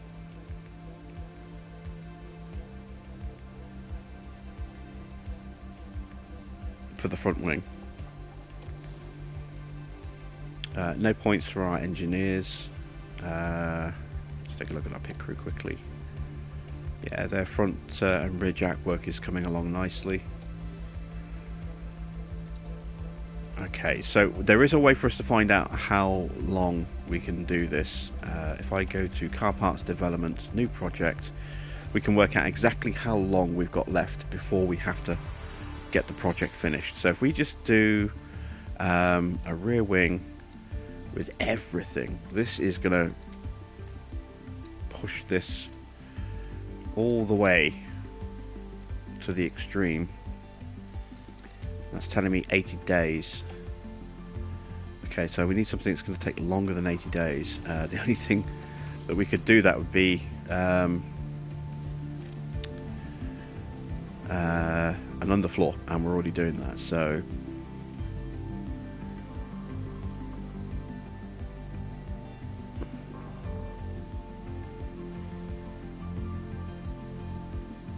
let me just go back to this again for a second.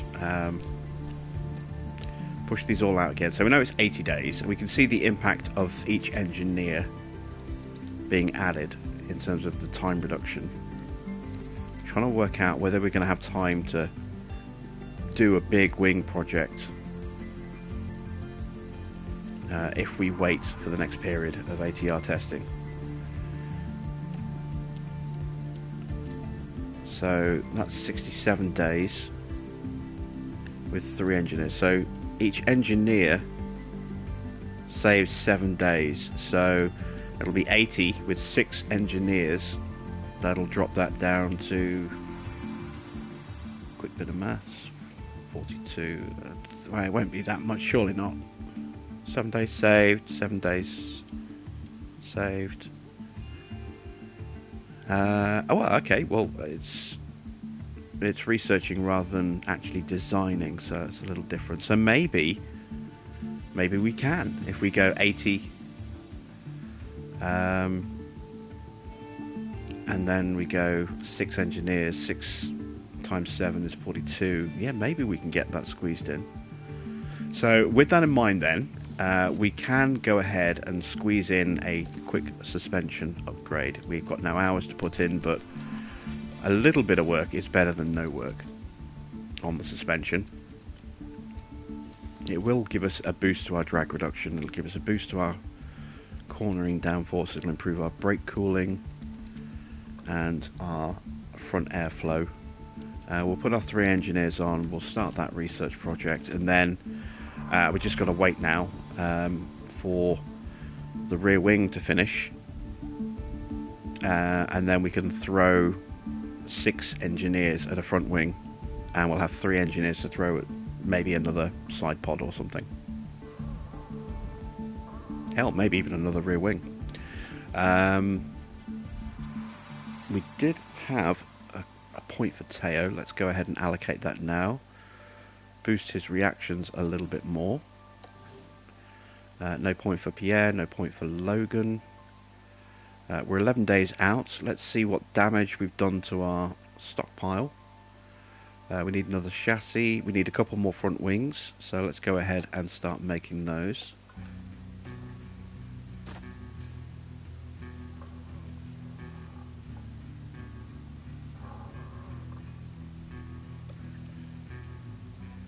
Just 1 chassis and 2 front wings.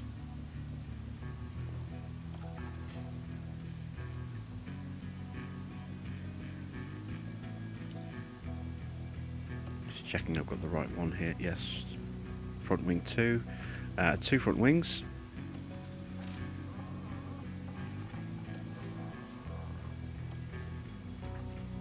Okay, didn't need anything else. Let's take a look at the engine. Engine's okay. The ERS is okay.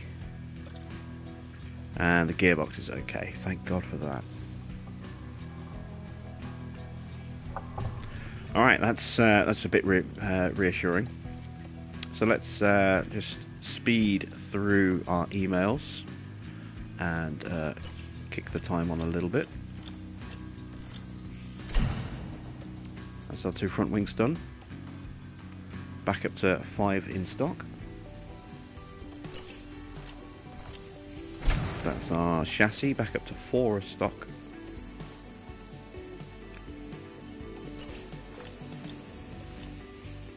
Okay, we're going to have another quick check of our staffing now that some time has kicked on. Dickon's got to be close. Yeah, very close. And still nothing for our engineers. They're still a way off. Facilities wise, I'm up to 6.8 mil. It's not quite enough for the team hub, is it? Oh, it is. Okay, so let's start that team hub upgrade.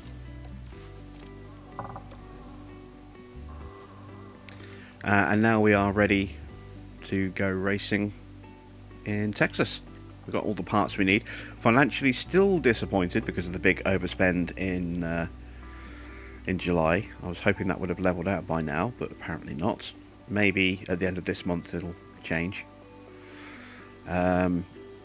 Still delighted with our race results. We've had 2 points finishes tonight. That is amazing. It really is, to be back within just 2 points of Haas. And in with a real chance of maybe sneaking 8th place in the Constructors with 4 races to go. That's not too bad. So it is Wednesday night tonight, technically now Thursday morning. So tomorrow night, Thursday night, we will be doing COTA, the Circuit of the Americas in Texas, followed by Mexico. We'll get those 2 circuits out of the way. And then,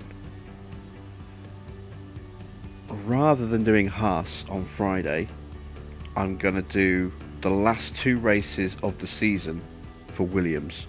So we'll end the week on Friday, getting Williams out the way. And then when we come back on Monday, it'll give us a nice, fresh season to start with, and we'll go to single races. So that'll be the plan for the rest of this week. Tomorrow night, COTA and Mexico. Friday night, Brazil and Abu Dhabi, to wrap up this season with Williams, and then we'll start next season next week. So that's it from me. Thanks for watching. I hope you've enjoyed everything, and I will see you all again very soon.